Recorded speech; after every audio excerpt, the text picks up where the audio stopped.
Good morning, everyone, and welcome to the council meeting for today, Tuesday, the 25th of January. Of course, this one's being held on a Tuesday as against our normal Wednesday in light of the fact that we have Australia Day tomorrow.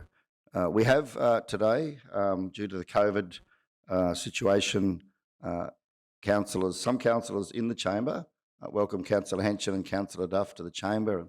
CEO Mark, welcome very much Pastor Glenn Vonhoff. And our staff, and we have Councillors Jones, Councillor Potter, Councillor Froloff and Councillor Shoemaker joining us electronically along with our general managers. Welcome all. We don't have any requests for leave of absence, so I'd now like to welcome Pastor Glenn to deliver the opening prayers. Thank you, Pastor Glenn. Mayor Otto, councillors and council staff, it's good to be here again with you today. In my former life, as a real estate agent, my wife and I had businesses in Mogan and Gameri. And one of the side benefits, if you like to call it that, was the opportunity every now and then to make a bit of extra money by doing a deal, as they say. A couple of agents I knew used to do this regularly. It was pretty simple, really. An elderly man or woman would ring up and want you to come up and put a price on the house so they could sell it. They probably bought it 40 years ago and paid $30,000 for it. Today it would be worth $300,000. And of course, agents would go up there and say, look, I've got someone really interested in buying your house and they're willing to give you the market price of $220,000. Well, the elderly couple thought it was fairyland. Fancy, the house was $220,000. Shortly the deal would be done, the house would be sold, and off the elderly couple would go. Within 6 months or a year, the agent would sell the house again because he'd sold it to a friend or a family member, or some of them even had their own company names they sold it to. And they would sell it at the $300,000 and make a good profit. It was a pretty good deal. And we knew agents who did that regularly. My wife and I made a decision to never buy a house so that no one could accuse us of ripping anyone off. So when we started our self-managed superannuation fund, we only bought commercial businesses that had been on the market for at least 3 months. You know, in the Bible, Satan offers a deal to Jesus. He says this: the devil led him up into a high place and showed him in an instant all the kingdoms of the world. And the devil said to Jesus, I will give you all their authority and splendor. It has been given to me, and I can give it to anyone I want to. If you worship me, it will all be yours. This is the classic deal. This is the classic temptation. And you know, we all do deals. You scratch my back and I'll scratch yours. And often they work well.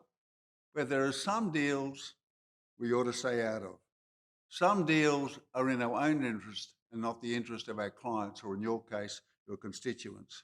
According to the Bible, the definition of temptation is this: a trial in which a person has a free choice of being faithful or unfaithful to God. But for us, it is a trial in which we have a free choice of being faithful or unfaithful to our fellow man. And in your case as mayor and councillors, it means your constituents. When Jesus was faced with this temptation, he said this: it is written, worship the Lord your God and serve him only. Well, for us, whether we are Christians or not, the answer to temptation is similar. I will not serve myself, for I have promised to serve my fellow man. This is an honourable desire and a venerable occupation, serving your fellow man. And you know, as your constituents, one of your constituents, I thank you, and we thank you for the sacrifices you make to serve the people of the South Burnett. May you do so with integrity, enthusiasm and compassion. And when you're offered a deal, may you think about it in those terms. Let us pray. Lord, we pray for our mayor and councillors of the South Burnett Regional Council. Reveal yourself to them and bring them closer to you, each in their own unique way, that they might hear your voice clearly and distinctly. Speak to them of truth, integrity, justice and fairness. Remind them, we pray, of the good and lofty aspirations they had when they ran for office in the first place, to help others, to right wrongs, and to make the South Burnett a more beautiful place in which to live and work. Give each one of them strength to reach out to those across the aisle so they can work together for the good of their constituents. We boldly pray that you would bring their hearts together in ways they would not have imagined.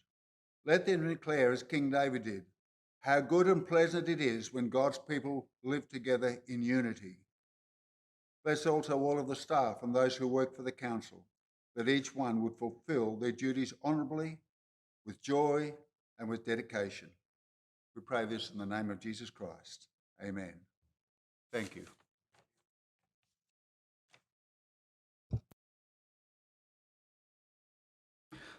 Thank you, Pastor Glenn, for those wonderful words of wisdom and for your beautiful prayer. We trust that you have a wonderful, calm and peaceful and fruitful day, Pastor Glenn, and thank you for being with us this morning. May God bless you.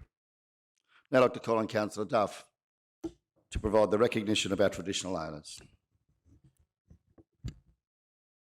Thank you, Mr Mayor. I would like to acknowledge country and the land where we meet this morning, the Waka Waka land, and acknowledge the elders, both past, present and emerging. Thank you. Thank you, Councillor. Item 5, councillors, is the declaration of conflicts of interest, be it prescribed or declarable. Any conflict of interest in relation to the agenda today, for those online, please feel to speak up. We should be able to hear you.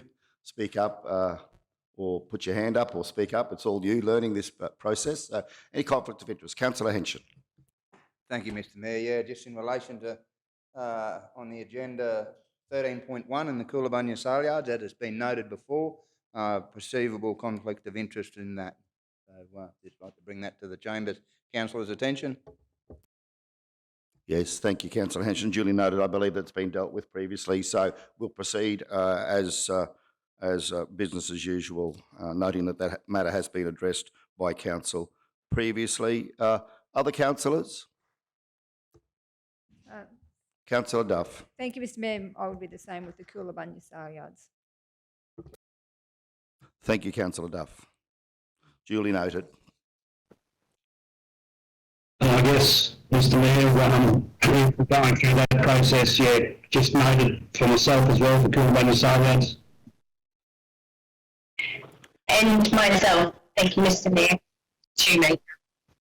Thank you, Councillor Jones. Councillor Shoemaker, duly noted.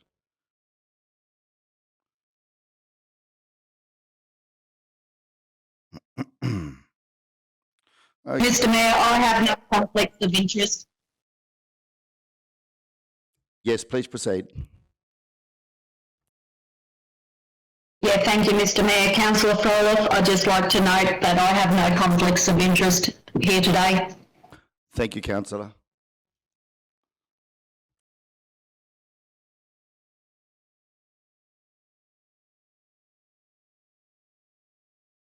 I'm just looking through the agenda to make sure that I haven't missed anything myself.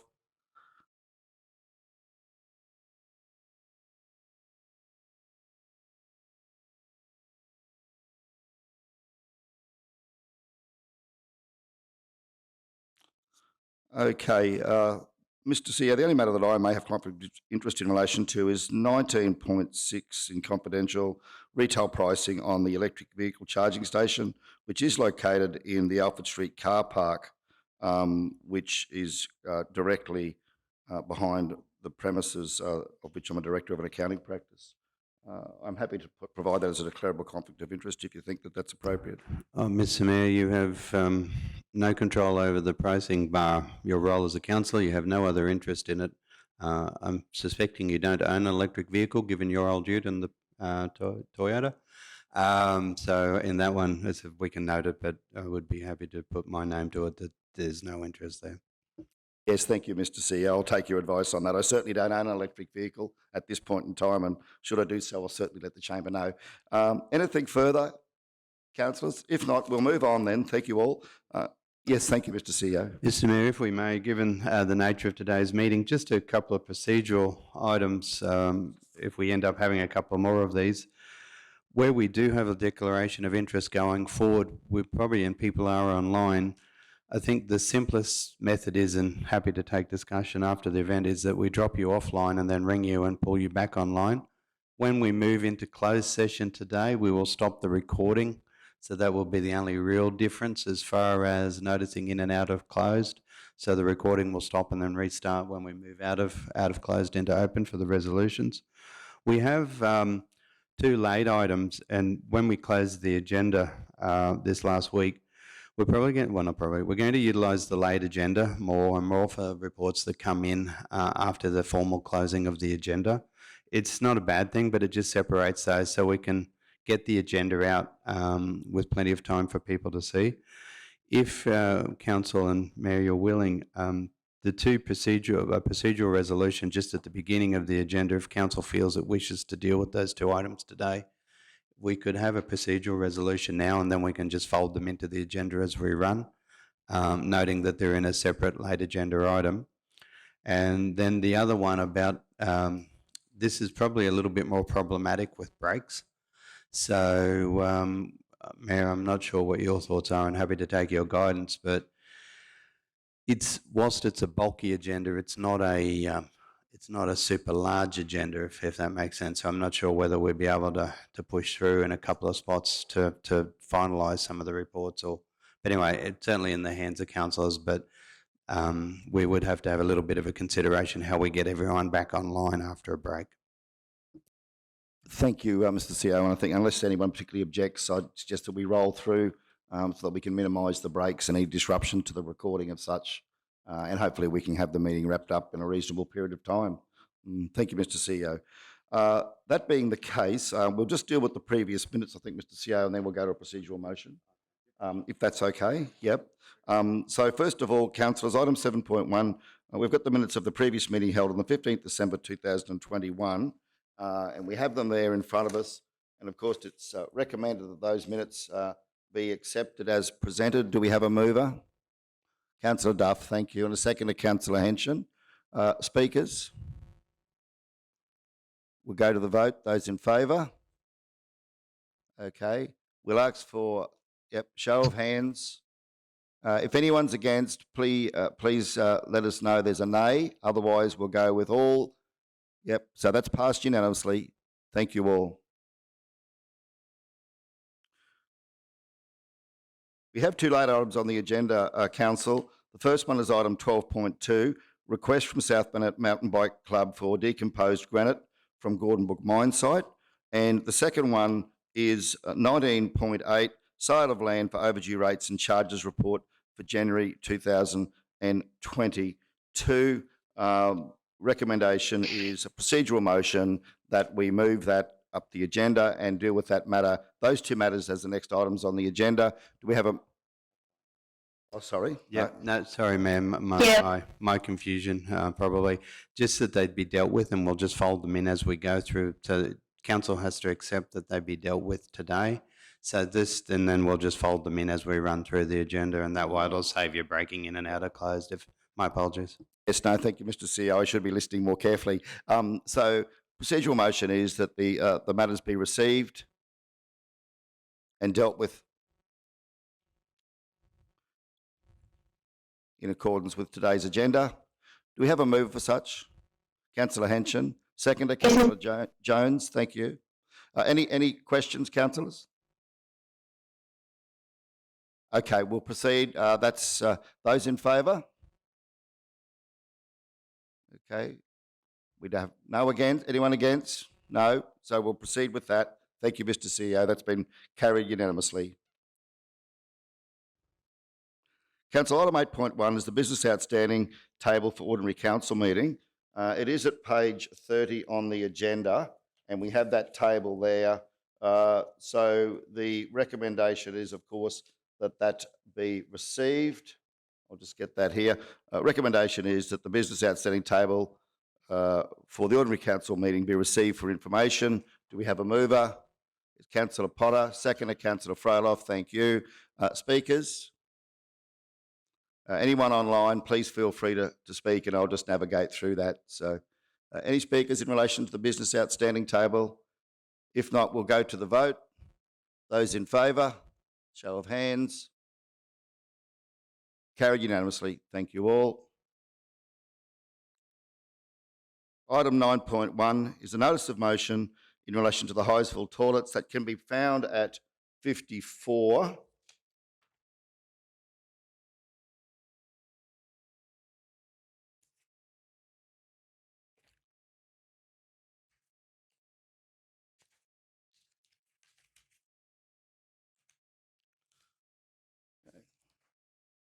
Get one up. Okay, Mr. CEO, I might get you to take us through that one if you could, please. Thank you. Oh, thanks, Mayor. It was a notice of motion submitted by Councillor Duff in accordance with Council's policies. The recommendation is put forward for Council's consideration. Yeah, thank you, Mr. CEO. Councillor Duff, would you like to present your motion? Thank you. Thank you, Mr. Mayor. Yes, the reason why I have raised this matter is because it was brought to my attention by the Highsville Progress Association. The Highsville Market Committee were cleaning the toilets monthly, but now the Highsville Market Committee have decided to no longer continue. So in the meantime, the Highsville Progress Association and other groups are looking at perhaps leasing the facility potentially as we move forward, but in the interim, those toilets are used and no one is cleaning them. I believe, and so does the community, that they need to remain open. They are actually the only disability toilets in Highsville that are public toilets owned by council. And because, as we've said, we need to be, or we want to be in our corporate plan, a community of choice and also an all-inclusive community, I think it's really important that Highsville has access to disability toilets. And as I said, as we move forward, there is potential that one of the community groups may take over that Highsville sports ground. But in the interim, I'm asking the councillors to support us keeping the toilets clean up. Well, I think in the report it's to the 30th of June until we have another look at where we're at the 30th of June. Thank you, Mr. Mayor. Councillor, if I could just have you just read out your motion, if you could, please. Sorry, the motion is that the public toilets at the Highsville Sports Ground be included in Council's weekly toilet cleaning program to the 30th of June 2022. Thank you, Councillor. Do we have a seconder? Councillor Henshin. Thank you. Councillor Jones. Councillor Duff. So thank you for speaking to it. Speakers, Councillor Potter. Yeah, look, I actually thought that we were already cleaning these toilets, but this is something that council should be cleaning, so I'm totally in support for this for Councillor Duff. Thank you, Councillor. Further speakers? Yeah, Mr. Mayor, just one quick question to Councillor Duff.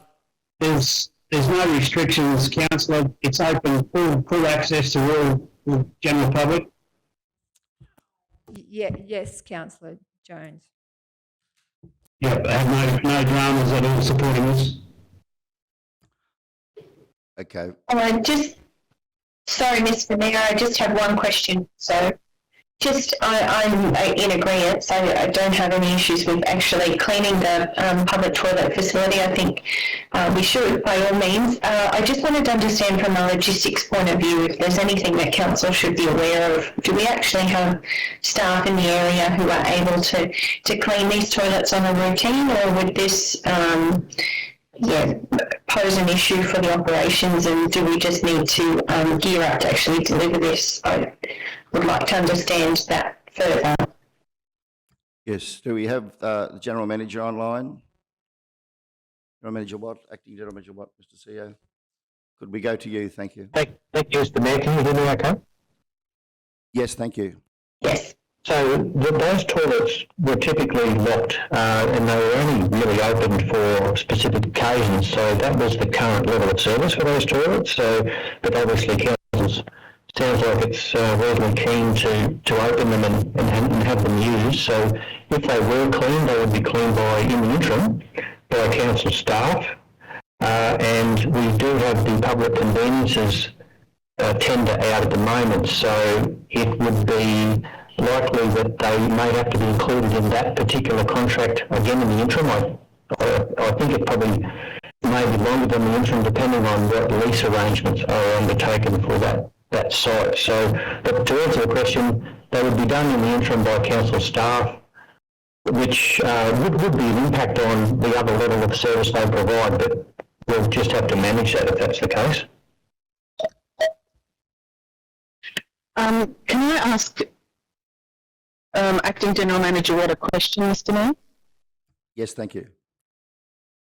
Through you, Mr Mayor, just curious with regards to the hives or toilets, there's already a set on the main road, but they don't have a disability toilet in them. And do we already clean them? We do clean those ones, yes. Okay, thank you. And that's why the other ones weren't opened was based on the availability of those toilets. I mean, there is a disability issue, but to date that hasn't arisen as an issue, but I guess it is now, so. Mr Mayor, so Mr Mayor, through you to General Manager to Watt. So, Councillor Duff's comments in regards to community groups and that taking over or possibly leasing the facility into the future. Do we foresee any problems going down, making the point that that's the only facility in the Holmesville area that has disability access? If these people, it's something that we probably have to keep in mind if we do lease it out, that those toilets may be a concern in regards to disability access in Holmesville for anybody that's disabled, obviously. So just something to keep in mind moving forward. And the other comment that you made was that they've been closed, only open on functions or events. So, yeah, interesting. What do you think it's not? Well, that's interesting. Look, so I'm trying to put my camera on too so you can see me. The information I received was that those toilets are closed and they're locked, and there was no understanding that they were open for anybody else, so they were just locked and people were expected to use the other toilet block in town.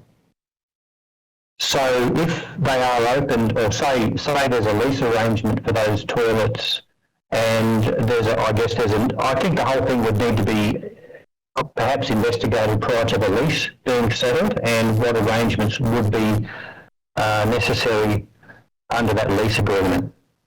And obviously there's always going to be a cost to council for cleaning those toilets as well, and that's including possibly a lease if it does arise.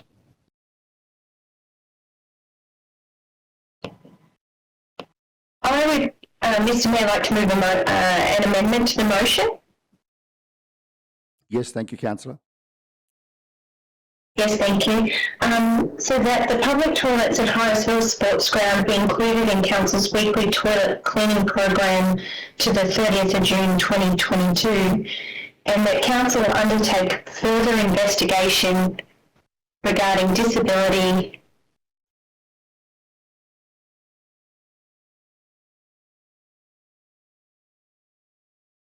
access to toilet facilities in Hyattsville and potential leasing arrangements.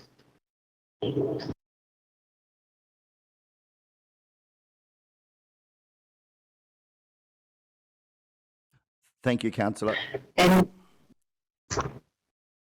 Can everybody see that amendment? Got that? Okay. So we have that amendment moved. Do we have a seconder? Mr Mayor, I'm happy for that to be included as a motion, if that's okay. Is that? You happy to tweak that, Mr CEO? Councillor Henson, do you agree with the change to the motion as the seconder? Yes, Mr Mayor, I don't have a problem with that. Could I just have a quick question though, in relation to the service station? Have they got disability access in the toilets there? Thank you, Mr Mayor. Yes, they have. Thank you, councillors. So we have just a change there. Thank you, Councillor Shoemaker. We have the change there to the motion. It's been agreed to by the mover, Councillor Duff, and seconded Councillor Henson. Do we have any further speakers to the motion before we go to the vote? Further questions? Yes, Mr. Mayor, just through you, just one quick one. In regards to disability access to the toilet facilities in Highsville and potential lease arrangements, I guess what I'd like to include in that further investigation is the costs of making the toilets of Highsville in the main street there compliant with wheelchair access, disability access, just to see the costs of that, because I can see moving forward that if a community group takes over the sports ground and council says that they want them toilets open, there'll be no issues or no community group, I wouldn't think, that would take on the cleaning of those facilities. That would be an ongoing cost to council. So just whether or not include the costing to install disability access to the toilets in the main street as well. Mayor, if I may, that's talking about a different toilet block. Councillor, what if we treat that as a question on notice and we can bring it back to a committee meeting, because then we can deal with that toilet block separately without, well, muddying, for want of a better word, the park toilet block. So Happy with that, Mr. City. Yep, no, I've noted it. So we'll do it as a question on notice, Lynell, and then we'll follow back as our own follow-up in a committee meeting. Thank you, Mr. CEO. Thank you, Councillor Jones. Okay, are we ready to go? Yes. Thank you. Sorry. Sorry, Mr. Mayor. I was just going to say, certainly that was the intent of my proposed amendment to the motion, Councillor Jones, was just to better understand the toilet facilities that we have in Hinesville and the opportunities to use those sports ground facilities at the moment. If they're not being leased, what other opportunities might arise in the community. And certainly I agree with you. I think we need to investigate the costs. If there's no disability access for the public toilets in Hinesville, we certainly should investigate the costs and have a project in the pipeline there for consideration in future budgets. So certainly I think we're in agreement with the intent of the amendment. Thank you. Thank you, Councillor. If there's no further speakers, we'll go to Councillor Duff now for right of reply. Thank you, Mr. Mayor. I was of the understanding that the toilets were closed for a short period. The community were very upset about it, and then the toilets were left unlocked, because any time I've been there, I've been able to access the toilets. And I think that it's just been the Hinesville Market Committee cleaning them on a monthly basis. But I guess that's in the past in any case. But yeah, just happy to support the amendment. I agree with what Councillor Shoemaker has suggested, that we look into the long-term solution for disability access to the toilets in Hinesville. I think the community group are really keen to actually, if and when they do take a lease on, that they would want to have them open for the public. But like Councillor Jones said, that may be an imposition if they had to clean them continuously. So yeah, very happy to support the recommendation. Thank you. Thank you, Councillor. We'll now go to the vote. Those in favour? Carried unanimously. Thank you all.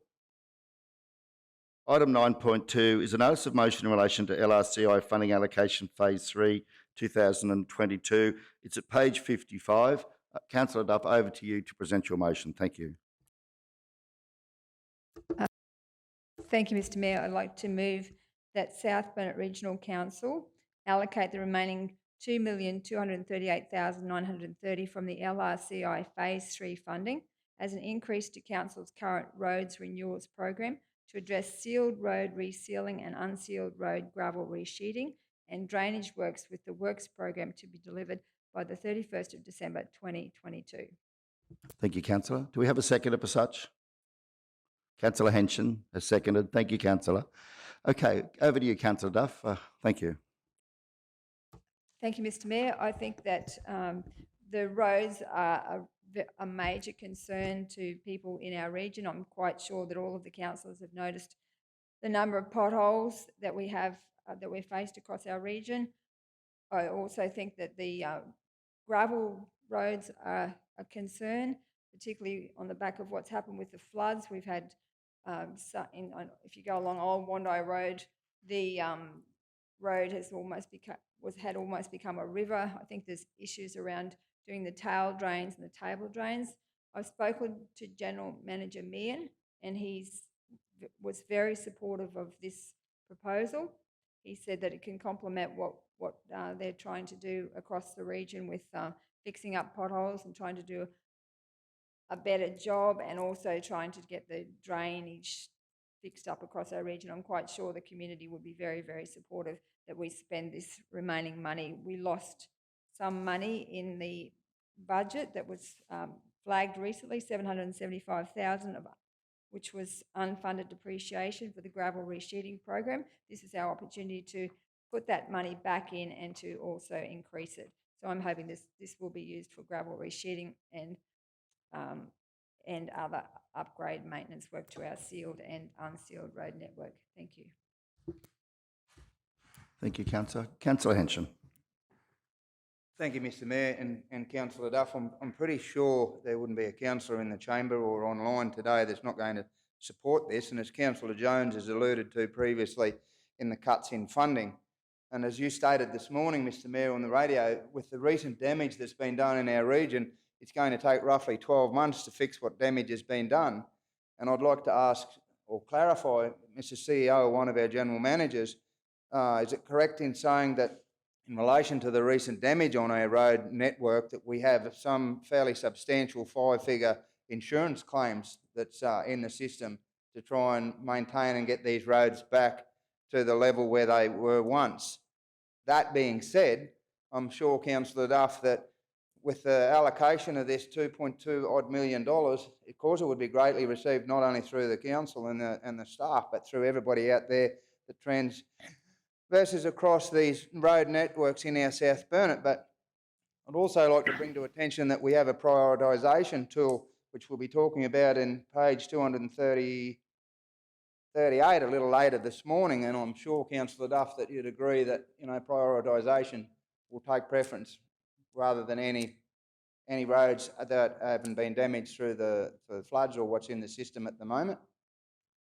You're perfectly happy with that? The system's how it works. So we've got 12 months not up our sleeves, but 12 months in front of us trying to fix what the recent damage has been done. So I welcome this motion and $2.2 million in the road network, and I'm sure our roads portfolio, Councillor Jones, and I'm pretty sure our other councillors that are online and in chambers today with me would welcome this as well. Thank you. Thank you, Councillor Henson. Further speakers? Councillor Potter. Thank you, Mr Mayor. Look, the only things I'm concerned about with this is this leaves absolutely no money from the Lrci, which is for local roads and community infrastructure. For any community infrastructure, whether it be halls, we're looking at Mondial Hall at the moment, and nothing for the arts. But also on another note, I'm just curious whether with our funding we're putting into, with the rehab funding that's going into the roads already, can council reasonably do this? And would we have to, and I'm gathering we would have to take on contractors, but to reasonably do this by the 31st of December? Can we do that? General Manager Brennan. Thank you. Through you, Mayor Otto. Yes, thank you. Correct, Councillor Potter, yes. This work and a significant proportion of the flood restoration work to be done in response to both activations will require significant contract resources. Unlike some projects, however, a good proportion of this work can be delivered in relatively large packages. As Councillor Henson correctly identified, we do have strong information in our asset management systems in terms of our road conditions, and that allows us to prioritise those works for both meeting the highest need and greatest benefit to the community, but also to deliver it in the best economic value. By that I mean collecting works together in larger contracts, in geographically related or similar type road activities, and delivering them as efficiently as possible to the benefit of the community. So can these works be delivered to fit in with the funding guidelines and completion by December 22? The answer is yes. We have got Kevin Searle online, and Mayor, with your agreement, I might defer to him to explain how the flood restoration works, which are continuing and have a 2-year delivery time, will be integrated with Council's own pavement rehabilitation, any drainage associated, and resealing operations, which would all be part of the works to look at the sealed road network. So with your permission, we might pass to Kev, if he's on. Yes, thank you, Jed. Yeah, thank you. Good morning, Kev. Morning, Mr. Mayor and councillors. Thanks, Jed. Look, I don't know how much I can offer. We do have the Infrastructure Standing Committee next week, and I do have a report, fairly comprehensive report, looking at the flood damage and how it does interact with our current CapEx program. With the possible additional Lrci funding, we would seek to look at projects, reseal, gravel reshedding, etc., and how that does impact on the current flood damage defects that we're aware of. Bear in mind, we're currently out in the network assessing defects, and if there's potential damage that is eligible under flood damage, then obviously we wouldn't be working on Lrci funding on that same asset, same road, for example. So there is a fair bit of work involved in terms of the coordination of flood damage and our normal CapEx and potential Lrci funding, but that's simply part of the work that's going to be required. In terms of delivering towards the end of this year, that's fine. It's a matter of correctly resourcing to enable that work to happen. Thank you, Manager. Councillor Potter, anything further in terms of... Yes. Thank you, Mr. Mayor. Look, I just a couple of things. So will we as councillors actually have input into that, into where that money is being spent? And also, it just says that it's going to do renewals, but will that include, because I've got a few things in my area, such as Wilkes Road, where I really love that gully that keeps on overflowing and getting all clogged up, to be actually redone and sealed up to that drain. And then also things like First Ave in Kingaroy that really needs an upgrade as well, and it needs that a drain in there.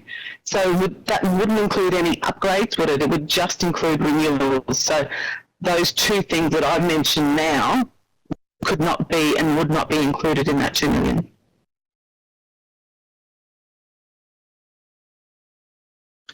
Through you, Mayor. I understand from the motion that the focus would be on renewals. So all of those obligations that we already have for the maintenance of the assets that we have. I would point out the opportunities that's coming up, Councillor, for the 2022-2023 capital budget, and that may present opportunity for associated upgrade works that Council considers priority, and that will be again done through a prioritised process, that they could be done in conjunction with these additional funds. So I offer that as a suggestion, I suppose, Councillor, that you will be considering your capital budget for delivery after the 1st of July, and that may offer some potential for complementary works, if we call it that.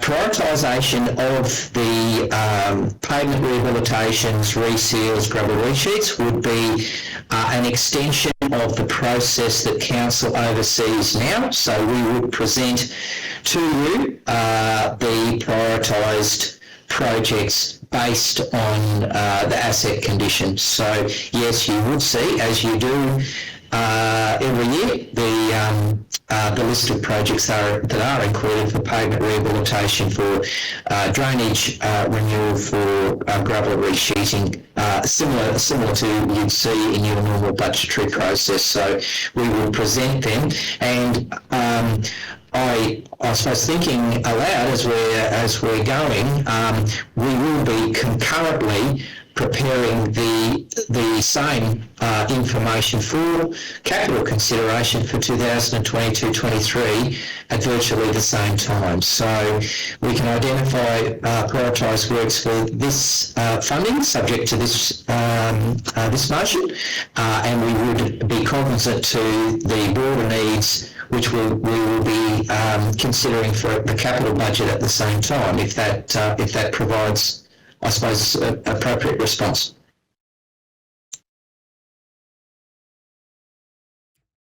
Thank you. Thank you very much. Thank you, General Manager. Councillor Froloff.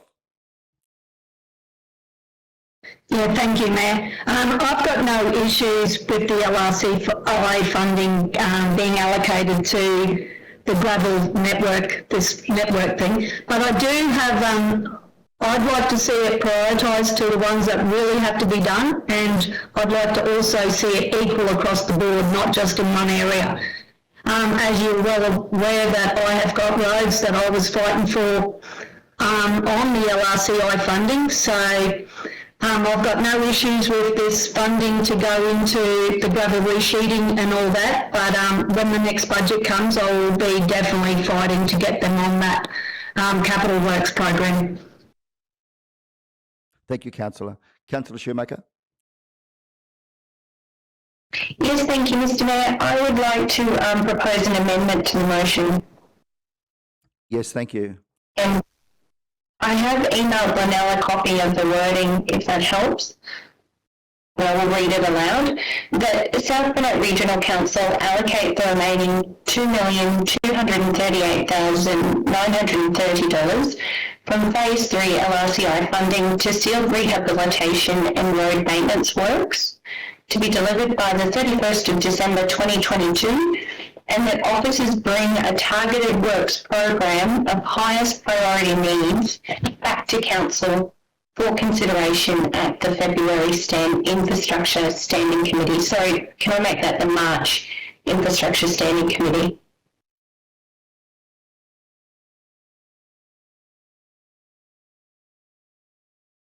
We'll just get that copy and pasted in from the email so councillors can see that.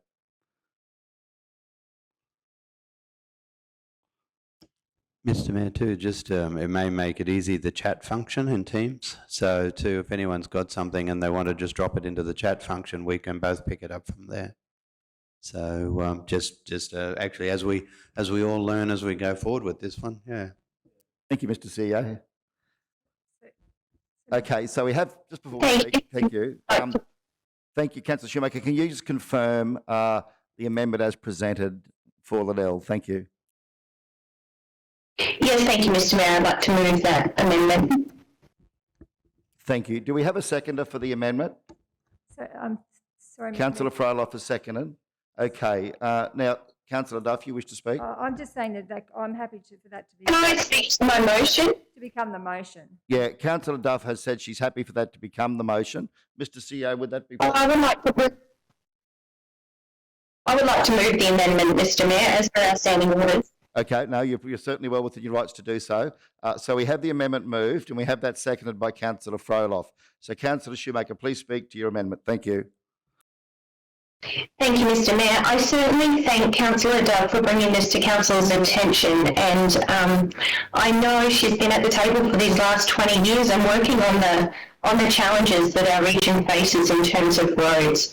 It's an extensive network, and I would like to note that Council does prioritise it. You know, this year through our Capital Works program, we actually spent 62% of our available budget on roads. We had a Capital Works program of 31.2 million, and we've invested 19.5 million on roads projects.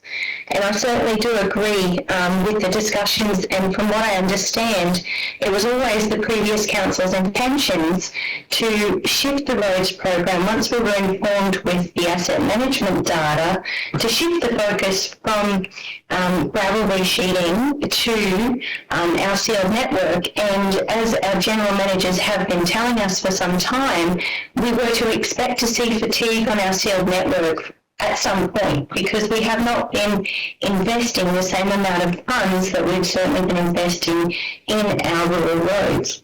The reason I put this motion forward is I do believe that we all share a view that roads are really important infrastructure, and that we all, as Councillor Fowler has rightly indicated, have certainly driven the road network and recognise there are issues and challenges in each of our divisions, but certainly for our broader region.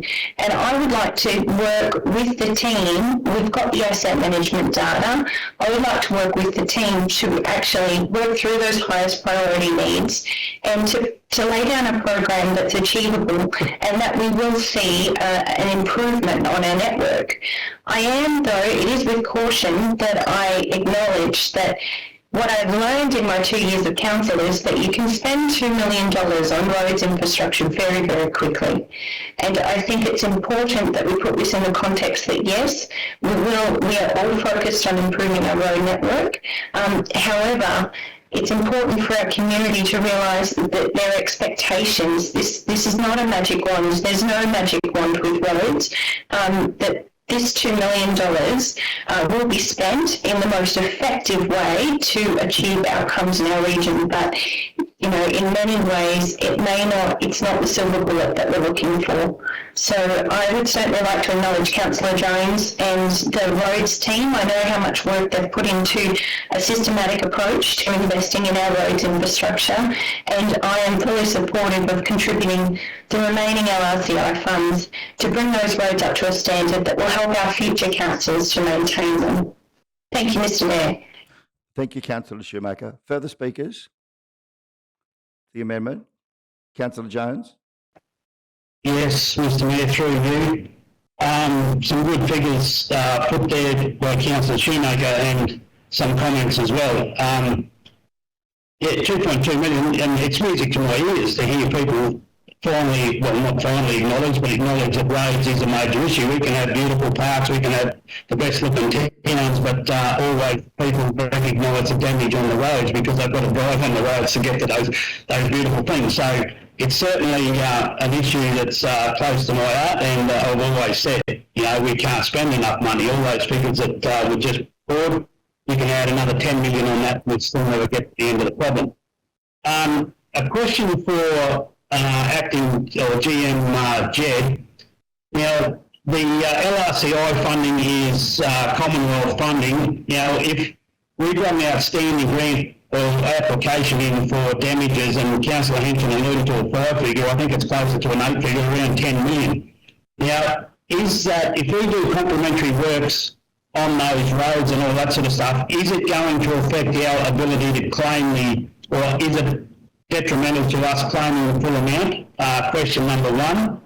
The works program set before with the reduction of the 750,000, so in reality the 2.2 million, that'll just replace the 750 that we had in our works program. So technically we've got an extra 1.5 to spend, which Councillor Schumacher and everybody else has alluded to. We can spend money hand over fist and not get too far down the road, so we've got to really prioritise that. So just a couple of questions around that, and understand, and Councillor Schumacher again touched on the point, this is not the silver bullet. This money will certainly help. If we get another rain event just after we spend the 1.5 million, it's money just thrown after bad already, because this the general public need to understand that when issues and situations like this come up, it's out of our control, and we've just got to do the best we can with the amount of funding that we have. So, potholes, council and up a little bit of potholes. Seriously, potholes after rain events, you're never going to get rid of potholes. Potholes are on every road in Australia. Every bitumen sewer road will have potholes in it eventually at some time. They will never go away. So, again, I'll throw this out as out of left field. Budgetary conversations. We're coming up to our next budget. If we want to get rid of potholes or reduce the problem, the only way to do that is put another jet catcher on there and reduce and put and attack it. So I'm not saying that that's a necessity, but that's something we need to think about. So there's been really good comments. I'm really glad to hear everybody acknowledge the fact that roads are an issue and we are working as a team. So yeah, happy for Mr. Brennan to answer a couple of those questions. Thank you, Jed. Through you, Mayor. We had a discussion on this specific topic with a number of officers and Councillor Jones in recent days. Kevin may add further advice to it, but I don't believe that there is any issue with coordinating our efforts using our existing capital budget remaining for the year, this additional proposed injection of Lrci funds, and the parallel work which is going on to repair roads damaged and eligible for funding under the National Disaster Recovery Arrangements. The point that the Deputy Mayor makes is in relation to complementary works. That's where we place some funding of council to undertake an upgrade at the same time as restoring essential infrastructure back to its previous condition.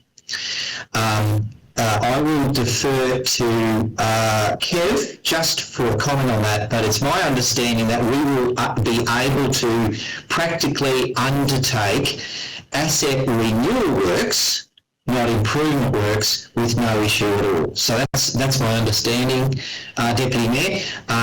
The complementary works usually could relate to where the standard of the essential asset is changed, improved, and council uses its funds to do so.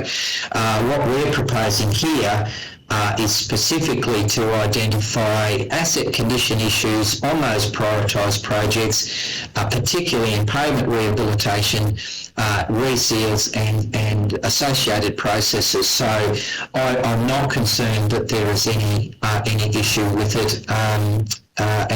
Kevin, please feel free to correct me if my interpretation is wrong in your opinion.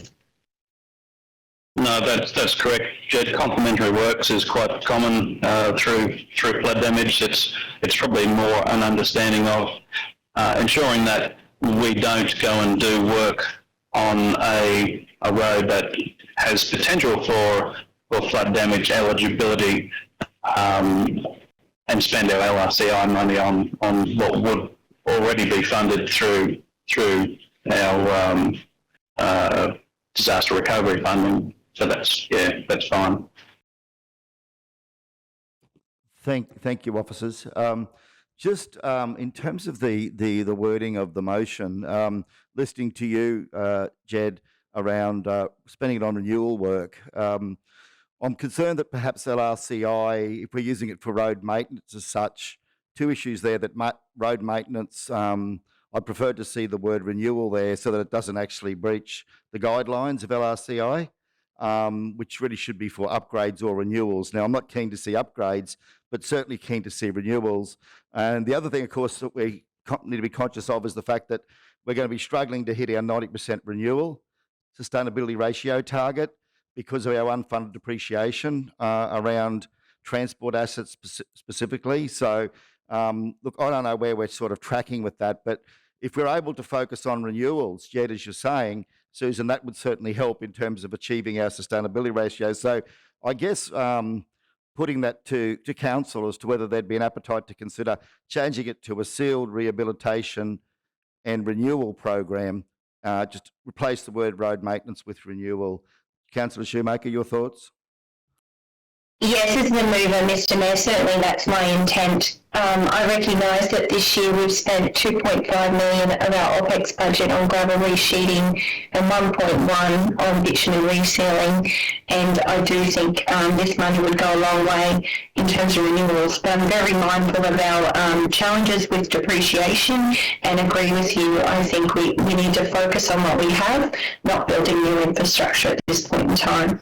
So supportive of that, and happy to amend the motion if Councillor Froloff is supportive of that. Councillor Froloff. I'm supportive of that, Mayor. Thank you. Thank you, councillors. Before we go to other speakers, the only other thing I want to mention is that by focusing on the sealed network only, the bitumen roads, and I've certainly support that because I think we all see the state of our sealed roads, particularly you drive around towns. Kingaroy is a classic example. Councillor Potter's talked about First Avenue. You can go to Industrial Avenue. You can go to Alfred Street. And I'm sure councillors can give me many other streets that I haven't seen. And as well as in the rural areas, you know, bitumen roads that are failing us and are costing us a lot of money because they may well need some pavement rehab. They may well need some resealing to try and just slow down the potholes coming through. And as Councillor Jones said, it's a containment process. You're never going to completely fix the problem. It'll just defer it, but certainly save us hopefully some maintenance costs on those machines moving forward. The only thing is that what I have noticed, councillors, with the gravel roads, we have a number of gravel roads that have real issues because, and this is just something to consider in this motion, that because the table drains are silted up, and the tail drains, which disperse the water off the road across into the road reserve, are silted up. That's causing the water to run down the centre of the road, and basically it turns the road into like a watercourse because the water isn't getting into that table drains and those tail drains. And I know that in talking to many people who are in the roads maintenance field, they're saying that it would go a long way if we could clean out the table drains and clean out the tail drains and get them working again. That would help mitigate future issues when we get rain on the actual gravel roads themselves. So I'm not sure how we address that, but I'm probably keen, Jed, to hear if we don't do that with this money, how could we then perhaps look at that as a process moving forward? Because from what I'm hearing, that's been a major contributor to the gravel road damage that we've seen over the last couple of years, because we just haven't had the money to do not just the resheeting, but also the table and tail drains. What are your thoughts on that, General Manager Brennan? I'm keen to hear. Thank you. Thank you, Mayor Otto. I'm sure that we're going to discuss it more in the preparation of this year's capital budget, but it has been, I suppose, flagged in previous years that we will seek to return to a resheeting and drainage renewal budget in the order of that $3 million for the upcoming year. That level of expenditure returning back up to those previous levels will allow two things. Number one, continued maintenance of the drainage on road, that's crossroad drainage and linear drainage, as you suggest. And in instances where required, Kev's team do undertake periodic heavy formation grading. So that's just not a patrol grade, that's done associated with major resheeting works where we actually reconstruct the formation of that road. It's more expensive process, but we would again prioritise those roads where that's required on a rolling program, and our return to higher levels of resheeting and drainage renewal funding going forward will facilitate that. And Kevin may wish to add comment to that.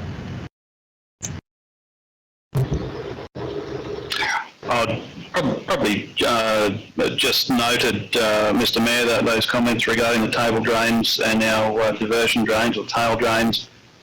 Some of those issues should be picked up during our normal patrol grading efforts, whereas other issues relate to, as Jen alluded to, your gravel resheeting, heavy formation. So certainly note that as an area for improvement in our unsealed network. Thank you, officers. I'm comfortable with that. Councillor Duff, you have your light on. Thank you. Thank you, Mr. Mayor. Yes, I'd like to support the amendment. I thought about doing it just as all bitumen resealing, because I know that the 2.2 million won't go that far, and so that way, as Manager Kevin has alluded to, we can put some more money into the capital budget for resheeting and drainage renewal with our gravel network. But if we spend $2.2 million on our bitumen resealing program, I think that that will be money well spent. It's not, and as you have said, Mr. Mayor, it's not just about the towns. There's a lot of streets that are just in a real mess and can certainly do with the resealing, but also out in the rural areas. There's a lot of bitumen roads with big potholes everywhere that I think will benefit too. So I think that this program would support both rural and town-based communities, and I'm sure that the community would be totally supportive of the money going on the sealed network at this point. Thank you. Thank you, Councillor. Any further speakers before we come back to Councillor Shoemaker for right of reply? Everyone's comfortable? Yes, Mr. Mayor. Thank you. Yeah, thank you. Taking on Councillor Duff's comments there, there is another quick question to Jed through you, Mr. Mayor, is if the split up of the money, the 2.2 extra, is there a possibility that, it doesn't have to be split evenly on reseals or gravel resheeting? As Councillor Duff alluded to, it could go into that reseal, and then when we do our budgetary talks, we can certainly adjust the budget and leave extra money in that gravel resheeting in the future year that's coming. I find it a little bit puzzling about the drainage coming from some of our staff members, but that might be just might be an indication of being underfunded. Not that, as Councillor, the Mayor has alluded to, we won't have the funds to do that, but we have been talking about the drainage and the tail drains for quite a number of years, but also we've had substantial amount of rain, and I will say the staff, the jobs that they've done on the heavy formation and the gravel resheeting jobs, in the last lot of rain we've had, they stood up pretty well, the ones that they've done. Yes, we've had some road damage and all that sort of stuff, but the major ones that they've done the gravel resheeting and all that sort of stuff have stood up reasonably well across. We're a lot better anyway than what we've done in the past. So just, yeah, so with the comments that have been made already to G and Jed, with that, as Councillor Duff just alluded to, we can, as a council, decide where that money goes when we put it all in with gravel reseal on the seal network, and then maintain the gravel resheeting in the next budget. Is a question, and I guess, yeah, just continue to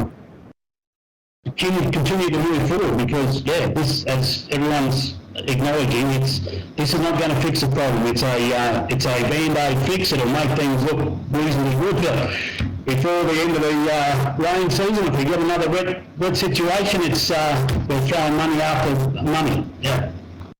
Thank you, Councillor Jones. Just to clarify, and Councillor Shoemaker can certainly correct me, that the motion is such that all of the money, the 2.2 million, would go on the sealed network. So this would only be spent on bitumen roads, and that list would be determined as to rehabilitation and resealing by a process whereby the staff would bring a priority list back for consideration by the council at the March Infrastructure Standing Committee. So councillors will have the opportunity to have input into what work is undertaken, but it would be just on the sealed network. So then, Kevin, we would then be looking at addressing issues around greater funding for resheeting, more funding to be able to work with that resheeting and heavy formation work, to also address, as we always do, the table drains and the tail drains.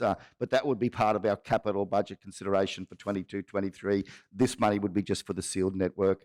So I just want to clarify that for everyone.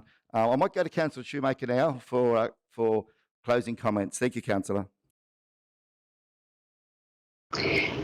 Yes, Mr. Mayor, while I note your comments, I think my intent of having the maintenance component recognised in the motion was to recognise that some roads may not be sealed, but I do believe when we address this targeted program, we can address those things. I just want to caution our councillors, though, and certainly just raise the point that I believe a key value of this council is to unite each other, and I certainly don't wish to play politics between road types, sealed and unsealed, gravel and not gravel. I certainly recognise the importance of rural roads. I have a number of properties on dirt roads myself, and I recognise how important they are to get your cattle to market and all of those things. But I do not, through this process, wish for our council to play or throw mud at each other or play politics between rural and town-based residents of our region. Every resident, regardless of where you live, in my opinion, is equally as important, and I think that needs to be our focus going forward. But I would like to point out that in the following years, Council had actually projected to spend an increased budget in its bitumen reselling program next year, over $7 million, and it would increase its gravel resheeting to 2.9, and then in 23-24, the shift was going to even out. It was going to be $4 million on gravel resheeting roads and $4 million on bitumen reselling roads. So I just want to point out that there is a lot of methodology to this. I know it's easy for residents to think that we favour town-based people over rural people, and I know we've all heard those comments. That's not the case, and that's certainly not the intent of this motion. The intent of this motion is to improve our roads network, which I know is a very emotive subject and something that's important to residents. But I would like to point out, Councillor Potter made a very good point, that we are investing significant amounts of funding in our roads, and that will come at a cost to our community infrastructure. So in closing, Mr Mayor, I guess they're my comments. I think it's really important that we work together through this. I look forward to the targeted program that comes back and an opportunity to workshop that with my councillors and the team to look at those highest priority needs and how we get the best outcomes for everybody, regardless of where you live. Thank you, Mr Mayor. Thank you, Councillor. So sorry, if I can just ask one question in your closing comments. So is the intent here to put all the money into sealed roads, or is it also open to gravel roads, as Councillor Jones has been discussing, this 2.2 million? If there were gravel roads that the staff thought needed to be resheeted, would we also be doing those with this money if they were a priority? Or is this just bitumen road? That's why I had the word maintenance in there, Mr Mayor, because my thinking was it was also, it did not matter whether it was a seal or rural road. What matters is it a highest priority need. Councillor, so where it says there to a sealed rehab and road renewal program, could we perhaps have that, take the word seal out and just have to a road rehabilitation? Right. Yeah, and renewals. Thank you. Yeah. That'll just clarify that. Sure. So then to a road. Certainly that is. And just take the word road out there. Thank you. Are you comfortable with that change? Is everyone comfortable with that? So that then more accurately reflects the intent of Councillor Shoemaker's motion? Yes, Mr Mayor. Thank you all. You're comfortable with that, Councillor Frolov? Yes, Mr Mayor. Thanks, everyone. Okay. Councillor Henson, we're ready to go to the vote. We're comfortable with that? Okay, well, we'll go to the vote on this. So those in favour, show of hands. Good. Thank you all. That's been carried unanimously. Thank you all.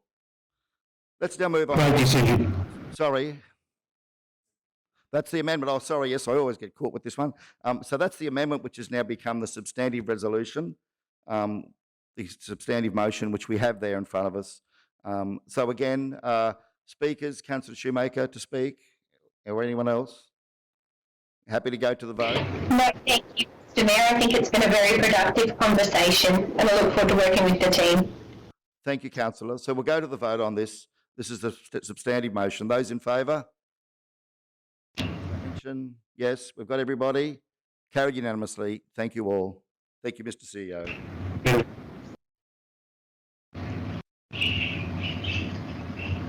Okay, we'll move on to 10.1. It's the annual operational plan for 21-22. It's an implementation progress report for the period ended 31 December 2021. It's at page 57, and the recommendation is that the South Burnett Regional Council Annual Operational Plan 21-22 Implementation Progress Report for the period 1 July 2021 to 31 December 2021 be adopted as presented. Do we have a mover? Councillor Frolov, thank you. Second to Councillor Jones. Any speakers, questions for our CEO? No, we're happy with that. All right, we'll go to the vote. Those in favour?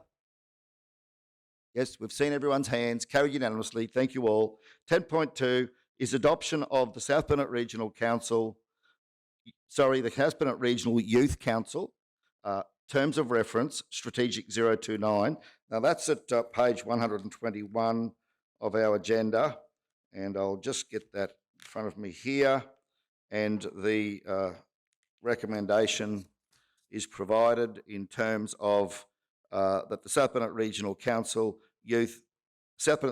Regional Youth Council Terms of Reference, Strategic 029 be adopted as presented. Do we have a mover? Councillor Potter's moved. Thank you. Councillor Duff has seconded. Councillor Potter. Yes, thank you, Mr. Mayor. Look, within the terms of reference, which are really good, it's just the one point towards the bottom where it says the meetings. So I missed this when the terms of reference came out. So it says the meetings on the first Tuesday of every month. Now, the first Tuesday every month is also the Community Consultative Committee meeting, and that's during that time. So I would like to move that we change that to the second Tuesday of every month, please, in the terms of reference, which means we'd have to change the motion to say, we'd have to move the motion as amended. As amended, yeah. Yes, thank you. Yes, thank you. Yep, you're happy with that? Councillor Duff, you're happy with that as amended to the second Tuesday? Thank you, Councillor Potter. Anything further there, Councillor Potter, in terms of the motion? Yeah, well, this is something that I'm very passionate about, so I'm just grateful that we've council's managed to take it to this point. And I thank Margie for the work that she's done in this space. It's been fantastic. So yeah, no, thank you. And thank you, CEO, for making this possible. Any further speakers? Shall we go to the vote? Those in favour? Yes. Oh, Mr. Mayor, sorry. Yes, go ahead. Thank you. Mr. Mayor, I just wanted to agree. I think it's so important in terms of having meaningful engagement with our regional youth and that we're listening to the perspectives put forward.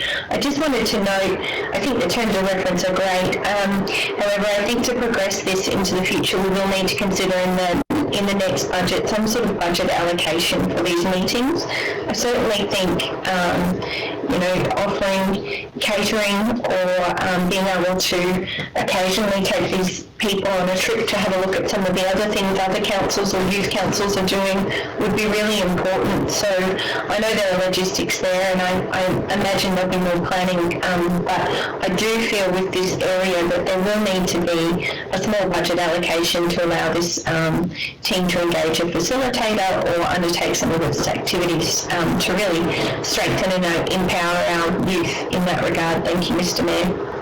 Thank you. I can see our CEO here. Mr. CEO's made notes in relation to that. So it looks, he'll bring that forward as part of these budget submission for exec services. Yes. Thank you all. Okay, well, let's go to the vote. Those in favour? Yes, we've got everybody. Carried unanimously. Thank you all. Thank you, Mr. CEO. 10.3, monthly financial report and second quarter budget revision. That's at 126. And the recommendation is that the monthly financial report, including capital works and works for Queensland, W4Q4, as at 31st of December 2021, be received and noted. That in accordance with Section 173 of the Local Government Regulation 2012, the revised 21-22 operational budget be adopted. And then in accordance with Section 170, in brackets 3 of the Local Government Regulation 2012, the revised 21-22 capital budget be adopted. Do we have a mover? Councillor Henson, thank you. Second to Councillor Potter. Speakers? General Manager Jarvis, would you like to add some commentary? Thank you.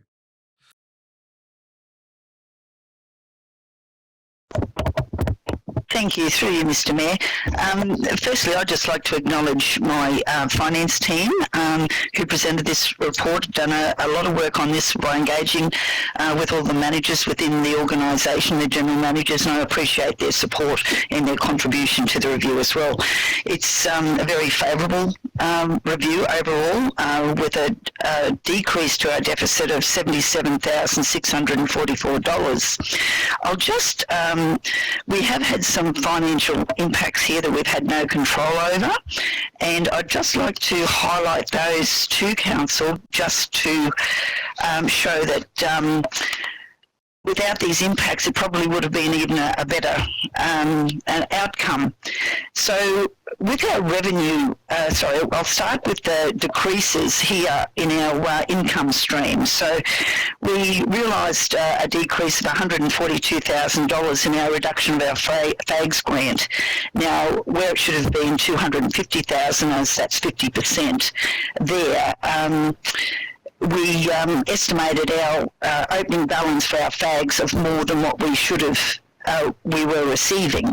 Then when we received that plus the 50% reduction, it netted out there to 142,000, but we'll realise the 250 in the next review again. We added an extra 200,000 for the clean-up of the asbestos in Blackbutt. 183,000 to increases in our IT software licences, 100,000 reduction in interest from our investments, that we've had a big impact there, and another 9,000 to the membership of the Toowoomba and Surat Basin Enterprise. So they were the impacts there, major impacts there on our increases there with our income stream and also more expenses. However, with our revenue, it's a better story here. Our increases in revenue, we realised 135,000 increase in our fees and charges. Now, that's as a direct result of our increase in our rate searches, which we've averaged around last month in December. We averaged 31 rate searches per day. So that is just amazing. 44,000 insurance claim on our building, their finance building with our water damage. We had a $55,000 increase in our scrap metal sales, and we do because of the favourable prices, and we've also got more for sale within the upcoming months. We had an increase of $317,000 in our fuel tax rebate, which was retrospective to October 2018. Now, that was at the request of the Mayor that we look at that formula there and reassess that, and that is the net impact. Oh, there's another report coming up, so I'll go into more detail with that other report there. 31,000 there was the additional gravel income, and $129,000 was the additional incentives for the trainees. So where our net operating deficit was $2,995,000, it's now dropped down to $2,917,000. So that's for our operating budget, and now for our capital, our capital program has increased by $2.053 million, from $31.293 million to $33.346 million, and that included our $330,000 of our continued projects that we'd restricted from last year. It does state all the movements in the capital there where it's been added in, where the budget adjustments there have been identified there with ice machines, tourist park signs, tourist statues. So that's all listed out there in the movements there for council's information. So that's a quick overview of the movements there in the second quarter review, Mr. Mayor. Thank you. Thank you for that very excellent summary. Thank you, Manager Jarvis, and thank you to your staff for the work that's been undertaken in providing this updated budget for the second quarter. Much appreciated by Council, if I could say that on behalf of everybody. Do we have any questions for our General Manager? Yeah, Mr. Mayor, through you to GM Susan. You just mentioned gravel income of $30,000. What is that? Through you, Mr Mayor, I believe that's from sale of gravel from the council's gravel pit. I questioned that before. But Kev might be able to give us more information on what that actually entails, Manager Kevin. Yeah, that's correct. Susan, it's where we have our own gravel pits, and we do charge out the cost, per cubic metre of gravel that's used primarily on council work such as gravel resheeting, etc. Just through you, Mr Mayor, question to Manager Jarvis and Manager Kev. Where are we situated with Forbes Quarry in Menango? Have we up to date? Are we close to operating that gravel pit? We secured that 3 or 4 years ago, and I don't know that we've got any gravel out of it as yet, and it's regarded as the best gravel in the South Burnett. Where are we at with that?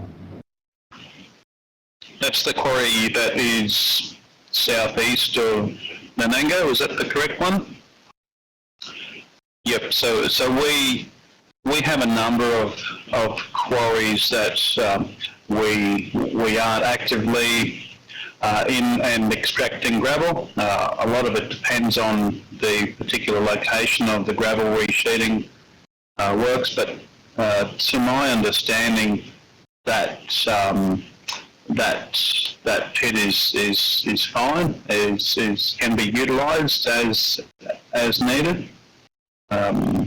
Happy to take that on notice, just to confirm that there's no outstanding, particularly the licensing requirements have been satisfied. But to my knowledge, off the top, it's fine. Just like the many other quarries, we've got approximately 20 odd quarries that gravel pits around the region that we are responsible for.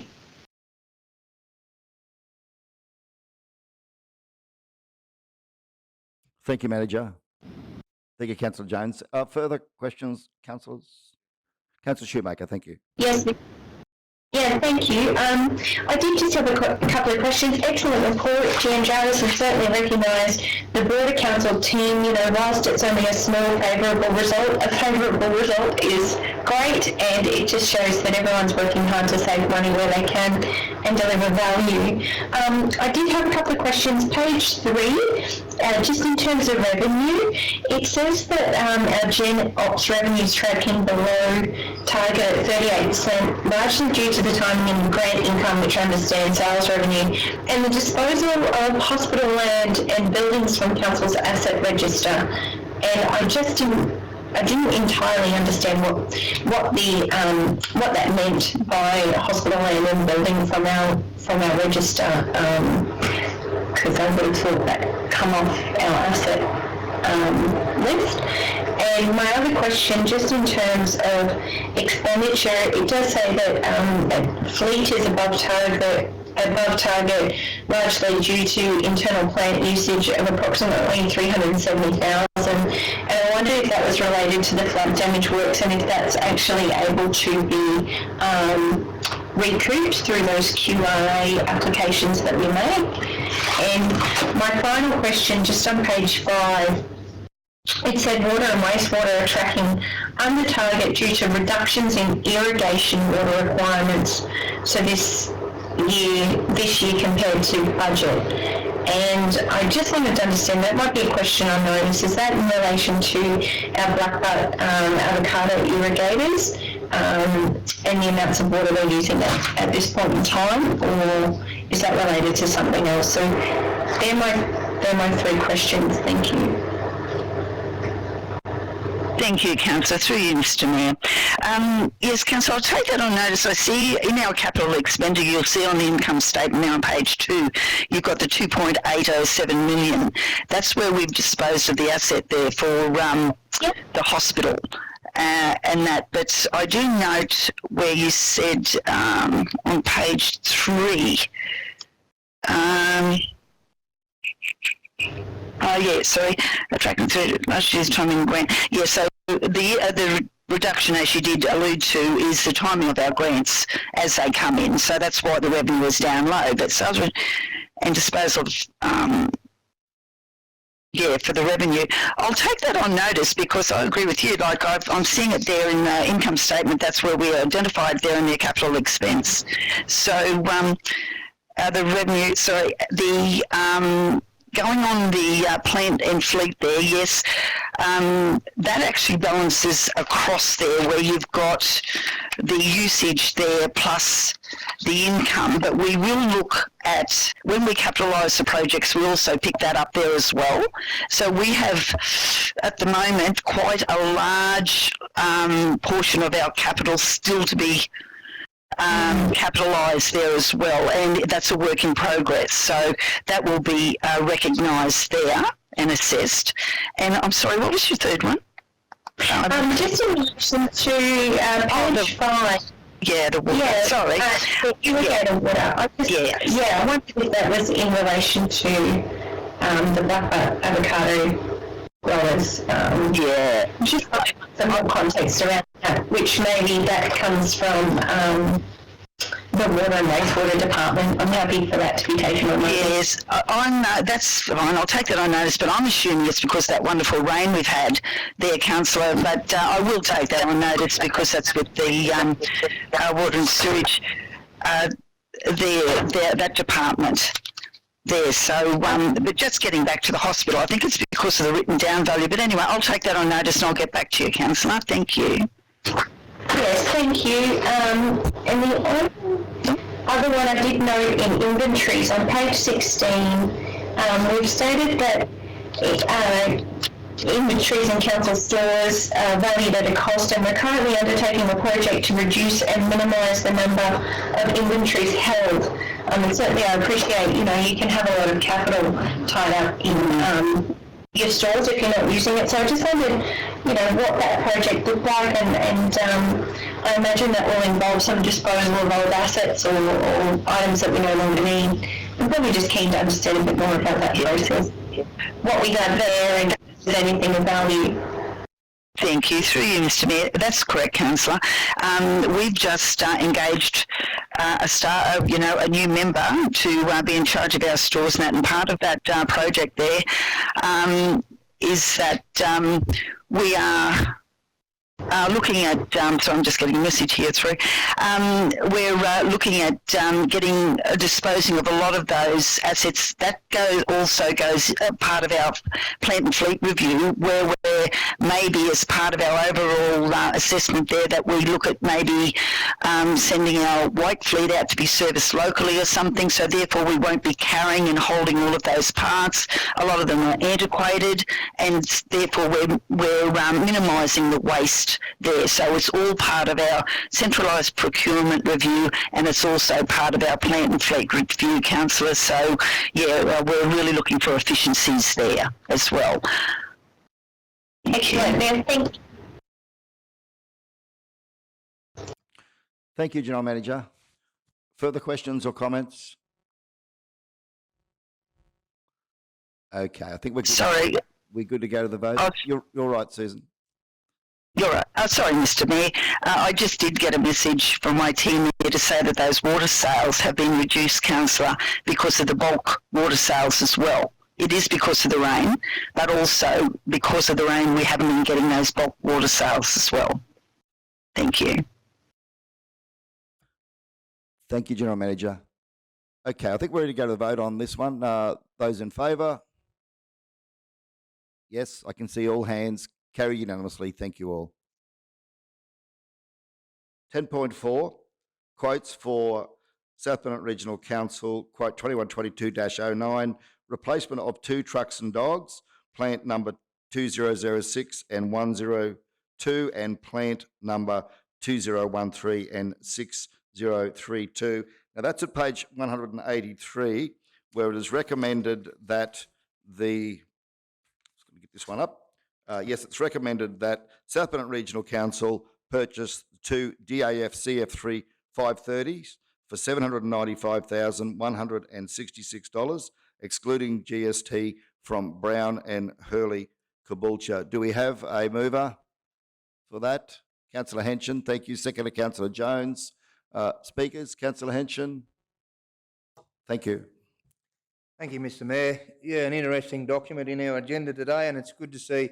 Obviously, there's been some great work done here by the team in deciphering which particular vehicles are suitable for the job. And I noticed one of the things through the process was fuel economy, which today, and with modernisation of machinery today, they have become seriously fuel efficient. So it's good to see that that was taken into account, which I'm pretty sure in the years and the miles and the hours we do with our fleet, that will be some substantial savings there.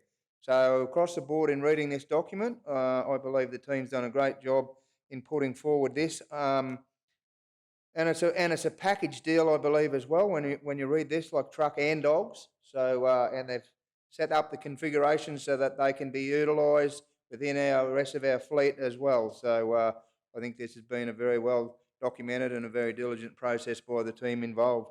Thank you. Thank you, Councillor Henson. Further speakers? Okay, we'll go to the vote.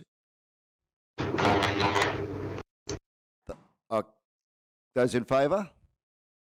Yes, I see all hands. Carried unanimously. Thank you all. 10.5 is the Fuel Tax Credit Review Report at 194.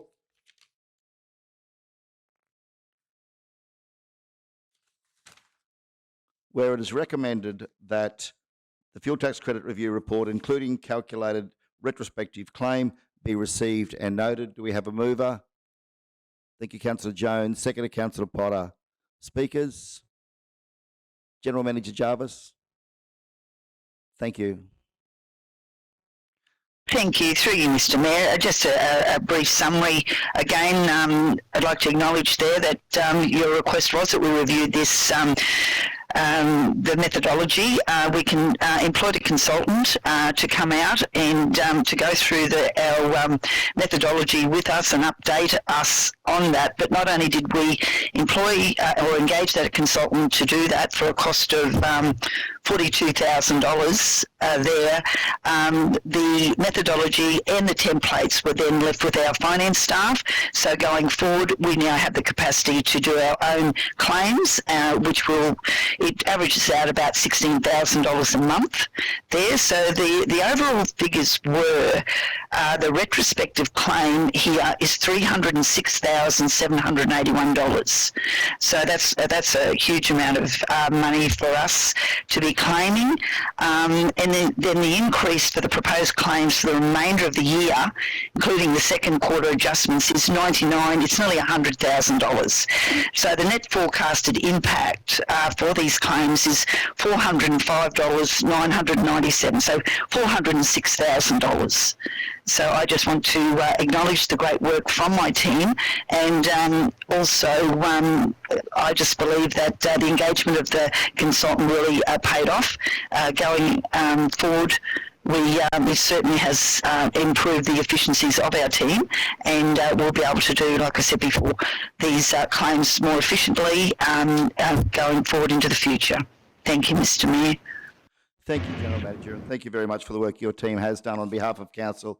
Can I say, in working alongside the consultant, it's great to see the development of the templates and also the training that's gone into this, so that we've now got our staff well and truly prepared to be able to be all over this into the future. So a great outcome. Thank you. Well done. Yeah. Okay, any further speakers? If not, we'll go to... Yeah, through you, Mr. Mayor. Yes, thank you. Just quickly, I'd just like to acknowledge exactly what you just said. I'd like to congratulate you for using your accounting background there to pick that up. The staff, Susan and all the staff, done a wonderful job, but we do need to keep in mind that it's not going to be a $405,000 one every year. That's 4 years, and $100,000 profit is better than $100,000 loss. So just congratulations to all involved, and well done to everybody. Thank you, Councillor Jones. Okay, well, we'll go to the vote. Those in favour? Carried unanimously. Thank you all. 11.1 is the KTP Community Shared Spaces Design finalisation. That's at 196 on the agenda, where it's recommended that council adopt the designs in principle for the Glendon Street Shared Community Area, Rail Trailhead and Bank Gallery as per attachment 1, and that council extend an invitation to the Cherbourg Aboriginal Shire Council to include Cherbourg in the Kingaroy Transformation Project lanterns and town names within the Glendon Street Shared Area, and the Chief Executive Officer be delegated to negotiate their inclusion if accepted, and that council delegate to the Chief Executive Officer to commission Indigenous artwork for the Glendon Street Shared Area with the support of the Indigenous Affairs Portfolio Councillor and the Division 3 and 4 councillors. Do we have a mover? Councillor Shoemaker, second Councillor Potter. Speakers, Councillor Shoemaker, thank you.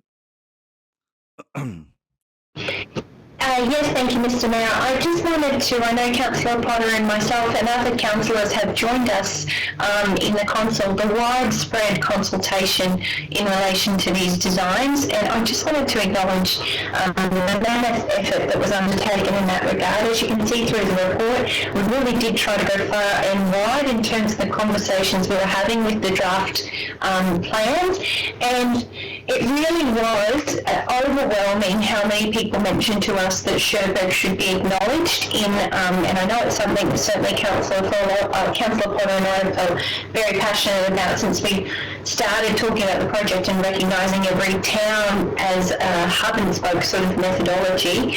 And I know we all agree that acknowledging our Cherbourg is part of our region, certainly I hope it takes us one step closer to healing our country and more collaborative working environment as a region going forward.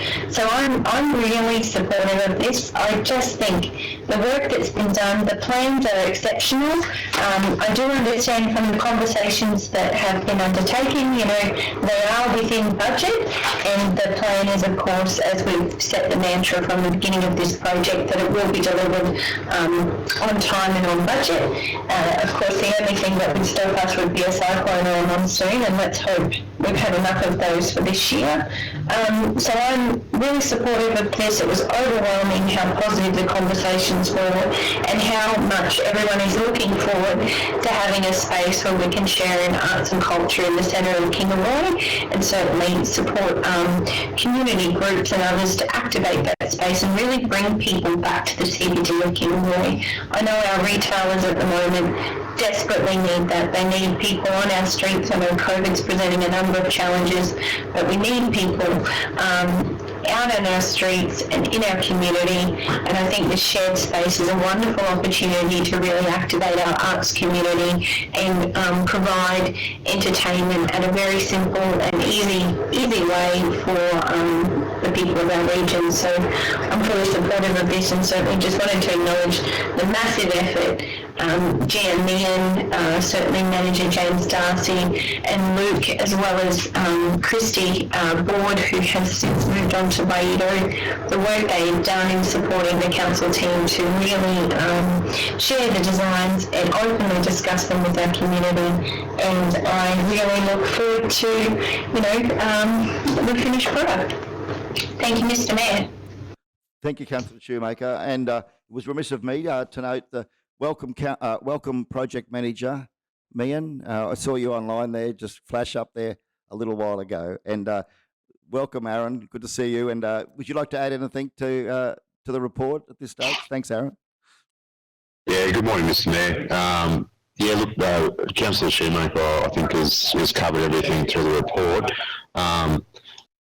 What I would just say is that obviously we've got a fairly detailed report there. We undertook a lot of consultation, which James has put a tremendous summary there. So one of the things that we have gone through, we've had a look at the estimate inside these elements as well, and obviously put the scope to fit the available budget for each of those elements through there. So we've done an extensive amount of work, noting that there's a couple of alterations since the minor alterations since our last design, but overall we're very happy with the designs and also the reception we've received from the community with that. Thank you, Aaron. Councillors, further speakers? Councillor Duff. Thank you, Mr. Mayor. Yeah, just on principle, I'm not going to vote for this. I actually certainly support Sherberg being involved. I was against the shared zone right from the beginning. I didn't think it was the priority of the community. I think that people would have preferred us to spend the money on other things apart from making that space. I think it's a nice to have, but not. It was something that we probably.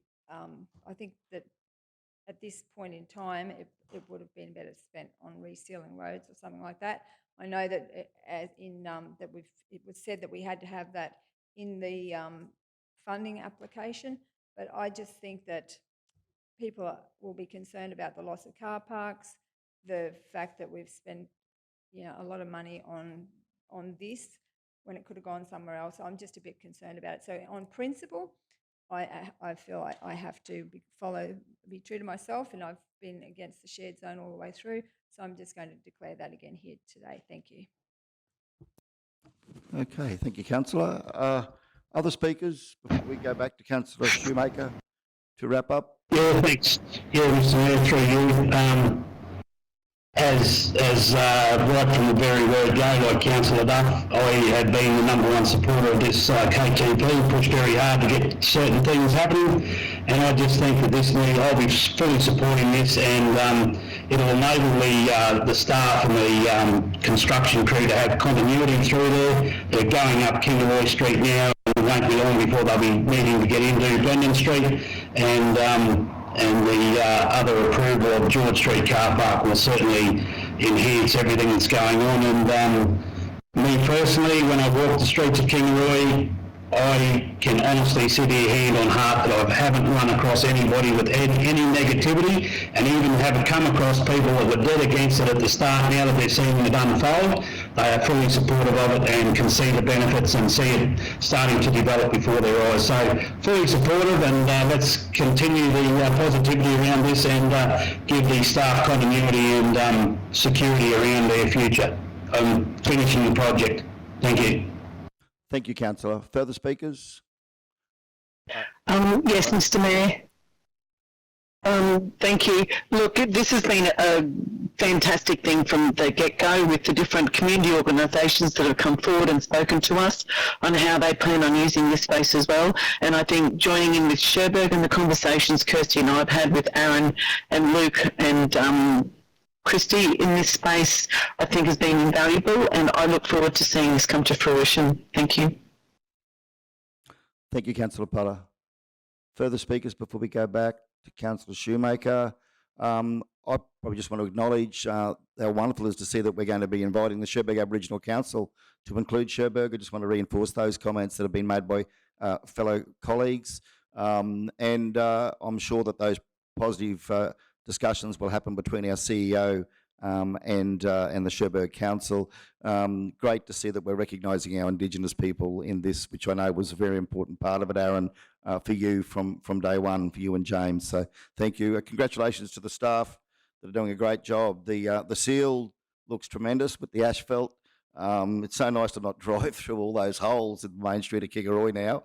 And it's also, and I think the footpath, the extension, the width of the footpath and the quality of the concrete finish is first class. So congratulations to the work that's been done there, the staff. Just in terms of my position, I will be being consistent on this one too. Certainly positive about KTP. It's a great project. Those of us that live in Kingaroy have been waiting for this for some time, and it's nice to have our main street up to the standard it deserves to be at. But in terms of the shared zone, I'm still not convinced that it is something that the broader community out there see value in. I hope I'm proven wrong in time, but for consistency, I still am not convinced that the shared zone itself has the value that we would perhaps could perhaps use the funds elsewhere across the region on our road network or other things, particularly even in and around Kingaroy. So, look, that's just my position. But, look, I'll hand over now to Councillor Shoemaker to wrap up with right of reply, and then we'll go to the vote. Thank you all. Yeah, thank you, Mr. Mayor, and thank you for your comments. Certainly, you and Councillor Duff, we've certainly heard your views in relation to the shared zone. And Councillor Duff, respectfully, I disagree with your comment that it's not a priority of the community. I was very fortunate before COVID to go along to the Christmas carols, and I'd certainly like to thank the Kingaroy and Baranda Ministries Association who held those Christmas carols here in Kingaroy. It was wonderful to see. The hall was actually overflowing with people in the forecourt. It was a Sunday afternoon, and it demonstrated for me just how much families in our region, and particularly in Kingaroy, are longing for a place to be, to connect with each other, to roll out the picnic rug. Certainly it was wonderful to have the Rotary Club there cooking up some hot chips and things for families. And I guess for me that's what this shared space is, and I understand that I'm in a certainly different era of my life. You know, I've got 2 small children myself. I'm looking for a space on a Sunday afternoon, a safe space where I can take my family and be a part of my community, and I think that's what we're trying to create here with the shared space. The infrastructure is only one part of it. It will be up to us to empower and enable our community to use it, and certainly to be chasing the funding. You know, I was very excited and would like to acknowledge the work that Rob Fitzherbert and Councillor Potter had put into the bands, the local bands that were going to be playing here in Kingaroy, and unfortunately has been cancelled because of COVID, but I can see future events like that. I can see so many urban areas like in the city where you can go with your family and listen to live music and enjoy an afternoon on a picnic rug, and certainly I want to see that here for our regional community. I think we deserve that equity, and I think I have to disagree. It's not a nice to have. I think if we spend any more of our capital budget on roads, there won't be anyone left here to drive on them, is my fear. We need to connect community, we need to provide a safe space, and that's what our council does. So just as important as infrastructure. So I'm fully supportive of this project. I just can't wait to see people there on a Sunday afternoon, families together, enjoying the space, and the opportunity for local groups to use that space with ease to run fundraisers and connect their community. It's going to be wonderful, and I can assure you, Councillor Potter and I are going to work hard with our community to make sure that's achieved. So thank you very much. Thank you, Councillor. We'll now go to the vote. Those in favour? Okay, good. Councillor Henson, Councillor Shoemaker, Councillor Jones, Councillor Froloff and Councillor Potter. Got that, Linnell? And those against? Councillor Duff and Councillor Otto. Okay, so the motion has been carried, 5 votes to 2. Thank you all. We'll now move on to 11.2, which is the Cumbia CBD Streetscape. That's at 215, where it's recommended that Council approve the Cumbia CBD Streetscape Concept Design Plan and allocate $300,000 from the Works for Queensland program for delivery by 31 December 2022. Do we have a mover? Councillor Henson, thank you. Second, Councillor, who am I going to pick? Everyone's got their hands up. Councillor Froloff, pick you, thank you. Okay, right, so speakers, Councillor Henson, thank you. Thank you, Mr. Mayor. Well, what a wonderful thing this will be for Cumbia. We've worked hard and long on this with the team, and Manager Jarvis and James Darcy along the way with consultation. But I just point out there's been a little confusion. If we go to page 237, I believe, where we have a picture of the mural for the lantern pattern. If you take close note at that, it's actually depicted as being citrus. And can I just inform everybody and put everybody's minds at ease that in fact it won't be citrus. We're not lemons or oranges out there. It will actually be stone fruit. And with some of the other projects in that streetscape, we look forward to what the community has come back to us with. And if you've read that document, and I'm sure Manager Darcy can confirm, with this there will be some minor changes, and that lantern is one of them. So please take on board that that lantern will not be depicted as being citrus. And Manager Darcy can confirm there will be some minor changes to some planter boxes there which won't be interfering with any part of the budget or the works program. Is that correct, Manager Darcy? Through you, Mr. Mayor. Good morning, Council. Yes, that is correct, Councillor Henson. The beauty of this concept design layout is for us to get the intention right and for us to get the resolution in place to assist us with being able to build on top of this. We want to get the basic footprint right. From there, we'll start to tidy up some of the detail in the design, but we really want to make sure that we're close to the mark in what the community and the council are seeking out there. So you're absolutely right. We will fine-tune this. There was really good varied feedback on this, and but the majority was certainly positive, which was great to see.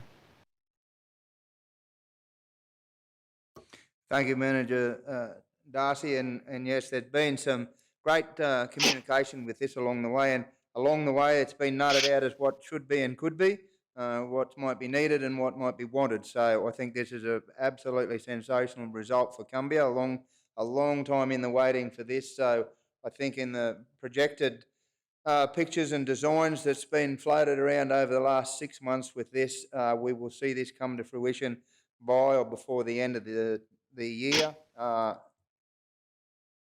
think I'm correct in saying by December 22. So I think that'll be an absolutely sensational outlook for Cumbria, and also a great image for one of our gateways into the South Burnett. Thank you. Thank you, Councillor Henson, and welcome, Manager Darcy. Great to have you with us today. I haven't acknowledged you yet. And thanks for the work that you've done. I know in consulting extensively with the community, you've had drop-in boxes there at Rikes Fuel. You've been out there having meetings with the community. So thank you for that. It's been wonderful. I know they're all extremely excited to see the work that you've done with them in planning this, as Councillor Henson said, rolled out across Cumbria. And we've got a really excited community out there. So thank you. Okay, is any further speakers? Any further questions, Councillor Potter? Just with regards to the streetscape, and I suppose this with regards to all streetscapes, a while ago we did the red benches for the Red Rose Foundation for domestic violence, and I'm just wondering, because I know there's sort of been a change with them and they've moved and been taken away. Are we putting the red benches back with the plaques on in the streetscapes? That includes, I suppose, the KTP, the Cumbria, and every other one that we're doing now. Moving forward. Councillor Potter, I'll jump in before. Yes, and we've actually got an inquiry into when our one in Kingaroy is coming back, so all those red benches will be fully reinstated.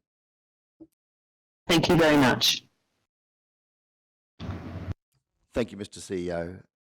Okay, before we go back to Councillor Henson, if he wants to wrap up, go to the vote. Any further speakers? Okay, no. Yeah, just quickly, Mr. Mayor, through you. Yeah, just quickly through you. As the chair of the TAC, just in addition to the streetscape through the main street of Cumbria, as you can see on page 226, the northern intersection, it's always untidy and messy and whatever else how you want to describe it.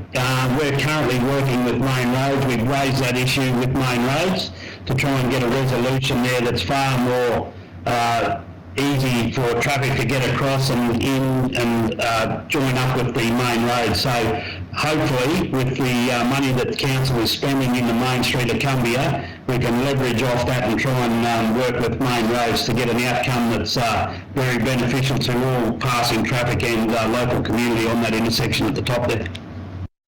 Thank you, Councillor Jones. Councillor Hitchett, Yes. Sorry? I've missed someone. Councillor Shoemaker. Sorry, Mr. Mayor, I didn't mean.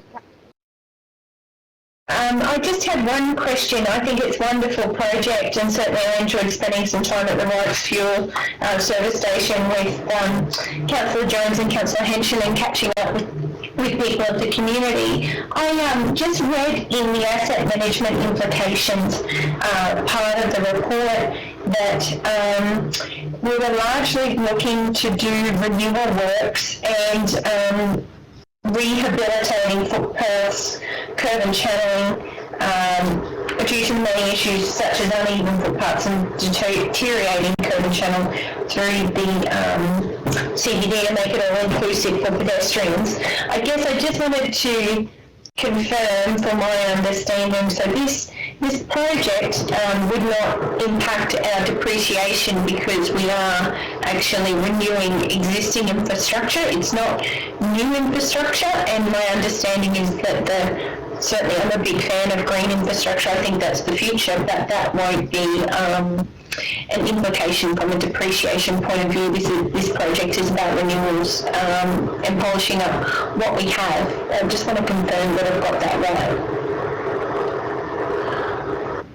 Through you, Mr Mayor, to Councillor Shoemaker's question. I can confirm that there is a percentage of this that is renewal works, but there is also some new works that is going to exist in the footprint of this project. We do have a proposed Refuge Crossing that goes across Bell Street, which doesn't exist out there at this point in time.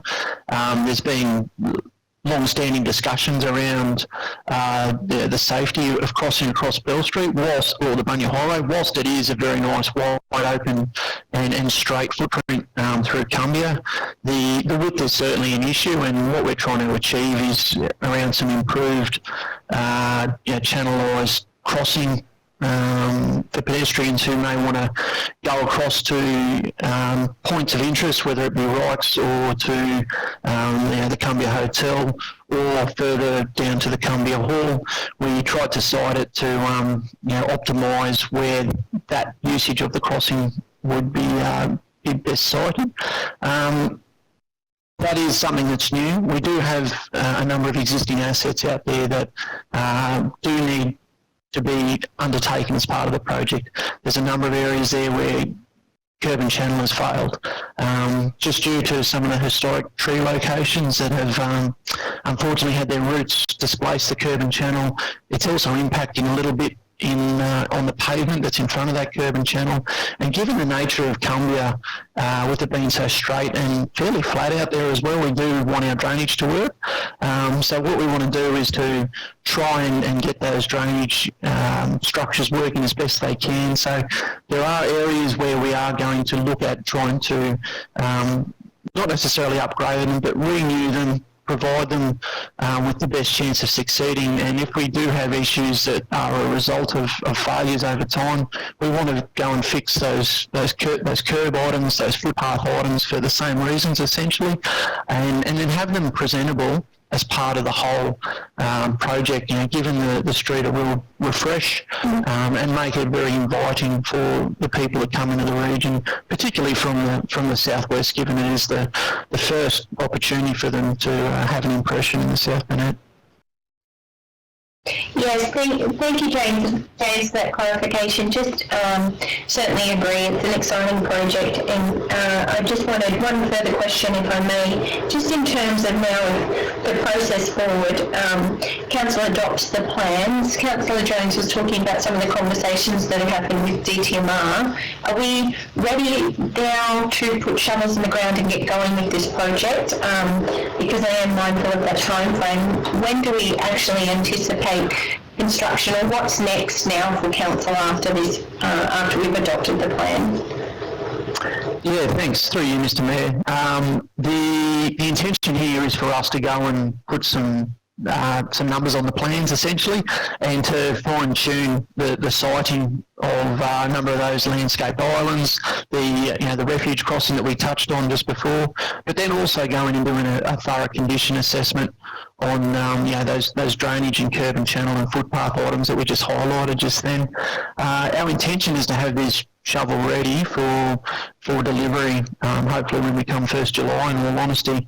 At this point in time, we are well sited to complete our detailed design over the coming months, and with Council's intention on delivering this calendar year, it's certainly my intention in working with my team to try and get this to a point to go and work with the council as well as the businesses and the adjacent residents in being able to communicate the finer detail of outcomes where things have been overarchingly discussed with the community, and we've got a real good understanding on what is being sought out there, but at the same time we also want to work with them in trying to minimise any disruption. So it is an opportunity for us to really advance this, and it's great to have so much foresight in being able to get this up and running well in advance of needing to deliver it. Great answer, James. I look forward to sitting under the Christmas tree in Cumbia this year when it's all done. So thank you so much. Well done, and I look forward to the end project, getting those shovels in the ground. Thank you. Do we have any further speakers before we go to the vote? Okay, we'll go to the vote. Sorry, anything to wrap up? Councillor Henson, you happy with that? Councillor Henson. Yeah, thank you, Mr Mayor. Just quickly, I'll hold Councillor Shoemaker to that. I hope you're thinking long and hard what present you're going to get to put under the tree for me.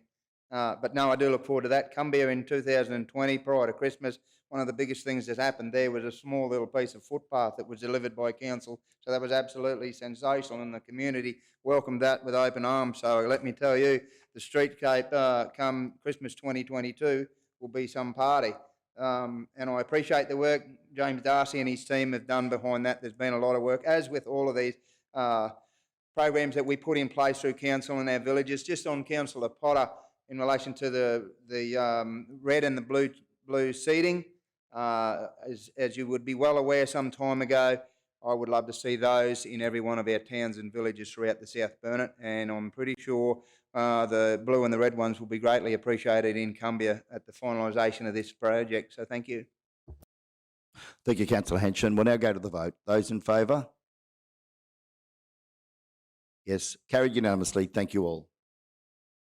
11.3, 2022-23 ATSI TIDS funding submission. That is at 2:36, where it is recommended, get this one up, Officer's recommendation is that Council approve the Sawpit pedestrian bridge on Sherburgh Road for application submission for ATSI TIDS funding in 2022-23. Do we have a mover? Councillor Duff, seconder Councillor Jones. Speakers, Councillor Duff, thank you.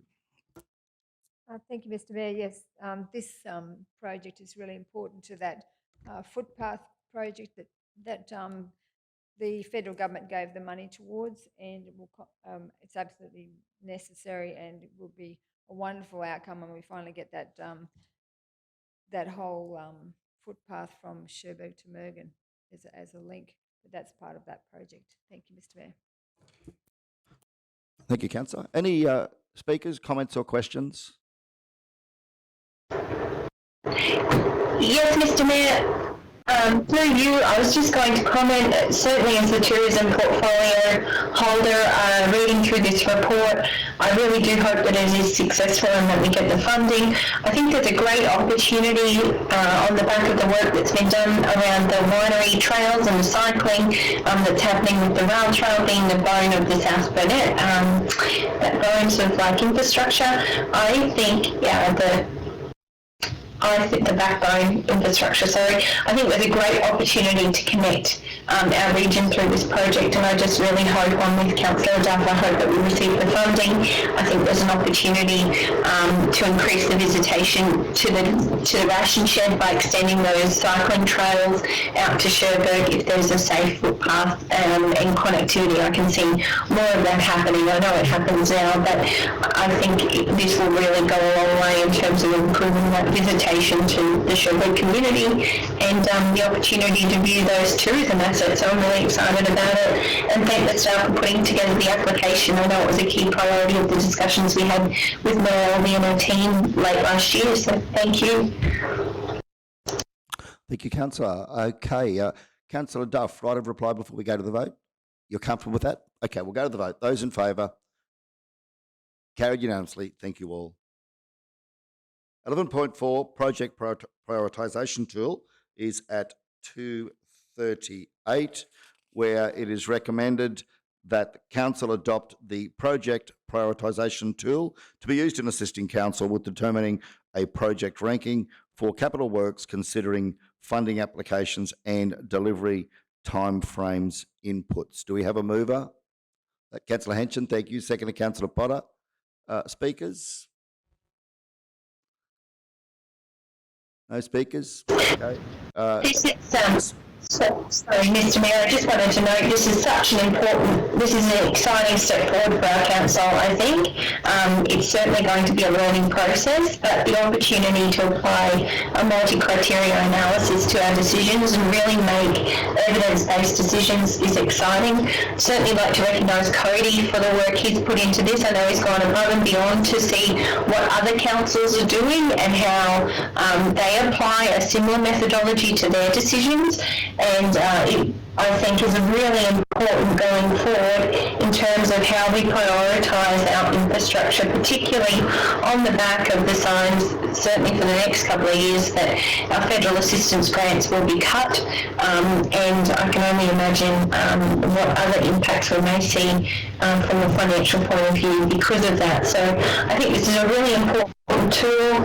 I think it's certainly great to have a framework like this in place, and I'm really looking forward to working with the team to use it and stay true to it, because I know sometimes politically there might be decisions that we want to make, but certainly when you run them through this tool, I think it's good to look much broader and really assess the impact of the decisions that you are making here in the chamber and online today. So thank you to the team for the work that's gone into this, and I look forward to trialling it in the infrastructure area. However, I know Council shares the vision that we apply this to all council departments into the future once we straighten out any teething issues. So thank you to the team.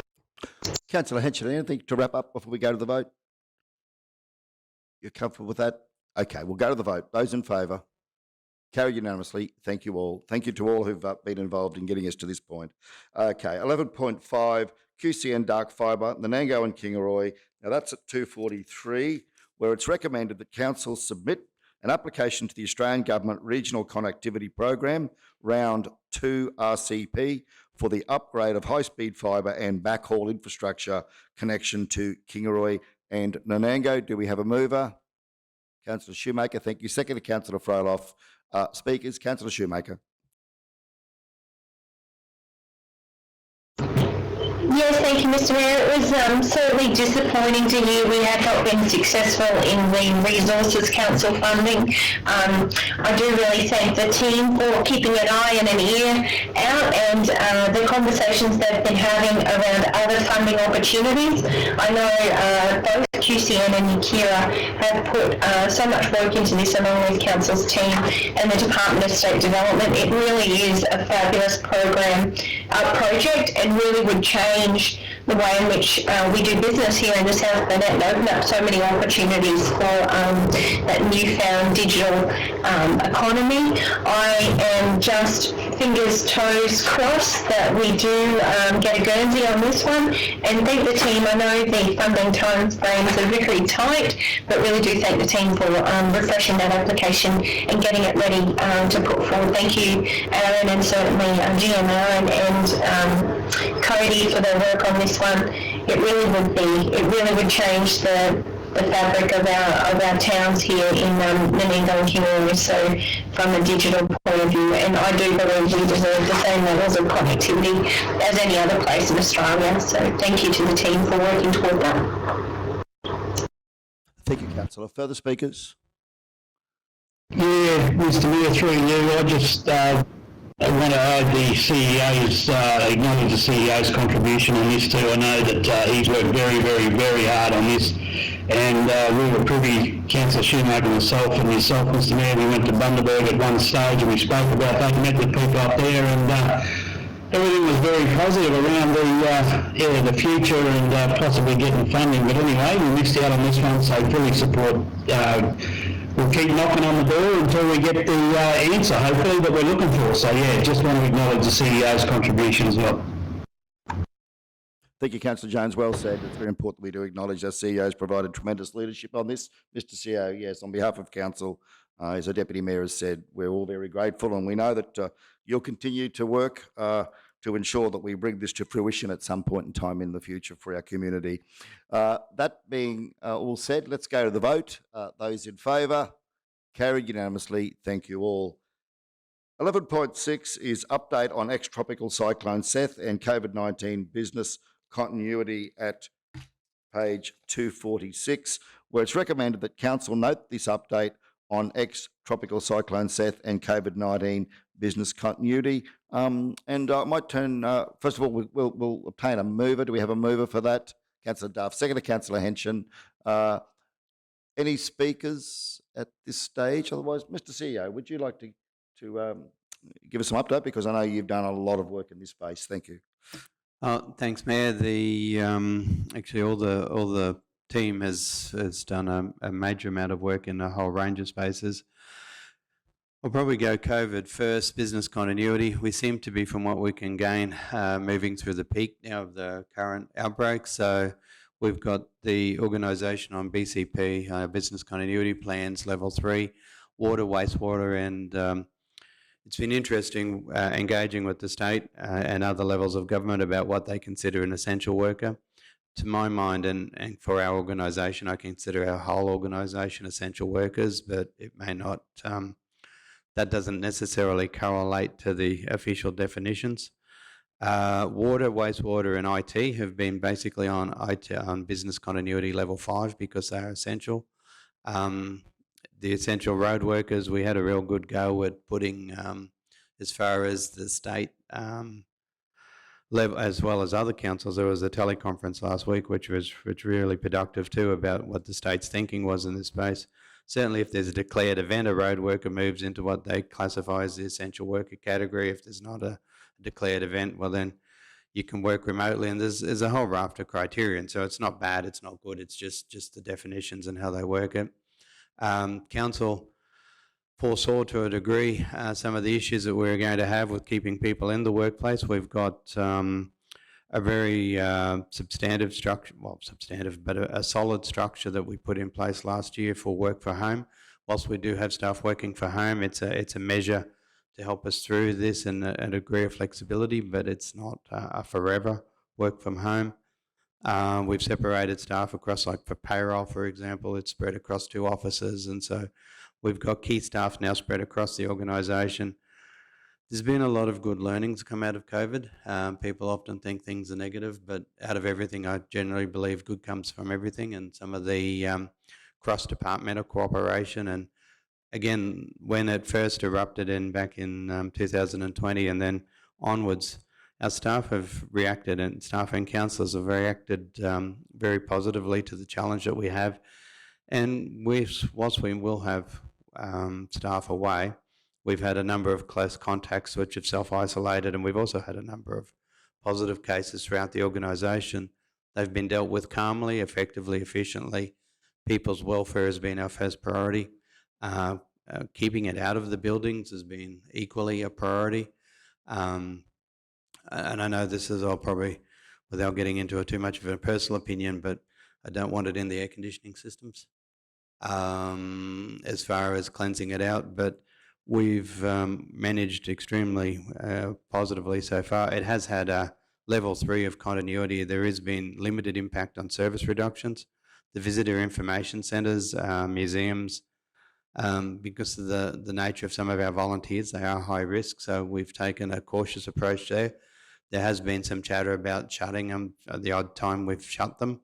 Our first priority is to the safety of those volunteers and the staff that we do have up there, and so in all those occasions we'll err on the side of caution and safety rather than put anyone at risk.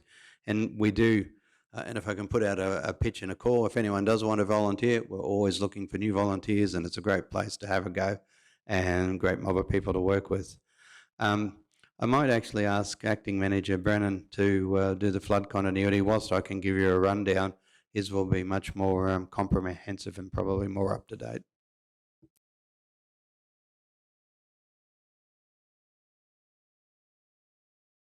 Mayor Otto, through you, thank you, Mark. And I think you've completely covered, I suppose, the way in which we've responded from a resource perspective to be as prepared as possible.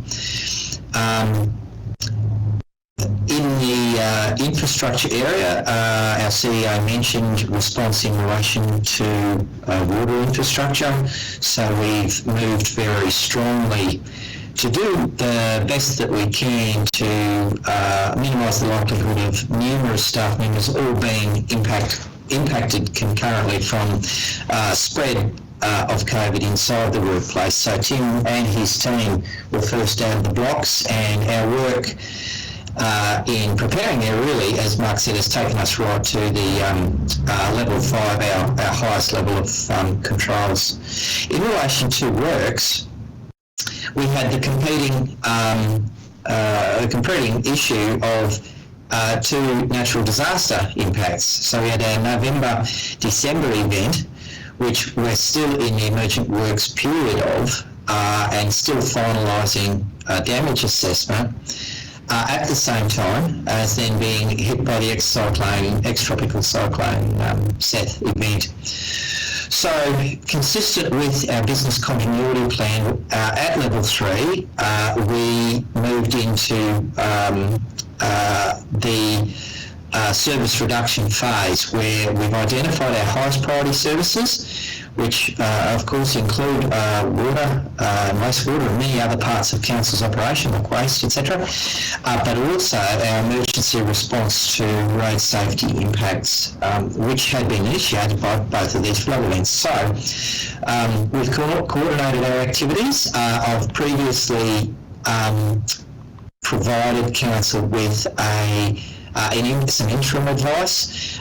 We'll give more current advice again at the upcoming Infrastructure Standing Committee, but suffice to say we've done the best we can to both be in a position to protect our resources should there be a significant reduction due to absence from work, at the same time as being able to coordinate our efforts towards the emergent work recovery period. So Kevin's team, assisted strongly by his coordinators, Cole Mann and Darren in Kev's absence, have set themselves up to be able to coordinate all response, not just those responses that are related specific to the flood event, but indeed any safety-related defects. So a lot of work going on in the coordination of that effort, because we've brought resources from places such as gravel resheeting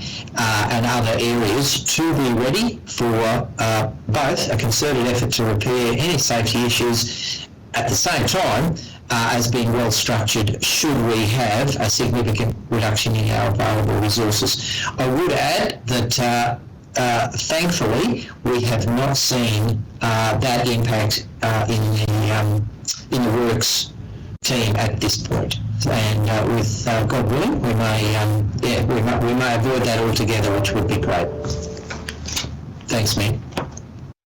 Thank you, Mr. CEO, and thank you, General Manager. And important to acknowledge the work that has been happening. It's not work that anyone will be seeing on the front line, particularly in relation to COVID, but there has been a lot of work happening by the senior leadership team in council to ensure that those community services are continuing to be provided alongside looking after the health and welfare of our staff and our community members who engage with council. So thank you very much, Mr. CEO, for your leadership in that space. It's been tremendous. In addition to that, I'd like to also acknowledge Councillor Froelich and Councillor Potter for your leadership in working with the LDMG, Darling Downs Health, and also Queensland Police staff through these emergency circumstances we found ourselves in, happening all at the same time with COVID and floods coming together. So thank you to you all and the staff that have worked with you. Okay, right. Well, we have the recommendation there. Anything to wrap up, Councillor Duff? Thank you. Thank you, Mr. Mayor. I just want to say, thank the staff for their work during the flood event. I just wanted a big shout out to our staff in the infrastructure section there.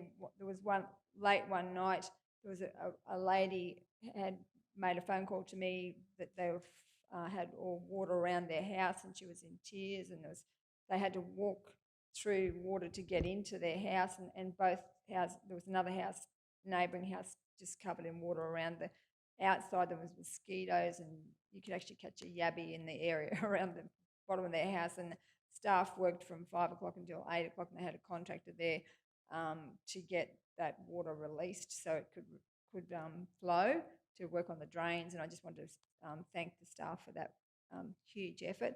And also just wanted to flag with Parks and Gardens is my portfolio, and there's been some negativity around some of the overgrown areas in the towns, and just wanted to say that the COVID has had an impact on that. And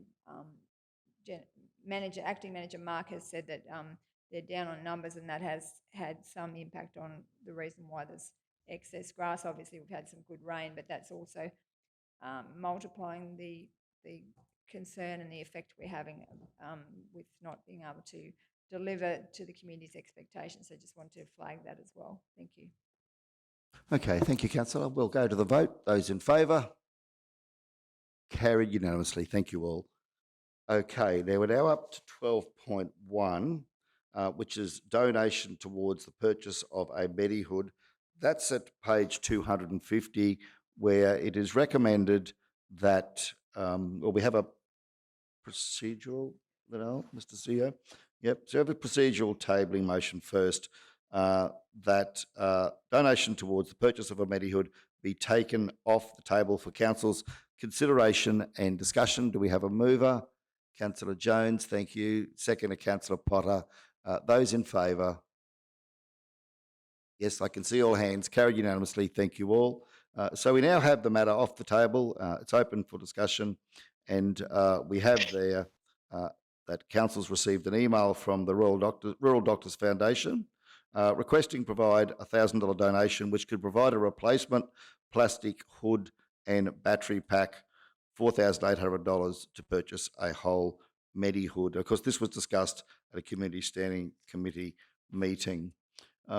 So do we have a councillor prepared to move a motion in relation to the $1,000 proposed donation? Thank you, Councillor Jones. Councillor Jones, would you like to put your motion forward? Thank you. Yeah, thanks, Mr. Mayor. Look, it's a small amount of money, $1,000 or even the $4,800, which I'd be happy to support as well for a whole Medihood. It's an unknown situation that we're living in at the moment, and where it goes, whatever.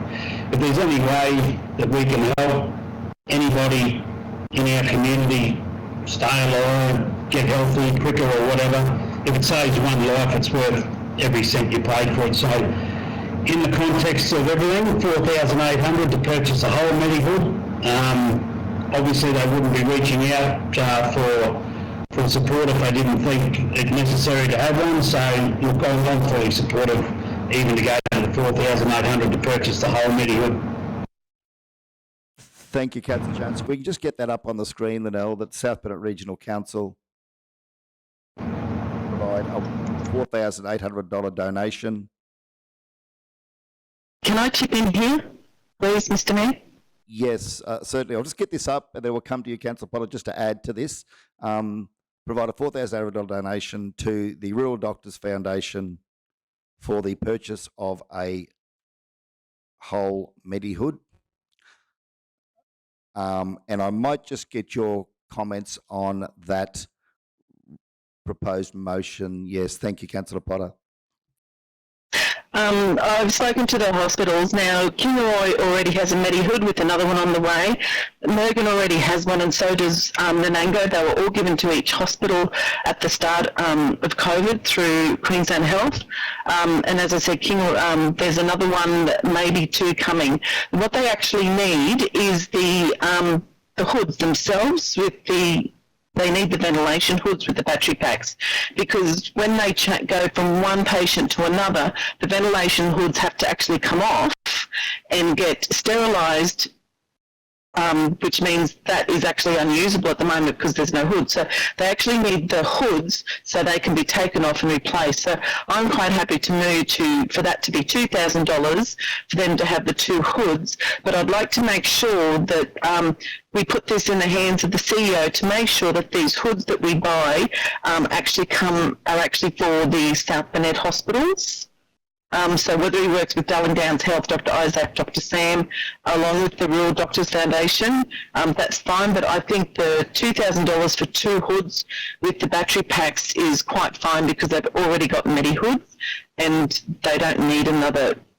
The Medi hoods, as I said, I spoke to the hospital yesterday again with regards to this. So I'm quite happy to change that to $2,000 for the plastic replacement, two placement plastic hoods and battery packs. Okay, so we're just going to... Sorry, Councillor Jones. No, that's fine. So the Southern Regional Council provided a $2,000 donation to the Rural Doctors Foundation for the purchase of 2 replacement hoods and battery packs for utilisation within South Burnett hospitals. Yeah, because we do have to make sure that we get the right ones that suit what the hospital has. Yes. So, Councillor Jones, are you happy to put that forward as a motion and have Councillor Potter second that? Just a question to Councillor Potter, through you, Mr Mayor. You mentioned that the hospitals, Kingaroy, Morgan and Nanango, have all got Medi hoods. So is it, would it be fair to assume that they all need plastic hood and battery packs in those hospitals to service that?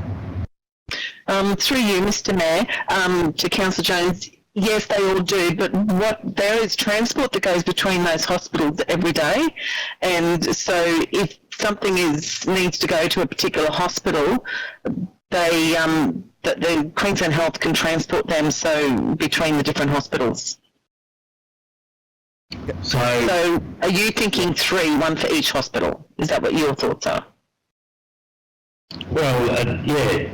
Along those lines, even if you wanted to go 2 to Kingaroy and 1 to Morgan, 1 to Danango, I'm easy, because this is your portfolio and I'm happy to support. I was unaware that was new information to me that you just provided, but in saying that, if a $4,000 purchase enables us to buy 4 plastic hood and battery packs, 2 to Kingaroy, 1 extra to Morgan, 1 extra to Danango, it's got to help them significantly, I think. Up to you. Yeah. I'm open. At this stage, I believe Councillor Froloff may be able to help me with this one, but I believe everything comes back to Kingaroy to get sterilised. They have the sterilisation unit in Kingaroy, so everything comes back to Kingaroy anyway for the sterilisation before it goes back to their own places. Yeah, sorry. Yeah, that is correct, Councillor Potter, that everything comes back to Kingaroy for sterilisation before heading back out to the other hospitals. So, you're listening to your comments then, so you're saying that as they move from, if they have 2 patients in Kingaroy, for instance, if they address one, before they go to the next one, they have to get a new plastic hood and battery pack, is that correct? Yeah, so they take the when that patient goes, they take that Medi hood off, sterilise it and put a new one on for the next patient, yes. All right. Well, I'll be guided by you people that know more than I do in this situation, but I'd be happy to, $4,000 if it makes a difference to our medical staff across the region and makes it easier and a better service, because moving forward, who knows where we go.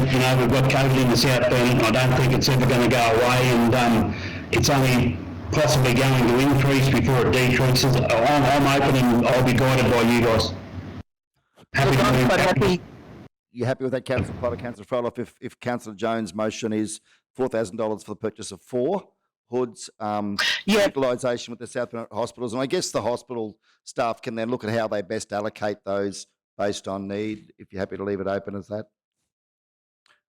Yep, that's fine. If the hospitals are happy with the 4, if they think the 4 are needed, but I would probably be guided by what the CEO has conversations with the hospital with regards to that. If they need 4 at all, or maybe even just 3. But yeah, look. But the thing is, to back up Councillor Jones, they're not only used for COVID, they're used for any infectious disease. So it's not just COVID they're used for many different things. So maybe Councillor Jones is right, and maybe 4 is a good number. Mr. CEO's just reminded that we make it up to $4,000 and we take the number out, and that'll allow our CEO then to have those conversations through his staff. Yeah, thank you. Okay, so thank you, Councillor Jones. So we have the motion as presented on screen, moved by Councillor Jones, seconded by Councillor Potter, up to $4,000 for the purchase of replacement hoods and battery packs for utilisation within South Burnett hospitals. Do we have any further speakers before we go to the vote? Okay, those in favour? Sorry, Councillor Henson. Sorry, Mr. Mayor. Yeah, Councillor Potter, can you just confirm Queensland Health has delivered these units to our 3 hospitals in the South Burnett? I haven't actually seen them, but I was told at the start, towards the end of last year, that one was delivered to Mogan, Kingaroy and Nanango, and when I spoke to the staff at Kingaroy Hospital yesterday, they said they were having another one delivered to Kingaroy, I believe. Thank you. And they've been supplied by Queensland Health, is that correct? Yes.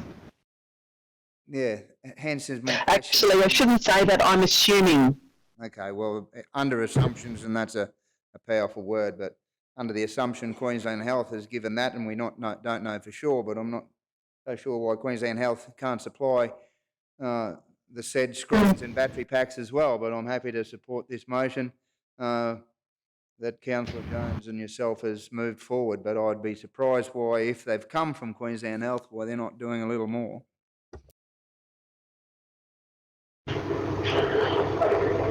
Yes. Thank you, Mr. Mayor. Thank you, Councillor Potter. I would say it's to do with funding because they've only got so much money to go around, and these have probably come at a cost to some other things within Queensland Health, I'm thinking.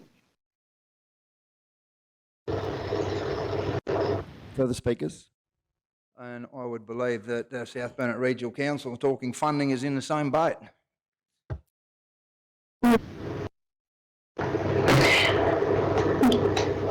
Yes, sorry, Mr. Mayor. I'm a little bit concerned about this one. I don't disagree with the intent, and I do think, it's important that our community has the tools it needs to manage COVID. I am a little bit concerned because of our budget position, exactly where these funds would come from. Would we draw these from our community grants funding opportunities is probably one of my first questions, which I'm comfortable with doing if that's the case. But yeah, I'm a little bit with Councillor Henson in the sense that Council already does do the heavy lifting and does try to pitch in and help when it can in our community, but the state government has a much bigger budget than us, and I would hope, and I'm sure they are, providing the tools that their people need to be safe in the work that they're doing. So I'm a little on the fence with this one, to be honest. My concern is, are we giving this to the Rural Doctors Foundation?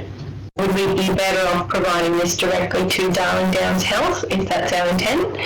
And because from what I took from the Rural Doctors Foundation letter, it's more about it for them as to be able to transport patients, and support rural and remote hospitals. So I don't know if you've got any further information, Councillor Potter, that might make me feel a bit more comfortable about this one, but I'm a little bit with Councillor Henson in the sense that our budget's already so finite, and this is outside our core role of responsibility. I would say it probably is outside our core role of responsibility, but then by the same token, roads, rates and rubbish is no longer the only things we focus on within South Burnett Regional Council. We now have to delve out a lot more into communities and health and things like that. And that's where I think this comes in. Now, this is why I actually put in there for the CEO. It's actually not written down there, but I'd like the CEO to actually sort of look into this, because it really, I do agree that even though we've got the Rural Doctors Foundation asking for this, that's why we need to make sure that we have that conversation with Queensland, with our hospital within the South Burnett, hospitals within the South Burnett, because we need to make sure that whatever we buy is suitable for our particular the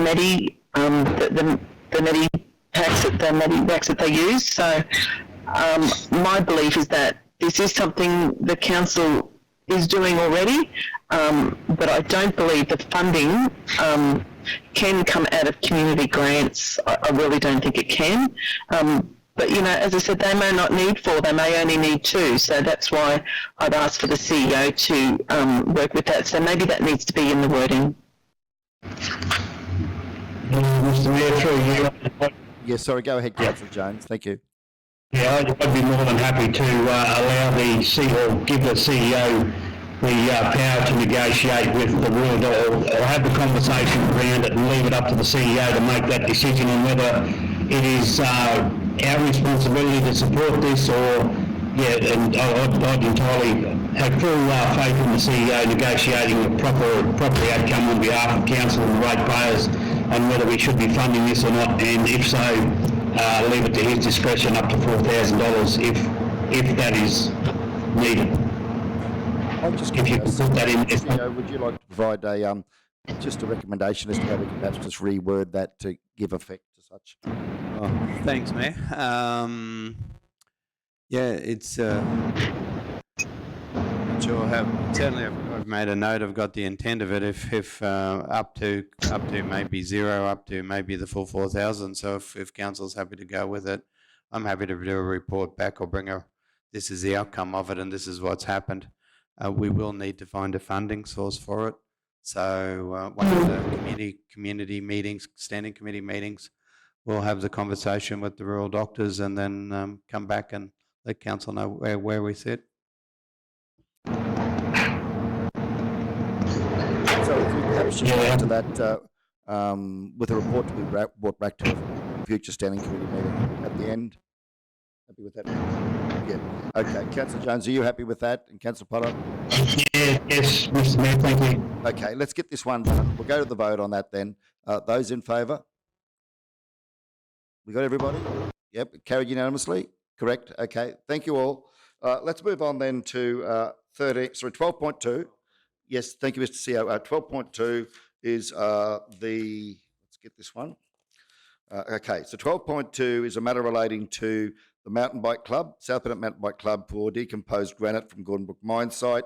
And I would ask if the council would like to put forward a motion in relation to that. Councillor Shoemaker, thank you.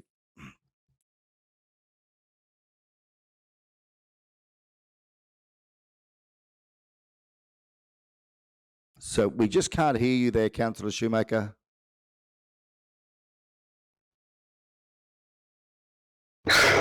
We've got you now. My apologies. I was on mute. I do have a motion that I have put forward to Lindell, and I'll just pop into the chat box here. That South Burnett Regional Council provide in-kind support in the supply and delivery of 500 cubic metres of decomposed granite from the Gordon Brook Dam mine site for use in the development of the Gordo Mountain Bike Park, Skills Park and Pump Track. Thank you, Councillor. We have that on screen now. Councillors, do we have a seconder? Seconder, Councillor Duff, seconded. Thank you. Councillor Shoemaker, would you like to speak to the motion? Yes, thank you, Mr Mayor. I certainly acknowledge that this is a large amount of granite and quite a large in-kind donation that council would be making toward this project. However, I also recognise the enormous contribution many local businesses and funding sources have put toward this project that I really do believe positions Kingaroy and the South Burnett to really become a cycling and mountain biking mecca. If you have a look at the Southern Queensland Country Tourism report around mountain biking that I've shared with councillors, it is becoming the fastest growing recreational sport and tourism activity across Australia. And a lot of governments at all levels are looking at the popularity of mountain biking and its market potential, and are developing strategies to guide investment and planning. And I know we've talked about adventure tourism and the things certainly we aspire to. I know Council's been really supportive of this project in terms of extending the lease area, which I know the mountain bike track now it has really enabled them to open that area up and really provide a great space for families, local people and tourists to enjoy mountain biking. We've got a very hard-working, organised local mountain bike club who did not foresee the need for this amount of granite. They did do their homework, and it's only that they've been very fortunate. A trail builder who's actually working on the Western Downs trails at the Bunya Mountains has kindly donated so much time and effort toward really making sure the Gordon Brook Mountain Bike Skills Park is state-of-the-art, and they've identified that the soil type there in Gordon Brook does require this amount of gravel, this amount of deco. So I know it's a large request. However, I can see from an environmental point of view, this is an opportunity to preserve a beautifully natural area there at Gordon Brook.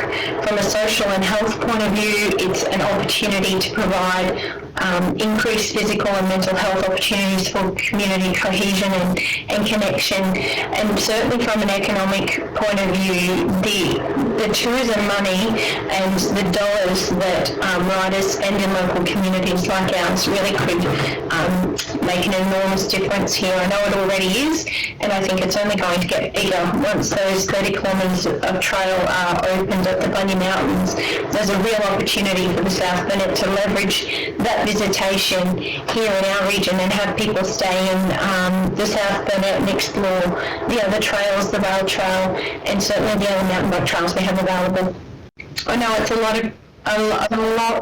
of granite, but I also know it's right next door, so the actual logistics of transporting it, it's not a long way to go, and I know it would be the difference between this club being able to spend the over $100,000 worth of funding that they've received in developing this park or not. So I really do put this on the table and hope the council will support it.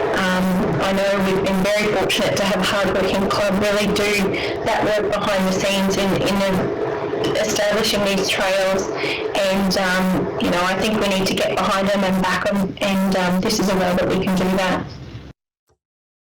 Thank you, Councillor. Okay, so further speakers?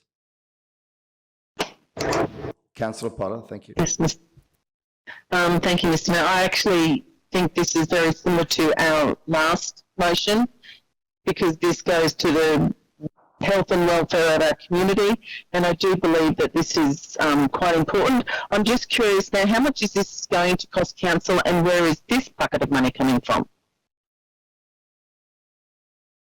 General Manager, perhaps, General Manager Brennan, are you there? Could we call you in on this? Thank you, Jed.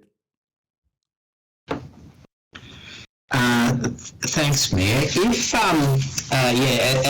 as read,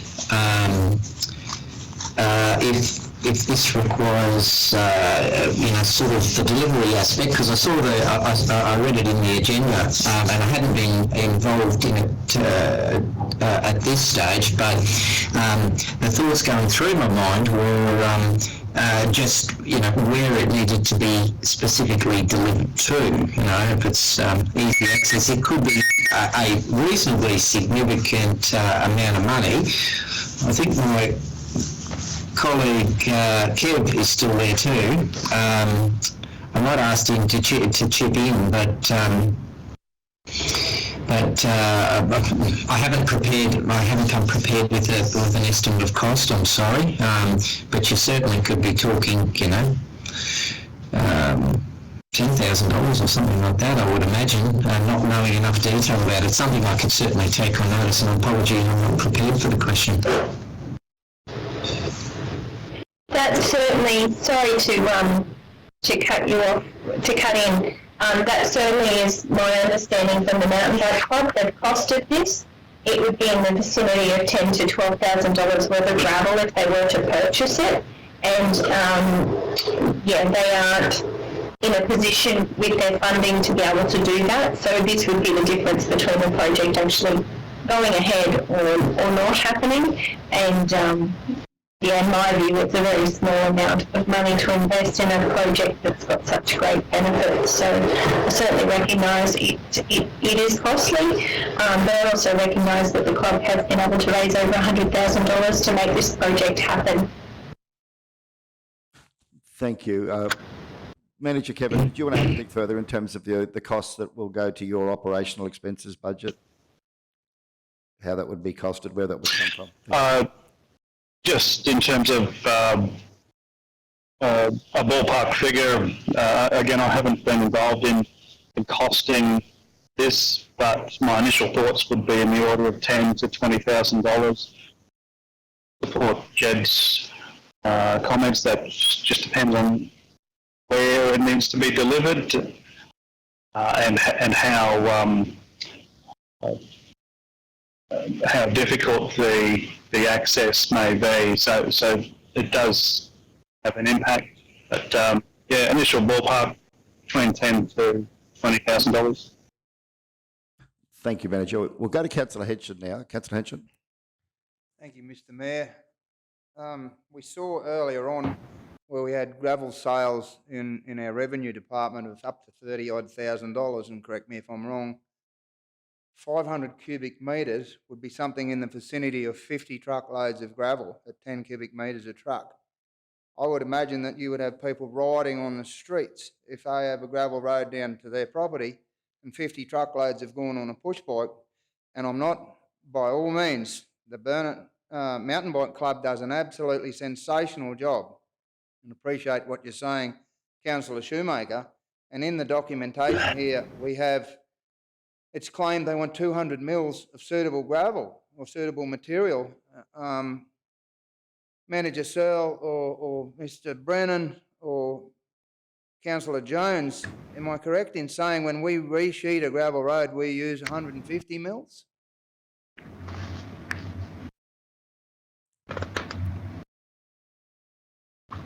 That's correct. We would typically use no more than 150 mils. In a lot of cases, it's only 100 mils. Thank you, Manager Searle. I think this is a wonderful initiative by the Mountain Bike Club, but to expect to put 50 truckloads of gravel in kind at 200 millimetres deep, as I said before, you will have rural people rioting on the streets to see 50 truckloads of gravel go on a facility that is a want or a need. So I would be prepared to leave this on the table for further budgetary discussions in June, July, but I'm afraid I can't be supporting this at this present time. Managers, Councillor Henson's raised some good points. So I wasn't aware. Would that be 50 truckloads we'd be looking at? That's going to take our current gravel trucks out of operation while they're doing that? And how long would that take our trucks and their drivers to deliver 50 truckloads? So that was 50 truckloads, so averaging 10 cubic metres per truckload.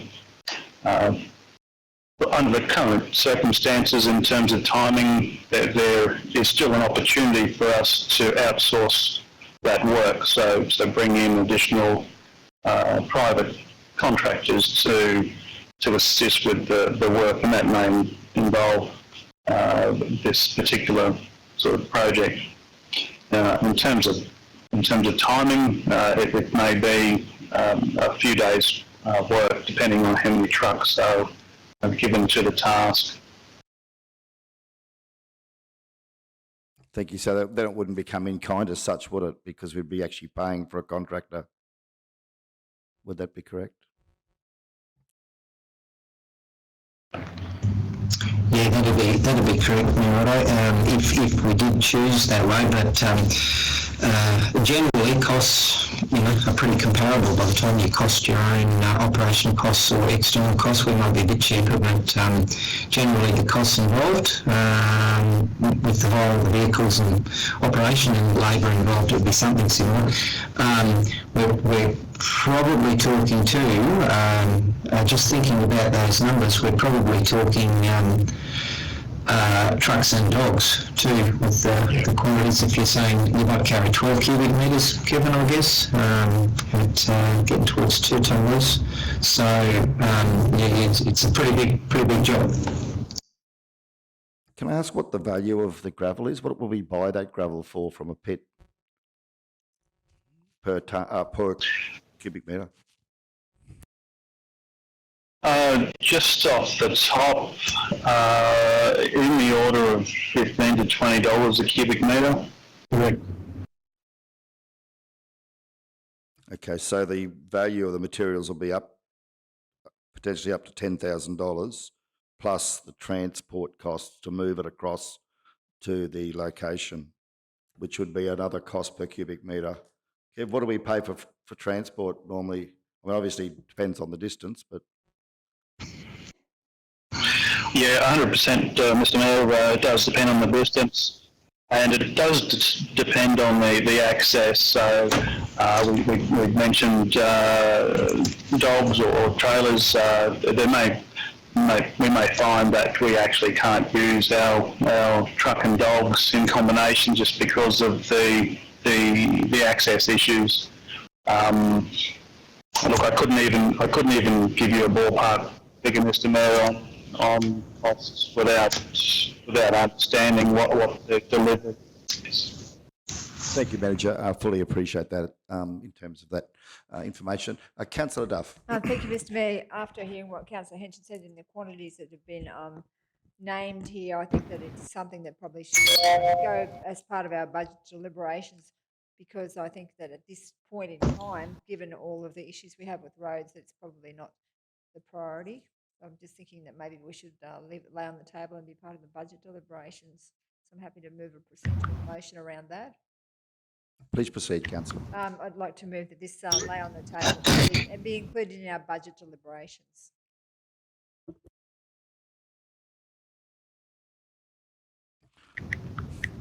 Councillors, 22-23 budget deliberations. Perhaps best to clarify that, Linnell.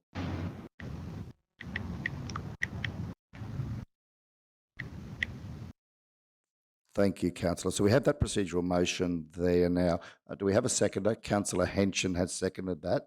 We'll go to the vote. Those in favour of the vote? Yeah. So we have, am I right, Linnell? We've got Councillor Henson. Linnell has seconded that. Those in favour, we've got councillors...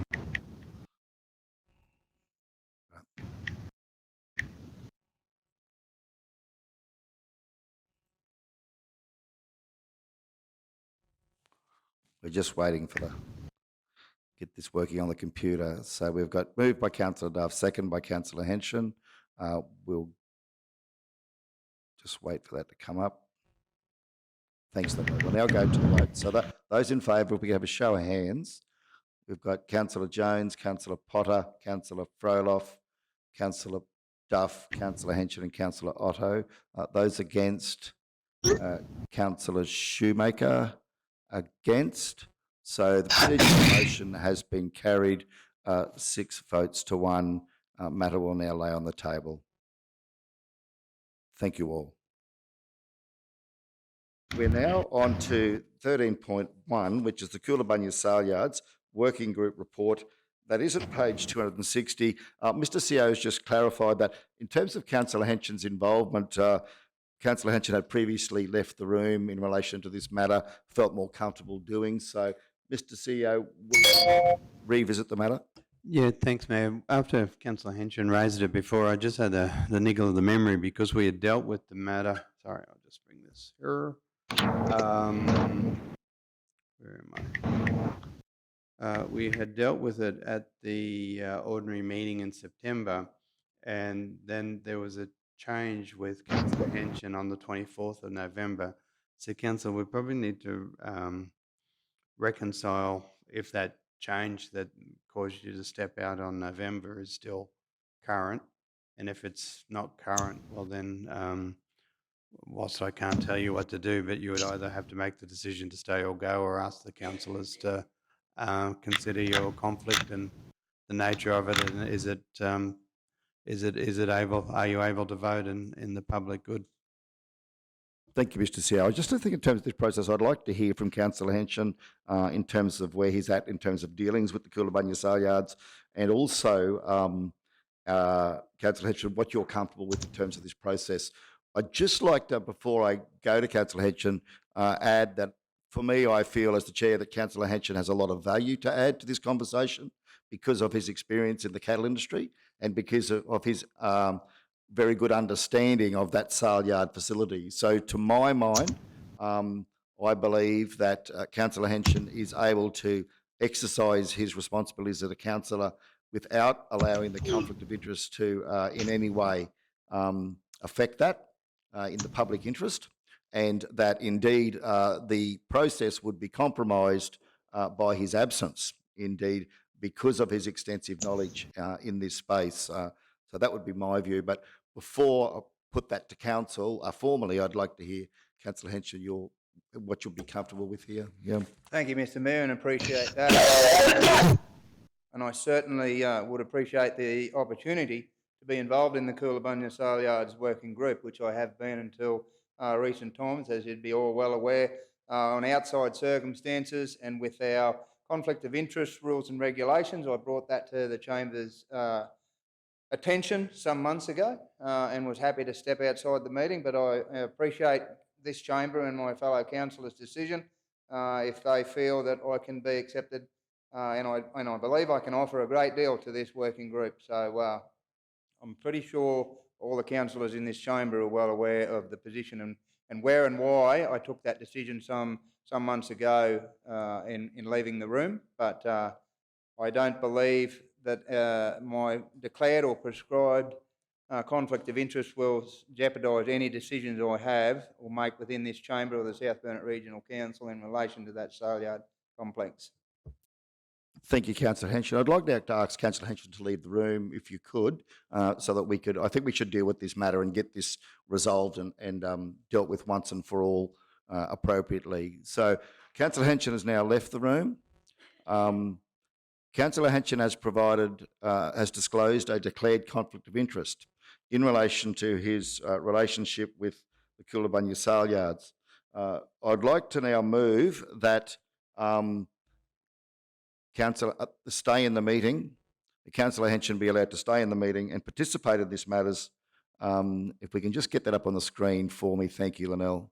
You're wonderful. That's exactly what I'm trying to say.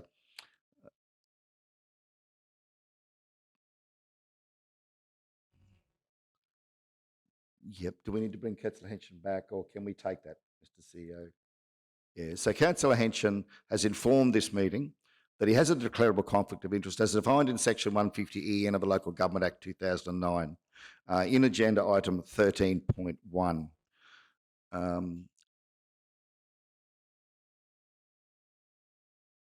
Yeah.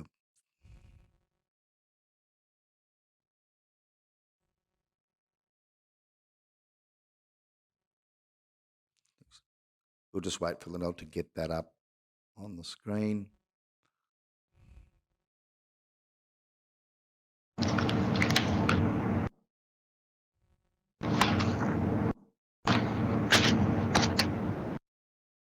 No, we just got to get the right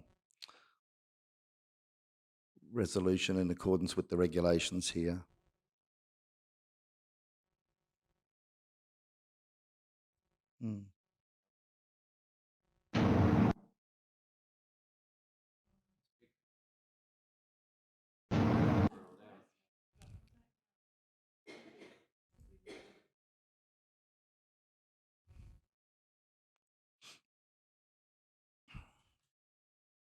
We've got it. Well done, Linnell. Okay, so I'm going to move a motion here that Council resolve that Councillor Henshin has a declarable conflict of interest in the matter, and notwithstanding the conflict, Councillor Henson may participate in the matter, discuss and vote upon it. Do we have a seconder for such? Councillor Duff has seconded. Now, in speaking to the motion, it is my view that Councillor Henson's conflict of interest is a declarable conflict of interest, but does not, will not prohibit him from acting in the best interest of the community on this matter, and that subject, other than for any future changes that may have in terms of the nature of his conflict of interest, that this motion would then allow Councillor Henson to continue to discuss and vote upon and participate in all matters associated with the Coolabunga Sale Yards working group and council meetings. So it would only be where circumstances changed that this resolution would have to then be revisited. So I put the resolution forward. We've got a seconder. Does anyone else wish to speak to the matter? Otherwise, Mr. CEO, if all is in order, if you're comfortable with such, we will go to the vote on this. Those in favour? You have a show of hands. Thank you, councillors. So we have a unanimous vote in favour. That has been carried. Thank you all. Thank you, Mr. CEO. We now bring Councillor Henson back into the meeting. That resolution would stand in place on an ongoing basis in relation to this matter, and will only be revisited should Councillor Henson disclose that the nature of his conflict has changed materially. Welcome back, Councillor Henson. Councillors voted to enable you to participate on a continuing basis in the Coolabunga Sale Yards, and thank you for disclosing your conflict of interest. Thanks very much, Mr. Mayor, and my fellow councillors. Yep. Thank you, Councillor Henson. So we now have the matter in front of us, councillors. 13.1, Coolabunga Sale Yards Working Group Report. It is at page 260, and it's recommended that the report be received and Council adopt the Coolabunga Sale Yards Working Group Action Plan as presented. That the working group be directed to continue to develop and implement the action plan with updates to Council on a regular basis. That pursuant to Section 97 of the Local Government Act 2009, Council adopt the fees and charges for sale yards and dips as presented, with such fees applying from 1 February 2022. Do we have a mover? Councillor Duff, seconder Councillor Jones. Speakers, Councillor Duff, thank you. Thank you, Mr. Mayor. I think that the group is working well together, and that we have a way forward with the Coolabunga Sale Yards. Some money in the budget and those allocations for the water lines and the poly troughs and the panels, or all of that has been well received. We were able to do some of that before that bull sale, and I think the users of the sale yards are gradually seeing some improvements, and so I think it's a work in progress, but it's all moving forward in a positive way. So keen to support this recommendation. Thank you, Councillor. Further speakers? Yeah, Mr. Mayor, thank you, through you. 5 years I've been waiting for this. I'm fully supportive of this, and the fees and charges on 266 and 267.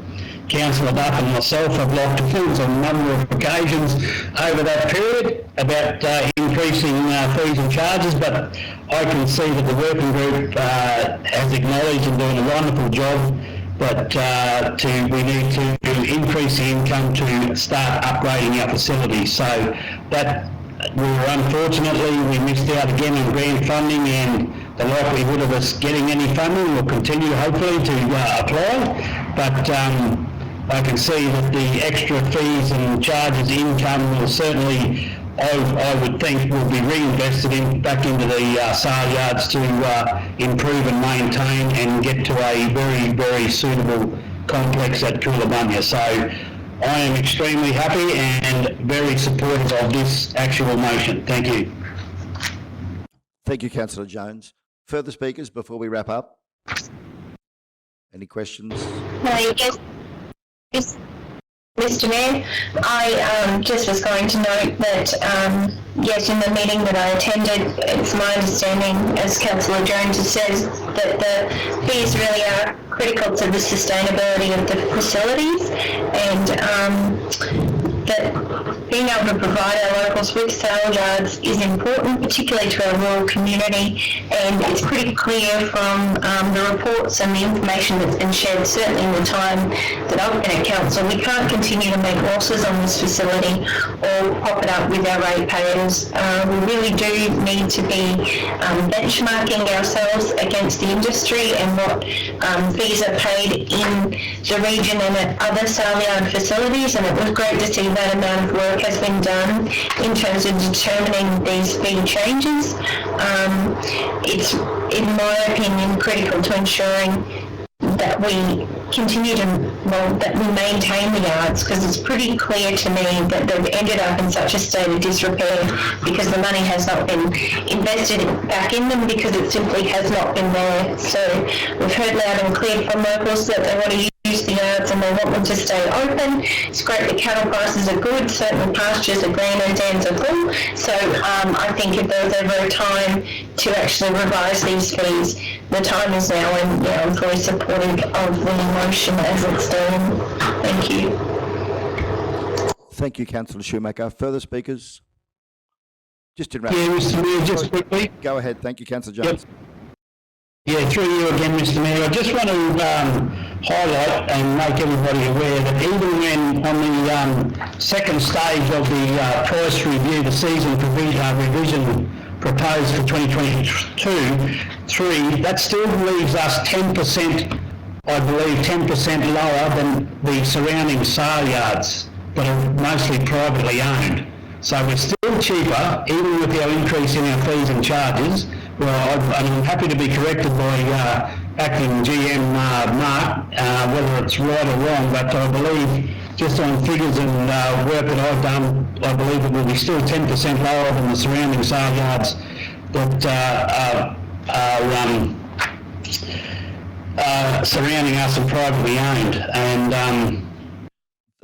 the other comment that Councillor Shoemaker just made, that the money wasn't there, we were running at a loss, so the money definitely wasn't there. So we need to operate these so that we do have an income and we can reinvest back into these facilities to make them to a suitable standard that the rural people expect. Yeah, fully supportive.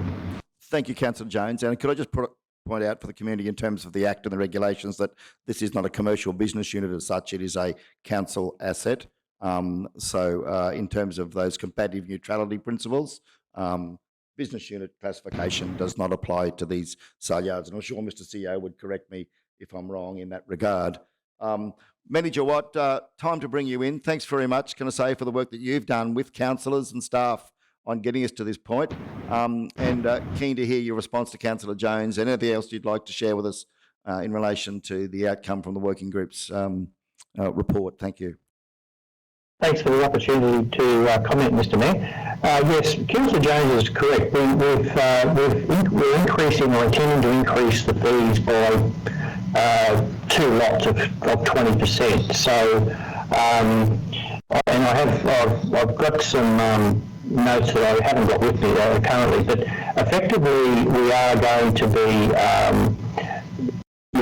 10 to 20% lower than, say, Mervyn, and after the fee increases, and I guess that reflects, the operation itself and the different services and the different way of comparing fees between Mervyn and Coonabarabran. But I think overall, those particular fee increases are reasonable and will probably meet user expectations, and in the market at the moment I think it's a fair and reasonable time and opportunity to do that. So yes, that is true, and I think it gives us an opportunity to do some reasonably significant fee increases in a staged approach to make it fair and manageable, but also just to see how operations go for that sort of 6 to 12 month period, and then we can always come back and revisit again. So it's not like we're eliminating any other opportunities on how to improve that operation. Mr Mayor, if I just could just explain a couple of things, if that's possible, or are you in a rush to sort of move on to the next item? Or? Yes, please proceed. Thank you, Manager. Thank you, Mr Mayor. So just a work in progress update. We are looking at those poly troughs, but we are also which is not quite detailed in the report, we are still considering concrete troughs in some locations, so we're still doing the cost benefit on that, and we have got feedback from some of the users. So just be aware that we are trying to get the best outcome in those trough installations, so that's something to note. And really, we will be bringing that information, that collation of those cost benefits with the troughs back to the working group, because the working group is really working well, and we will allow that group to consider and possibly do an inspection of that site. So we're really noting that out in some detail, and of course all the other action plan items are high on our list of activities. So yes, as councillors are observing, we sort of are making some reasonable progress and getting some good direction in this space. So thanks, Mr. Mayor. Thank you, Manager Watt. Okay, we're ready to go to the vote on this one? Yep. Okay, those in favour? I see all the hands. Carried unanimously. Thank you all. Just, Mr. CEO, just in terms of Councillor Hanson's ongoing involvement in the working party, is that something we'd need to resolve, Council, at this point? That conflict of interest resolution just before we'll deal with that matter. Thank you, Mr. CEO. So just to clarify, Councillor Hanson is now, due to resolution of Council, able to recommence involvement in the working party. Yeah. Okay, let's move on to 13.2, approval of the South Burnett Biosecurity Surveillance Program in accordance with the Biosecurity Act of 2014. That's at page 271, whereby it's recommended that Council approve the commencement of the South Burnett Biosecurity Surveillance Program for restricted and prohibited matters under the Biosecurity Act of 2014 across the South Burnett Regional Council area, starting on the 10th of February 2022 and finishing on the 24th of January 2023. And that notice of the approved biosecurity surveillance program be placed on the Council's website 14 days prior to the stated commencement of the program. Do we have a mover? Councillor Henson, thank you. Seconded by Councillor Duff. Speakers? We'll go to the vote. Those in favour? Hands? Yes, I've got all hands. Carried unanimously. Thank you all. Council 14.1 is at page 283, and it's the establishment of a blaze aid camp. The recommendation is... sorry, have I got everybody there? Yeah, sorry, Mr. Mayor. I'm just having an issue with the camera, and I had my hand up, but I just wanted it noted that the vote. Thank you, Councillor Schumacher. So just confirming we had your vote for in relation to that resolution. Yes, regarding Coolabunny Salgo. Yep. Very good. Thank you, Councillor Schumacher. Okay, so we were at page 283. Now, the officer's recommendation is that Council provide funding support of $2,500 to Blaze Aid to establish a base camp at the Mergen Showgrounds in response to the recent flood event. Do we have a mover? Councillor Duff, you have your light on. Mr. Mayor, I'd just like to move an amendment that we change that figure to $5,000, and I why. Okay, so Councillor Duff has moved a motion that provides funding support of $5,000. So that's been moved by Councillor Duff. Do we have a seconder? Anyone prepared to second that? Councillor Potter has got her hand up. So Councillor Potter has seconded the motion. We'll now go to Councillor Duff to speak to the motion. Thank you. Thank you, Mr. Mayor. Yes, the reason why it was $2,500 was originally we were going to have a shared camp with Gympie, so it was based in Mergen, but Gympie was only going to have that was up to 2,500 in, and because we were supporting those areas like Tansy and Boobigen, but now Gympie has two other campsites, or one other campsite, and then the North Burnett has one as well. So Bigoton is going to be one, and also Waluga. So the expectation from Blaze Aid was $5,000 from each council area. So that's why it changed from 2,500. I think it needs now to be 5,000. So that's why I'm proposing the change to the figure. Further speakers? Yeah, so I'm just curious, again, we're looking at funding. So where would that money come from? What bucket of money, which area would it come from? And also, if we supply that $5,000, that means we're also supplying the area of the camp. Do we have to supply their food as well, or how does this work? Because I don't remember this amount being paid for last time. Thank you, Councillor Potter. Could I call on you, Councillor Duff, please, to provide some further information to Council, certainly in relation to what will the funds be used for, where would you expect the money would come from in Council's budget, and is there in-kind support being provided from Council in terms of accommodation or food or anything else? Thank you. Thank you, Mr. Mayor. Yes, the PCYC has been flagged as the venue. I know that the PCYC have been also talking to our disaster coordinators. They've been talking to Donna Brown in any case. And yes, the facility is owned by council, but it is also managed by the PCYC. The Sergeant Renee manages that on count as a lease from council. And they've agreed to it. The PCYC are really keen to support that. So the $5,000 generally goes towards groceries and just getting the camp established. But certainly there will be a lot of in-kind support across from the community.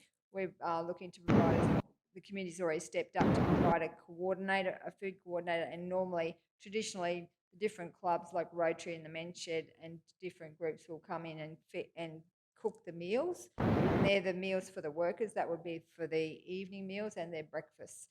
Normally the farmer provides the lunch.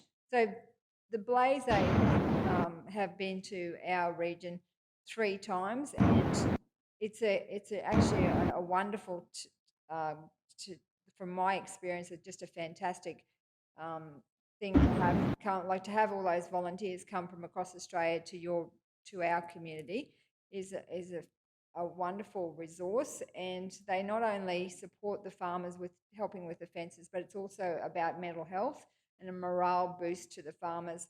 And it's made such a huge difference over the years, as I'm quite sure the other councils would be familiar with what Blaze Aid has done for our region. And I'm just 100% supportive, and I just think it's fantastic that they agreed to bring a camp to our region.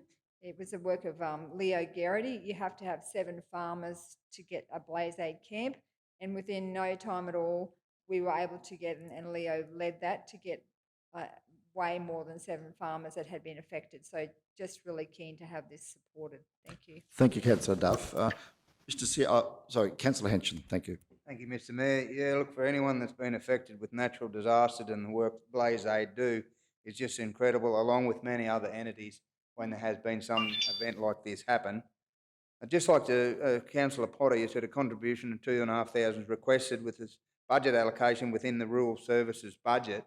If we were to support this $5,000, is that still attainable or acceptable within that rural services budget? Manager Jarvis?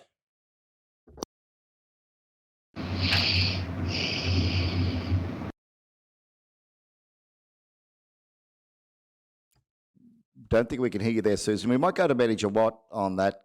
If we got you there, Mark. Well, Mayor, I Mr. can. CEO, thank you. If with this one, when General Manager O'May put up the report, or through his team, it was identified that the rural services, and Councillor Duff's explanation was exactly right. At the time of writing the report, we thought we were sharing with Gympie. It was $1,000 from what I understand last time. Costs have gone up over the period of time. At this point in time, if the council resolution, whatever's passed is passed, it'll come out of that rural services budget, and then we'll adjust the need for future spending in accordance with this resolution. Thank you, Mr. CEO. Further speakers, questions, concerns, council? Yeah, Mr. Mayor, question to CEO or Councillor Duff in regards to the $5,000 fee requested now and sharing with Gympie. If we pay the $5,000 and they're based at Mervyn, are they going to go across the border and into the Gympie Shire Council and help people in the Gympie Shire?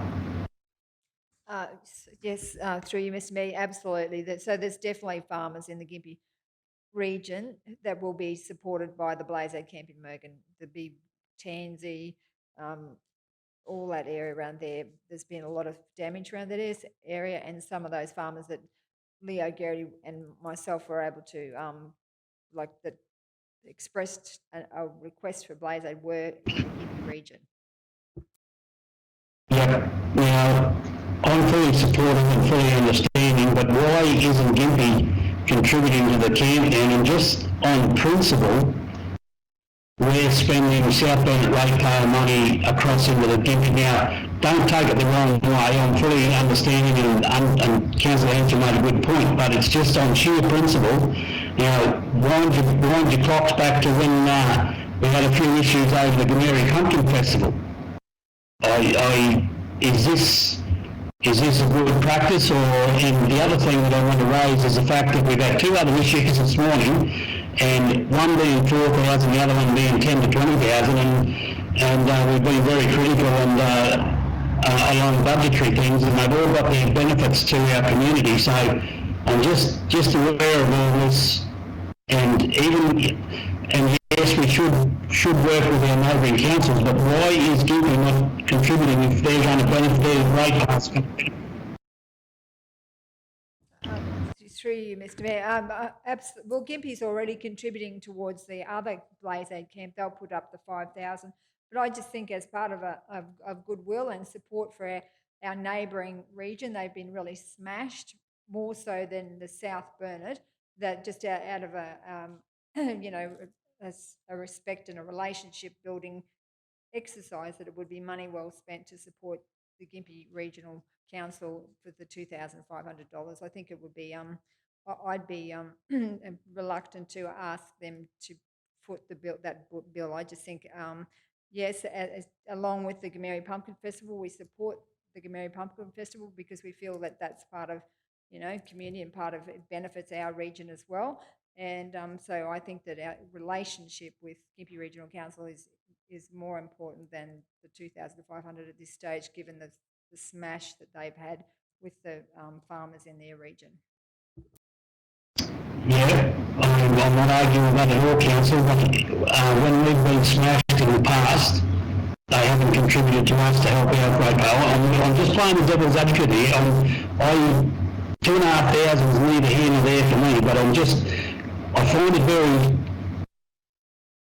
strange, I guess, that Gympie Council's funded their camp in their area for their residents, but we're putting our ratepayer money across in the Gympie region, and we've been smashed before too, remember, and no one's come to our aid. We've had to fend for ourselves. And I don't disagree with anything you're saying, Councillor Duff. But I'm just throwing it out there as the devil's advocate.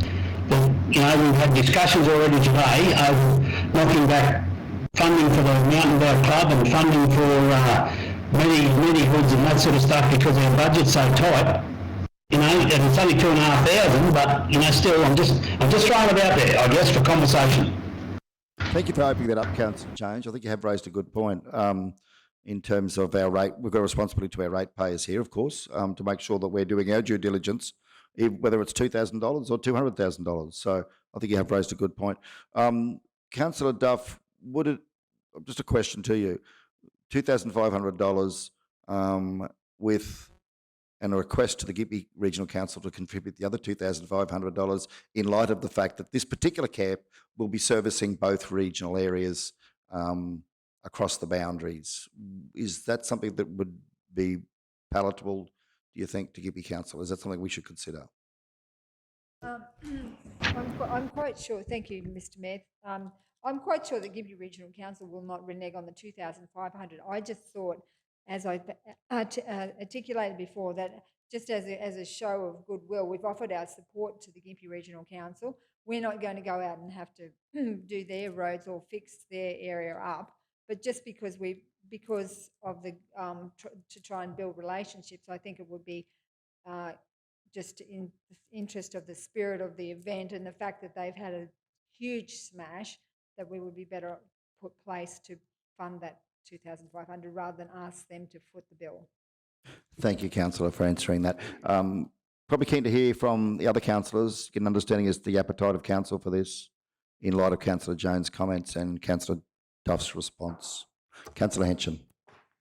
Thank you, Mr. Mayor. Yeah, look, it's a wicked double-sided sword, isn't it? And I can appreciate Councillor Duff's concept on this, but if we turn that around, I think when we looked at Gympie Council to perhaps put $2,500 into this, into our pot, I'm certainly supportive of the 2,500. And I mean, the event that happened down there is absolutely freakish. And I travelled some country that I had never seen water on, and the pace that it came at. I mean, who gets 800 mil of rain in a night?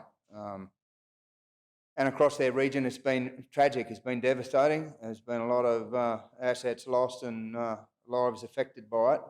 I think, again, as Councillor Jones has alluded to, our ratepayers, we've got a fair bit on our plate in the South Burnett, and I think our $2,500 contribution to Blaze Aid is a pretty good starting point. I think down the track we can certainly look at that if there's other things that needs to be reviewed or revised. So, yeah, I'm happy with the 2,500, and I'd like to think that Gympie, if we're going to send people across our border regions to help, that wouldn't have a problem in putting the other 2,500 in for those wonderful people that help in the Blaze Aid establishment. Thank you, Councillor. Further speakers? We will have to. We do have the motion, so we will have to go to the vote on this one as it stands. Further speakers before we do so? Councillor? Yes. Yes.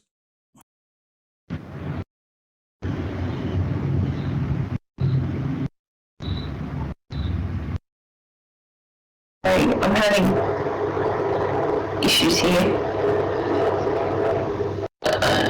Yes, we've got you now. Thank you, Councillor Shoemaker.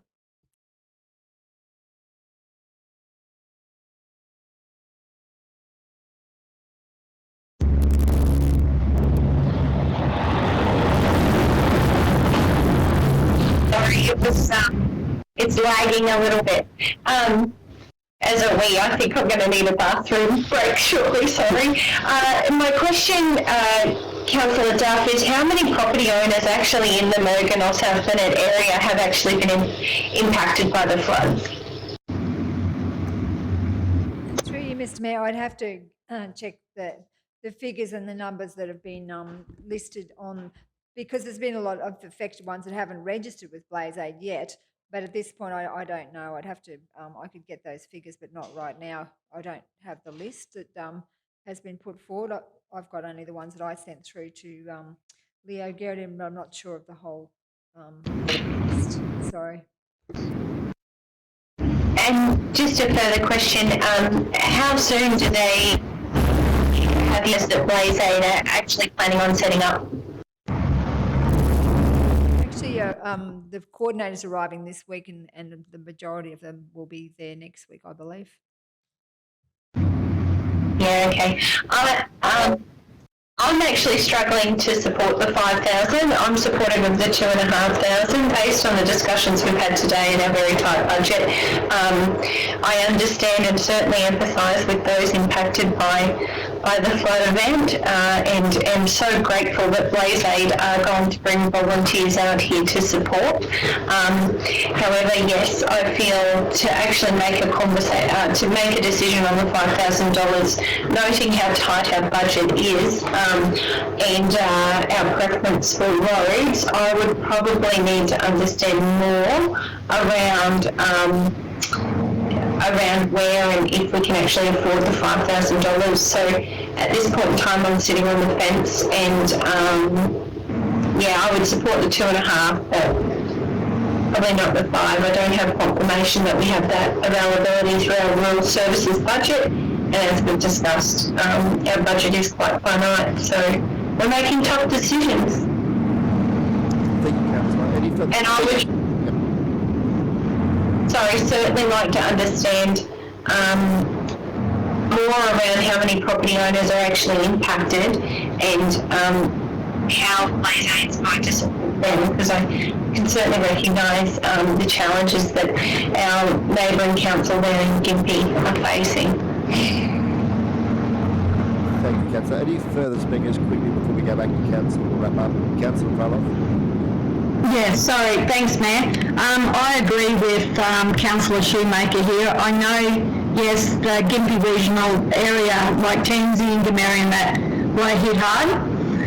And, but yes, we do get hit hard too in storms, and thank God we missed out on this one. And I'm with the same understanding. I'd prefer to more like the 2,500 than the 5,000, because this is the ratepayers' money of our region, and they are going into another region to do work in Gympie Shire. So I'm not happy with the 5,000, but I am happy with the 2,500.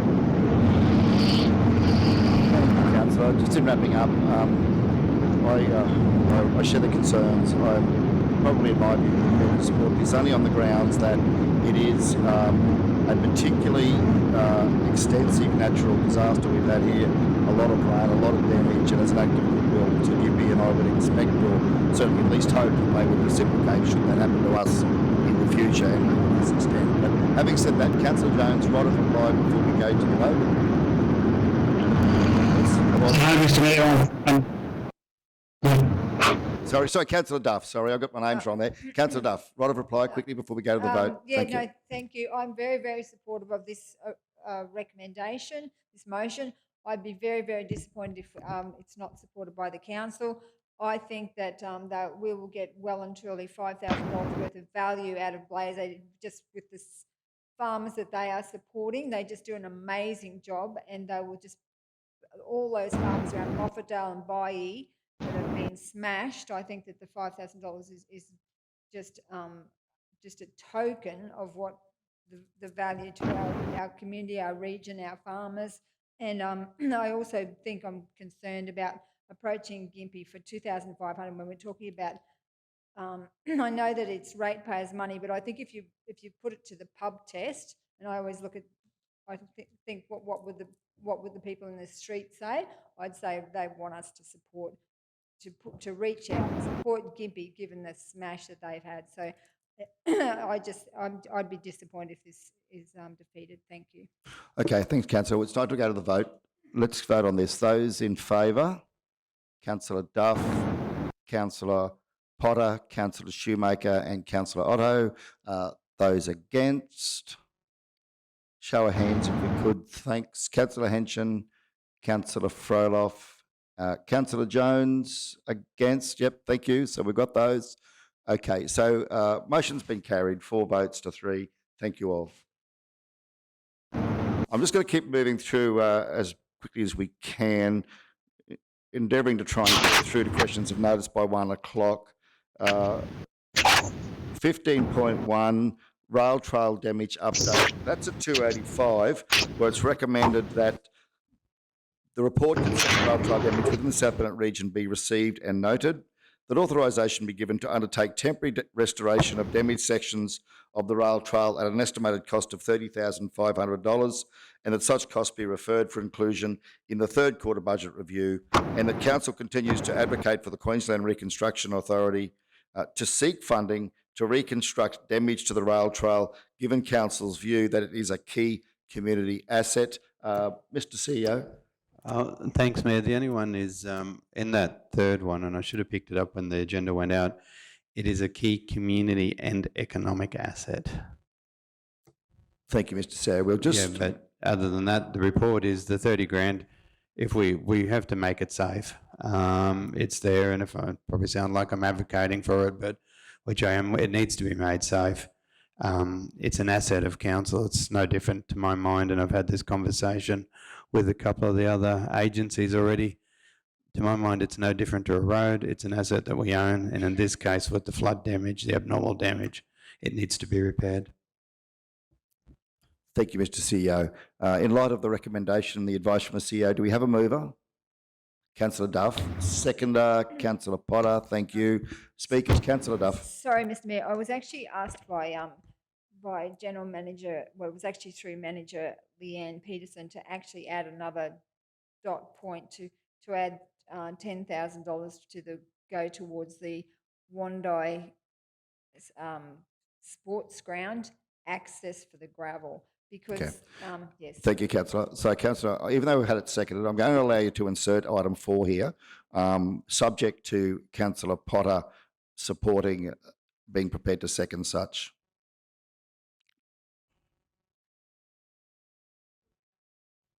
It was $10,000 to go towards the gravel access, to repair the access to the Wando Sports Ground. Councillor, clarify, does that include the fencing? Because has that been? No, Mr Mayor, because the fencing is covered with insurance, so they have funding in a different bucket for the fencing. Thank you. I'm prepared to accept that. However, Councillor Potter, only if you're prepared to continue to support that as seconder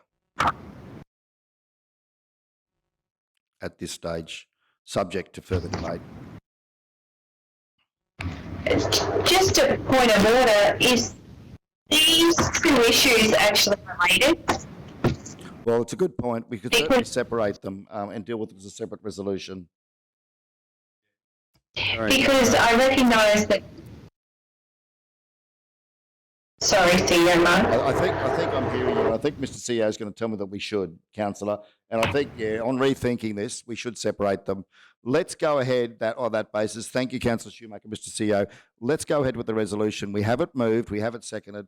Let's proceed as is. Councillor Duff, you'll have the opportunity afterwards to put that forward if you choose to do so off the floor. Okay, speakers? Further speakers? Councillor Duff? Just think it's we really need to do it to make that rail trail safe. It's a very important asset to our region, and yes, so I think I have the support of the council chambers. Thank you. Thank you, councillor. Okay, further speakers? Further questions?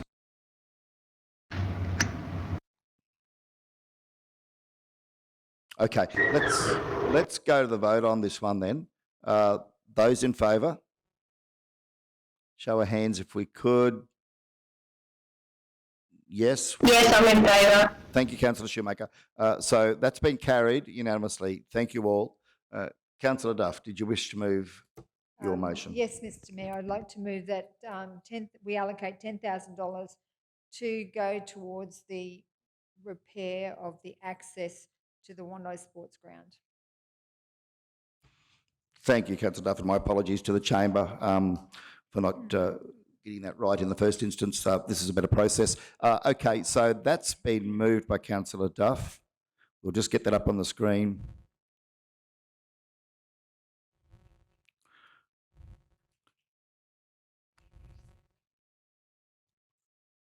Can you confirm as presented, Councillor Duff? Yes, and for inclusion in the third quarter budget review.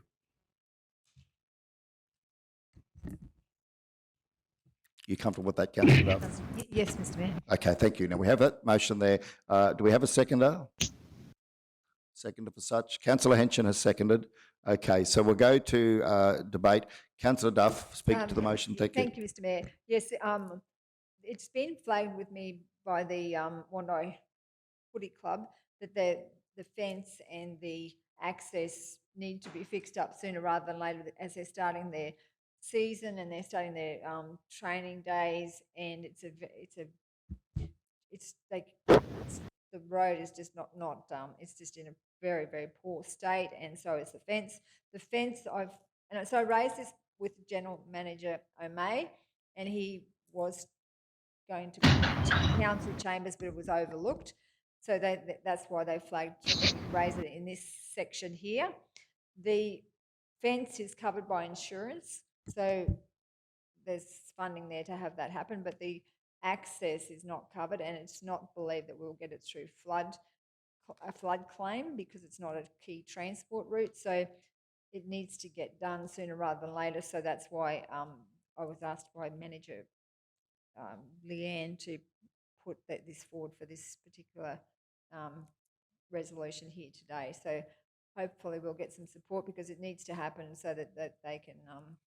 It'll also support the garden club and all of the different people who access that facility. It's not just for the footy club; it's for every user group who accesses that, and obviously the travelling community when they go there to support those events. Thank you.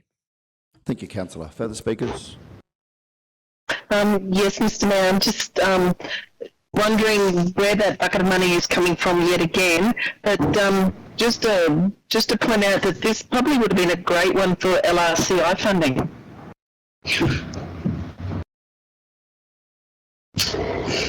Thank you, councillor. Funding, Mr. CEO, in terms of funding allocation for this in the revision. And that's why it goes into the third quarter review. Mayor, I'm not sure the rules of 10,000 on capitalisation, the rail trail, we're going to have to, where possible, pull these out of existing sources. So it will have to be considered as part of the third quarter review. Thank you, Mr. CEO. I would like to propose a procedure that this matter lay on the table until a report can be provided at a community community standing committee meeting. Thank you, councillor Shoemaker. We'll take that as procedural motion, and we'll just get that up on the screen.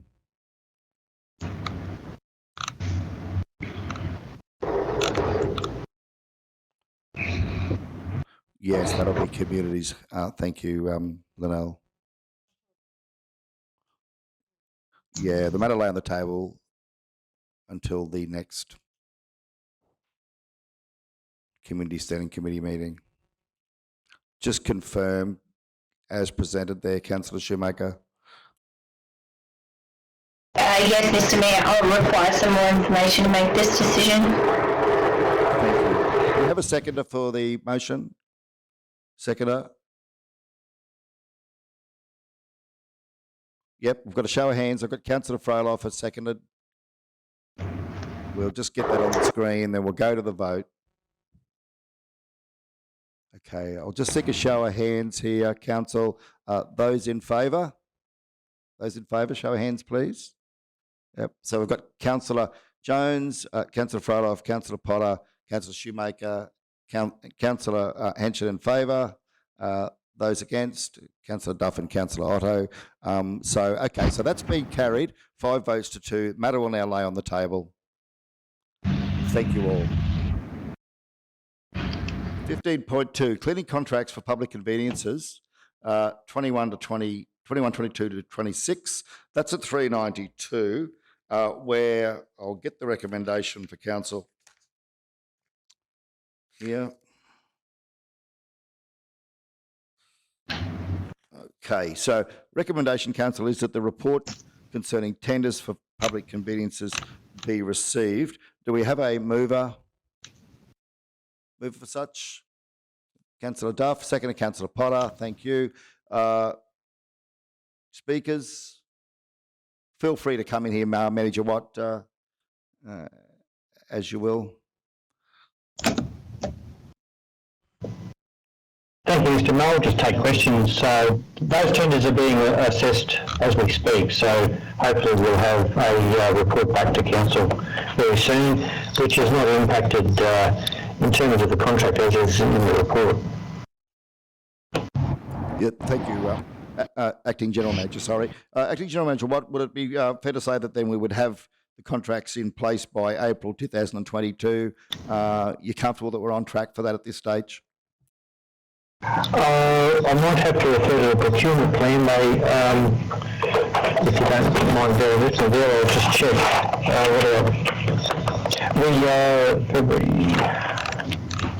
I would think that's reasonable. I guess I may double check that, but that was in the timeline for the appointment of those contracts. So end of April. Thank you, General Manager. Of course, if there's any change to that, I would imagine you report that back to a standing committee meeting anyway. So thank you again. Further speakers in relation to this? Otherwise, we'll go to the vote. Those in favour? Show of hands. Councillor Shoemaker? Okay, well, it's certainly been carried. So it's been carried. We'll go carried unanimously. I've seen Councillor Shoemaker's hand. Thank you. Taken as carried unanimously. Thank you all. 15.3, lease to the Kingaroy Junior Rugby League Football Club juniors and seniors. That's at 393, where it's recommended that South Bennett Regional Council enter into a lease with the Kingaroy Rugby League Football Club juniors and seniors incorporated over lease area D on SP 278786, being part of Lot 6 on SP 274891 for a term of 10 years and for rental of $75 per annum plus GST. Do we have a mover? Councillor Henson, second to Councillor Potter. Speakers? We'll go to the vote on this. Councillor Henson, anything to add? No, go to the vote.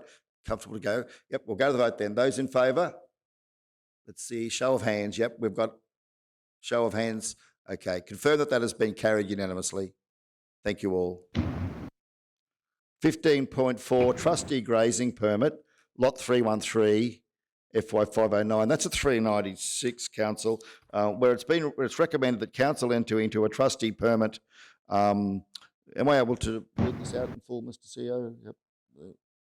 It's just at page 396. Yep, with a Desmond Roy McCullum for the use of lot 313 on FY509 for the purpose of grazing with the following conditions: for a fee of $800 plus GST and outgoings, including rates, and for a term of 3 years. Do we have a mover? Councillor Froloff, Councillor Jones has seconded. Speakers? We go to the vote. Those in favour? Yes, I've got a show of hands from everybody. Thank you all. Carried unanimously. 15.5, request for consent, Regan Figure Fields, Kingaroy Junior Rugby League Football Club Juniors and Seniors Incorporated. Council, that's at 399, where it's recommended that Council approve the Kingaroy Rugby League Football Club Juniors and Seniors Incorporated, the club, undertake the initial stage of redevelopment at their sports grounds, being part of Lot 6 on RP 274891, with the works being installation of a new storage shed, including the removal of 6 trees and the demolition and removal of the old storage shed, installation of the existing ticket box gate shed with a similar size structure in the same location at the entry gate, commence work on the relocation of part of the boundary fence onto the surveyed boundary of lease area D, redistribution of the earth mound previously used by spectators, conditional upon the club entering into a lease with council over the area prior to commencement of the works, identifying the boundary area of lease area D by a qualified surveyor prior to works commencing, ensuring all works are located within the lease boundary, confirming the location of the storage shed does not impede the development of the proposed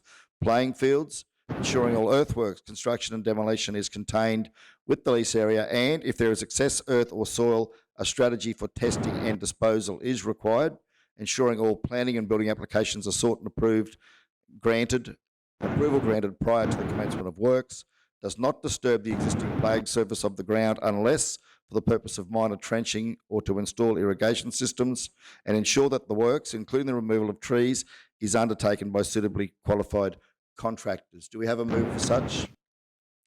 Councillor Potter, thank you. Second, Councillor Shoemaker. Speakers? Yeah, Mr. Mayor, I just want to say that I fully endorse this and happy to support it, but it's a sad day to see the old ground go on the other side of the footy ground, because it was made for great atmosphere when we were playing there, as you'd know, but when they were allowing cars and all that to go around the other side, it was a fantastic viewing point for and really created an atmosphere second to none in the South Bennett footy games. But anyway, move with the times. Yes, indeed. Thank you, Councillor. Councillor Potter. Yeah, thank you, Mr. Mayor. Look, I think this is great, and it's really in line with our sport and rec plan as well, that Council did a few years ago, and the fact that they're moving forward and they want to be able to hold games there that, you know, state qualification games and things like that. I think this is fantastic, and I think that supporting them by doing this is the best thing we can do. Thank you, Councillor. Further speakers?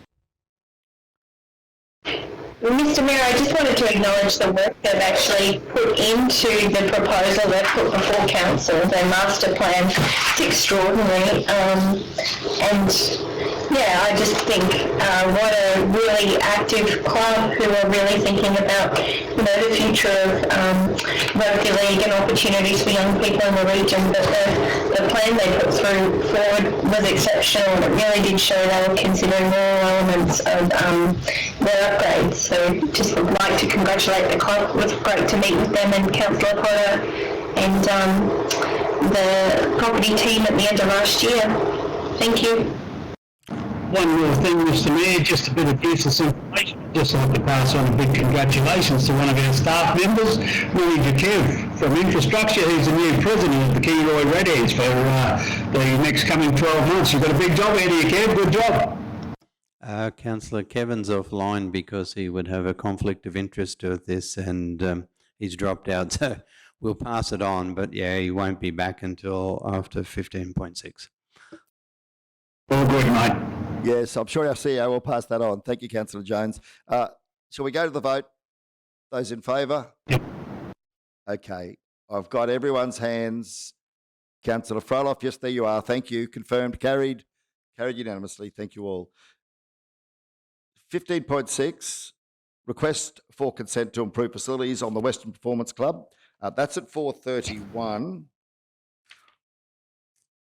And I'll get the recommendation shortly. Here we go. Recommendation is, as presented, that council, in accordance with clause 24G of the lease between the South Burnett Western Performance Club Incorporated and South Burnett Regional Council over Lot 8 on SP 187863, being part of Lot 174 at FY 803924, the reserve for the Racecourse Recreation Aircraft Landing, grant approval to the South Burnett Western Performance Club to undertake improvements to their facilities as stated and presented in the agenda. So as presented there, Council, you can see that the works to be undertaken are stated, and the approval is conditional upon items A to E as stated and presented to Council. So I'll now seek a mover on that. Councillor Froloff, seconded Councillor Potter. Speakers? Councillor Froloff. Yeah, thank you, Mayor. Yes, the Western Performance, South Burnett Western Performance, they're just going really well over here, and I very much support this this request, and that they're a great team, they're a hard-working team. It's not going to go backwards, it's only going to go forward, so I definitely support this. Thank you, Councillor. Further speakers? Let's go to the vote. Those in favour? Carry unanimously. Thank you all. 16.1, Building Better Regions Fund, BBRF, round 6 at 470.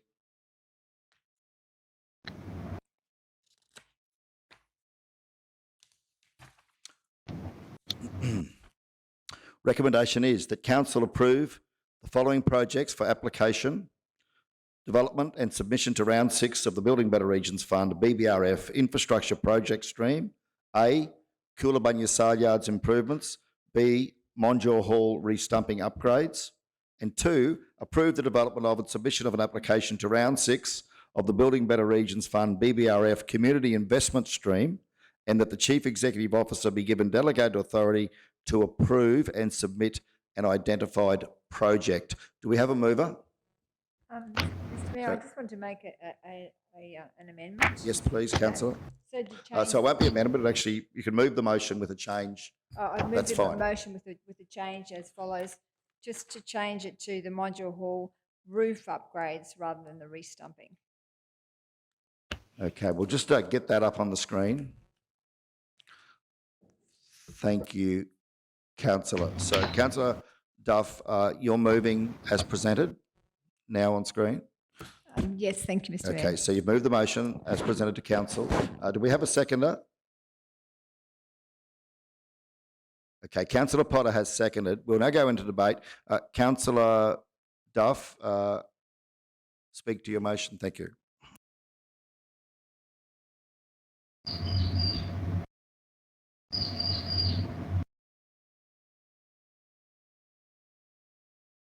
Can't hear anyone. I'm quite sure that everyone will support the Coolabunga Sale Yards improvements. We've already had one application put in, and we were disappointed that we weren't able to get that funding. So I'm really keen on that one. The Montreal Hall one, we just wanted to change it to the roof rather than the re-stumping. I've spoken to Manager Leanne, and she absolutely agrees with it, and also General Manager O'May. We had a meeting with the Montreal Hall Committee, and generally the consensus is that because they need the re-stumping done in order to be able to proceed with their grant that they have through FRRR to actually do the wheelchair accessible toilets, then the roof would then be later on because it's not such an urgent job. So the plan was, after all these discussions with the community group and also the manager Leanne, is that we use the roof money that we have for the insurance to actually go towards the re-stumping.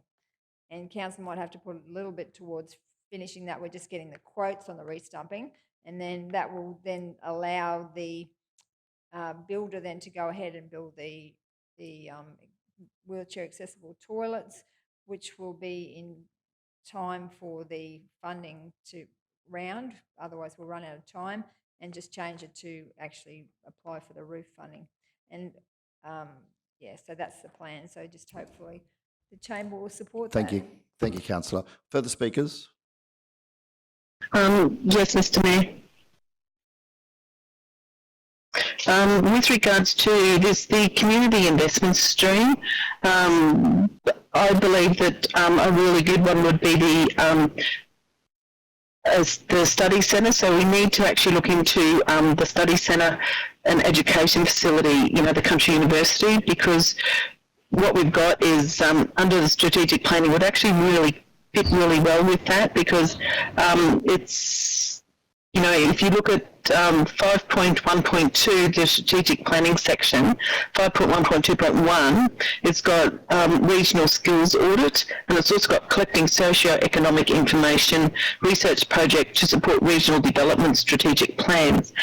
And I think that doing a study into whether a university centre would actually be useful in the area would be good use of that funding.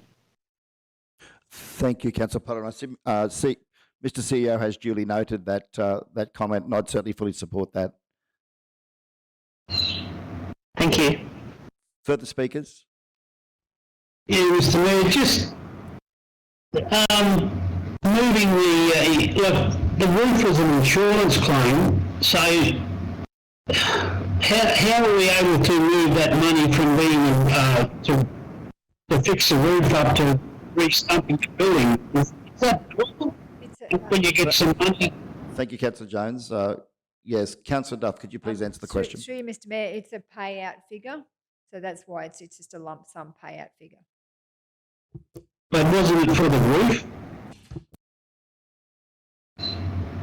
Yes, it is for the roof, but once we get the funding, we could, well, as Manager Lee said, we could use it for the stumping and apply for funding for the roof. Yeah, well, I've never heard of that before.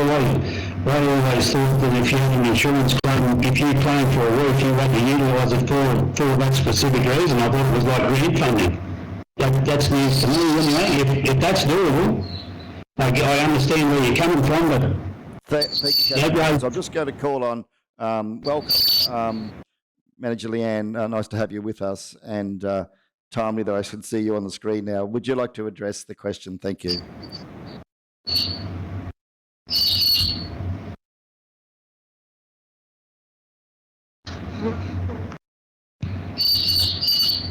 Can't hear. Just check your mute button there, Leanne. We're just not picking. We're not receiving you.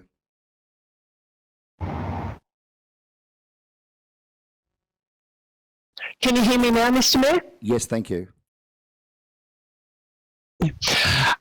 So thank you. I just wanted to talk through this project because it is quite complex. The issue that we have with Mondial Hall re-roofing, as you're aware, we have got an insurance claim in and we have received a settlement amount. Unfortunately, the insurer will not pay for all of the works that we believe that need to be undertaken to the roofing structure down through to the tie down to the top plate of the stumps, because the top plate and some of the stumps doesn't actually exist. So the insurer is only willing to pay for what you would call is just the resheeting material on the actual roof. So there are further funds required by council to contribute to actually the re-roofing project to actually make that roof occur properly. If we don't do the re-stumping, we can't actually achieve a re-roofing project that's going to meet the building code, because we can't actually tie down to the stumps. So we actually need to do the re-stumping as a priority. It's an urgent project, and we need to achieve that first before we can do the re-roofing, and before the community group can actually start their bathroom renovations. So it's a consideration that we're going to have is whether or not we can use the funding allocated from the insurance claim, bring that forward and start to use that money and some other money for council consideration. We'll bring a report back to council and get on with the re-stumping, and then we look at other funding opportunities to do the re-roofing for that project. So the community group as well are looking at re-roofing funding opportunities, as well as council through this BBRF infrastructure project stream. So that's what's been discussed. We've only just come out of that meeting last week, so this is moving quickly. We have got drawings coming back in on Friday from the engineers to consider re-stumping with steel stumps. The stumps actually have to go down 1.5 metres, so we've got some major issues with trying to achieve the re-stumping of this project. So our focus at the moment is getting a true costing around the re-stumping and the re-roofing for consideration of council. Thank you, Manager. So through you, Mr Mayor, to the manager, it is doable, Leanne, that you can use that payout figure for the roof on that hall to move it to re-stumping, and then make another claim for a grant for the same roof that we got insurance money.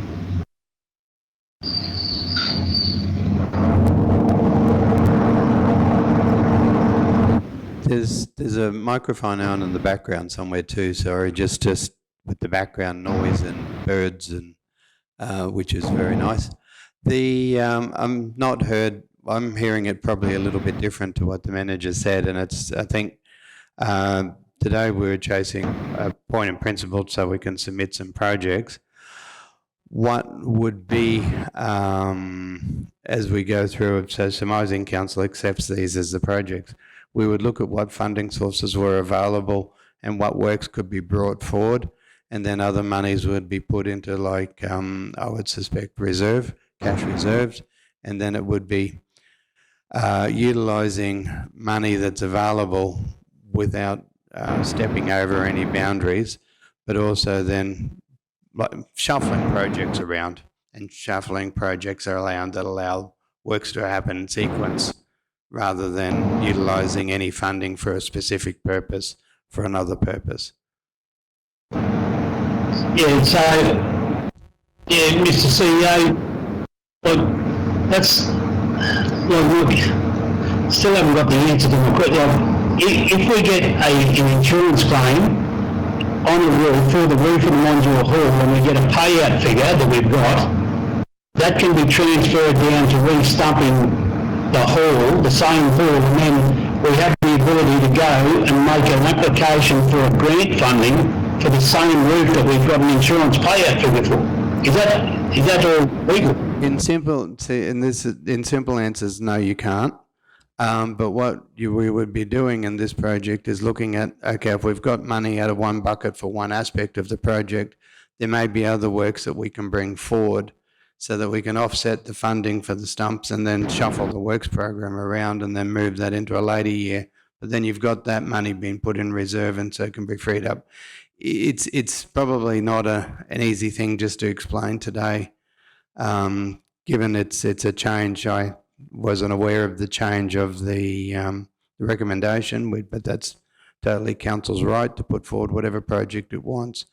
But short answer is no, I wouldn't have thought off the top of my that you could utilise money guaranteed for or provided for one specific purpose for another.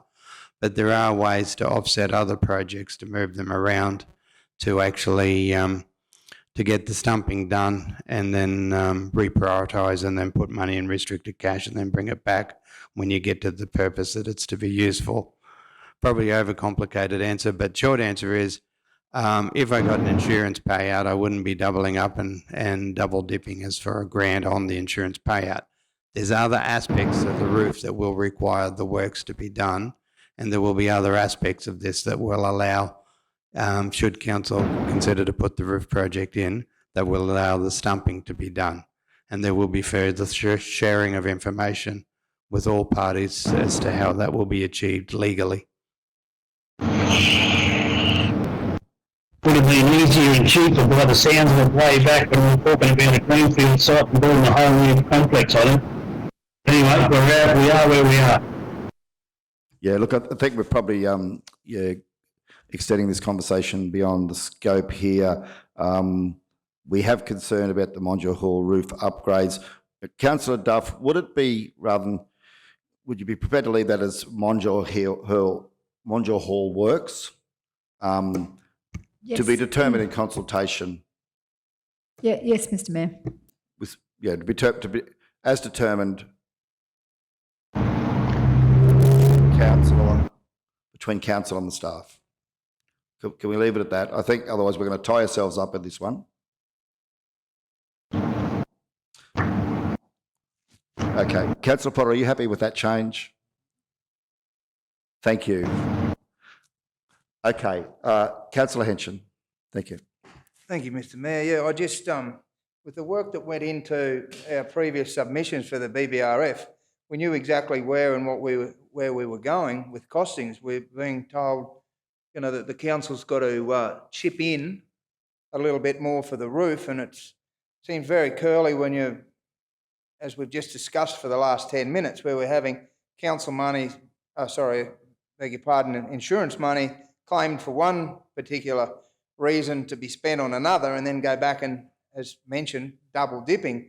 I think there's an awful lot of work needs to be done in this space on the Modular Hall as far as putting in for a BBRF funding, and I would have thought there was perhaps some other articles in a line that we discussed previously in last year with BBRF funding.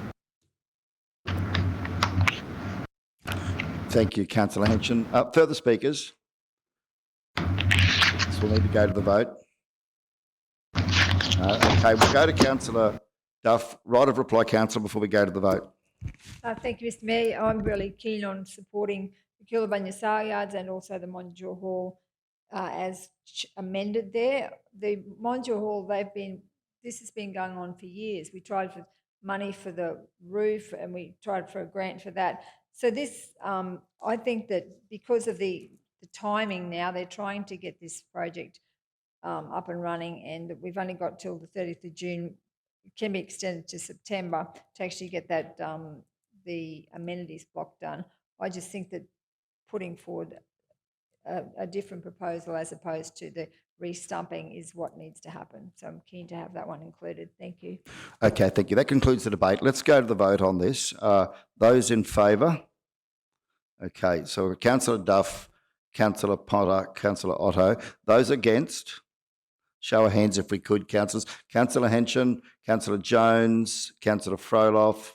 We'll just wait for Councillor Shoemaker. Can we get a verbal response, Councillor Shoemaker? Yeah, I'm in favour. Sorry, Mr. Mayor. You're right. It was just the lag on the internet. So we've just confirmed Councillor Shoemaker has voted in favour. So we have now 4 votes to 3. The motion has been carried. Thank you all. 17.1, Council, is a list of correspondence pending completion of assessment report at 543, where the recommendation is that the list of correspondence pending completion of assessment report be received. Do we have a mover? Thank you. A mover, if we could. Councillor Potter, thank you. Seconded, Councillor Jones. If there's no speakers, we'll go to the vote. Yep, go to the vote. Those in favour? Yep, I've got everyone's hands. Thank you all. Carried unanimously. 17.2, delegated authority reports. They're listed at page 545, and it's recommended that the delegated authority report be received. There's only one item there. Do we have a mover? Councillor Potter, seconded, Councillor Froloff. Those in favour? Yes, I've got all the hands. Thank you. Carried unanimously. Item 18.1 is a question on notice in relation to 195 Kingaroy Street, Kingaroy refurbishment funding. That question on notice, Council, is at page 578. It's as presented, and it's in relation to the toilet facilities and the cost of the other works. Questions were from Councillor Duff in relation to 195 Kingaroy Street. Is it necessary to have a disability toilet when there is one at the Glennon Street toilets? And two, how much is it going to cost to do the back part of the building? That information is provided, and it's recommended that the response to the question regarding refurbishment of 195 Kingaroy Street, Kingaroy, raised by Councillor Duff, be received and noted. Do we have a mover? Councillor Duff, you're comfortable. Thank you. Seconded, Councillor Henson. Speakers? Those in favour? Show of hands. Thank you. I've got everybody. Carried unanimously. Thank you all. Council, it is now almost 1:15. We will need to go into the confidential section before we conclude, but I think it's time we had a break. So I'd now move that we adjourn the meeting for the lunch break and that we reconvene at 2 p.m. Seconded by Councillor Potter. Thank you. We'll go to the vote. Those in favour? Carried unanimously. Councillor Jones has voted twice. Two sets of hands. Two hands. Thank you. Carried unanimously. Meeting now adjourned until 2 p.m. Thank you all.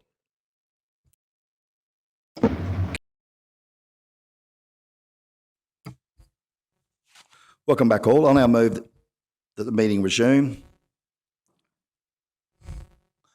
at whatever time it is there. Okay.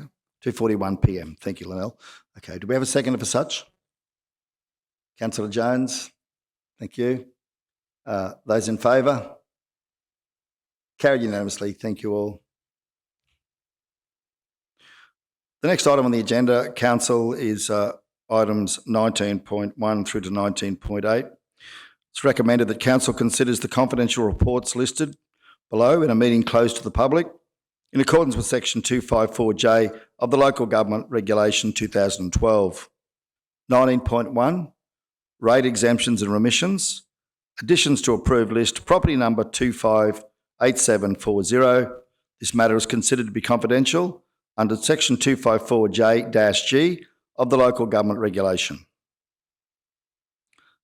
19.2, request to waive interest, property number 259250, considered to be confidential under Section 254J-D of the Local Government Regulation. 19.3, request to waive charges, PID 294970. This matter is considered to be confidential under Section 254J-D of the Local Government Regulation.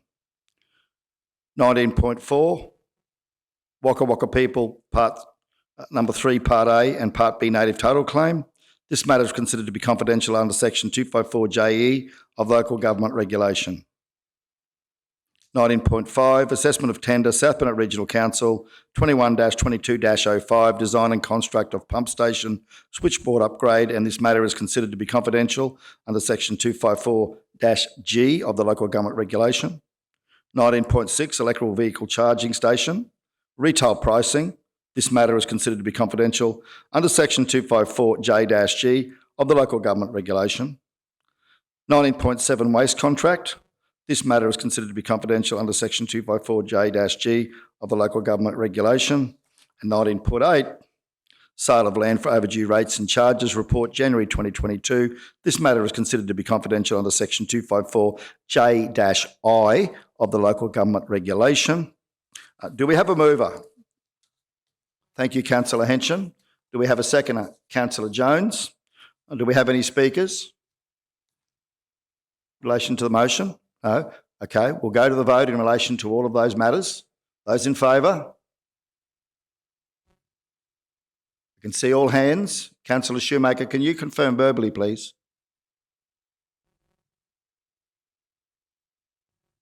Yes, I've seen Councillor Shoemaker's hand. I can confirm that we have that motion has been carried unanimously. Thank you all. Open council will now close into committee to attend to the confidential section of the agenda. Thank you. Okay, we're now recording. Council is into open council. Welcome back. Item 19.1 on the agenda, the recommendation is that council agree to provide a rate remission for property ID 258740 commencing from 1 January 2022. Do we have a mover? Councillor Duff, thank you. Seconder, Councillor Jones. Speakers to the vote. Those in favour? Yes, I'm in favour. Thank you, Councillor. Okay, confirming that's been carried unanimously. 19.2, Council, is that recommended that Council does not accede to the request to waive interest charges, as the request is outside the approved financial hardship policy guidelines, and that Council uphold the approved special payment arrangement as detailed below. That is as presented, Council. Do we have a mover for such? Councillor Henson, thank you. A seconder, Councillor Jones, thank you. Speakers, we'll go to the vote. Show of hands. Those in favour? Yes, confirming. Carried unanimously. Thank you all.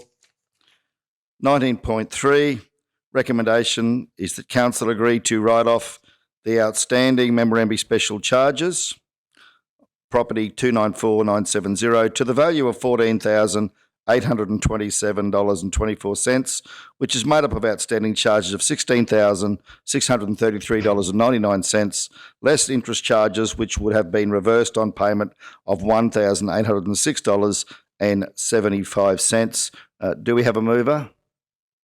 Councillor Jones, seconder, Councillor Potter. Speakers, those in favour? Show of hands.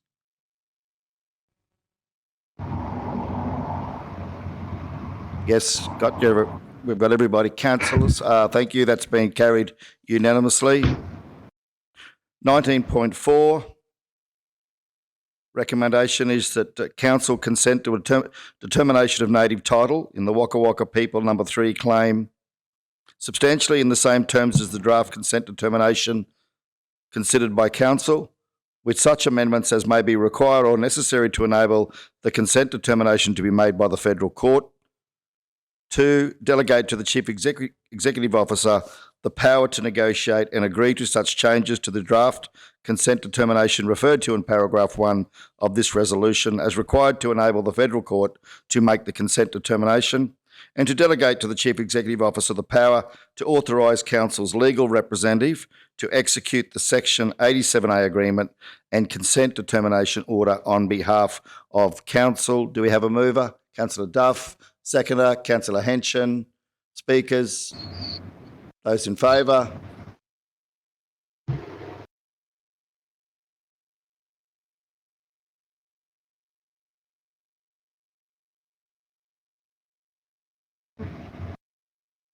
Yes, I'm in favour. Thank you, Councillor Shoemaker. Carried unanimously. Thank you all. 19.5. It's recommended that, yes, so this one, we have a procedural, putting forward now a procedural motion that this matter lay on the table. until the February ordinary meeting of council. Yes. Following discussion at the February Infrastructure Standing Committee meeting. Do we have a seconder? Thank you, Councillor Duff. Yes. Procedural motion. Those in favour? Yes. Moved, Councillor Otto. Second, Councillor Duff. Councillor Shoemaker, can you confirm? Yes, I'm in favour. In favour from Councillor Shoemaker, so carried unanimously. Thank you all. 19.6. Recommended that council accept the charge that council, I might just read a proposed motion here, that council set the introductory retail charging price of 30 cents per kWh, including GST,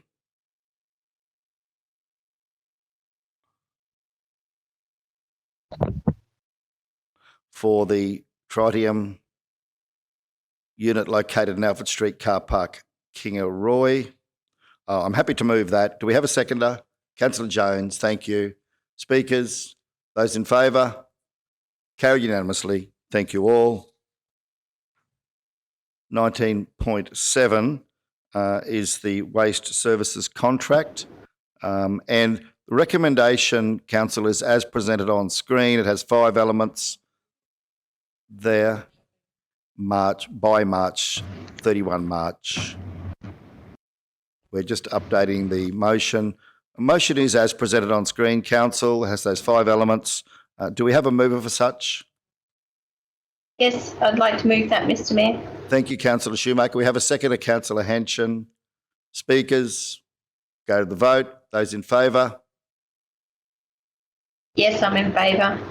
Thank you all. Carried unanimously. 19.8, we'll just get that up on the screen as well. Oh, sorry.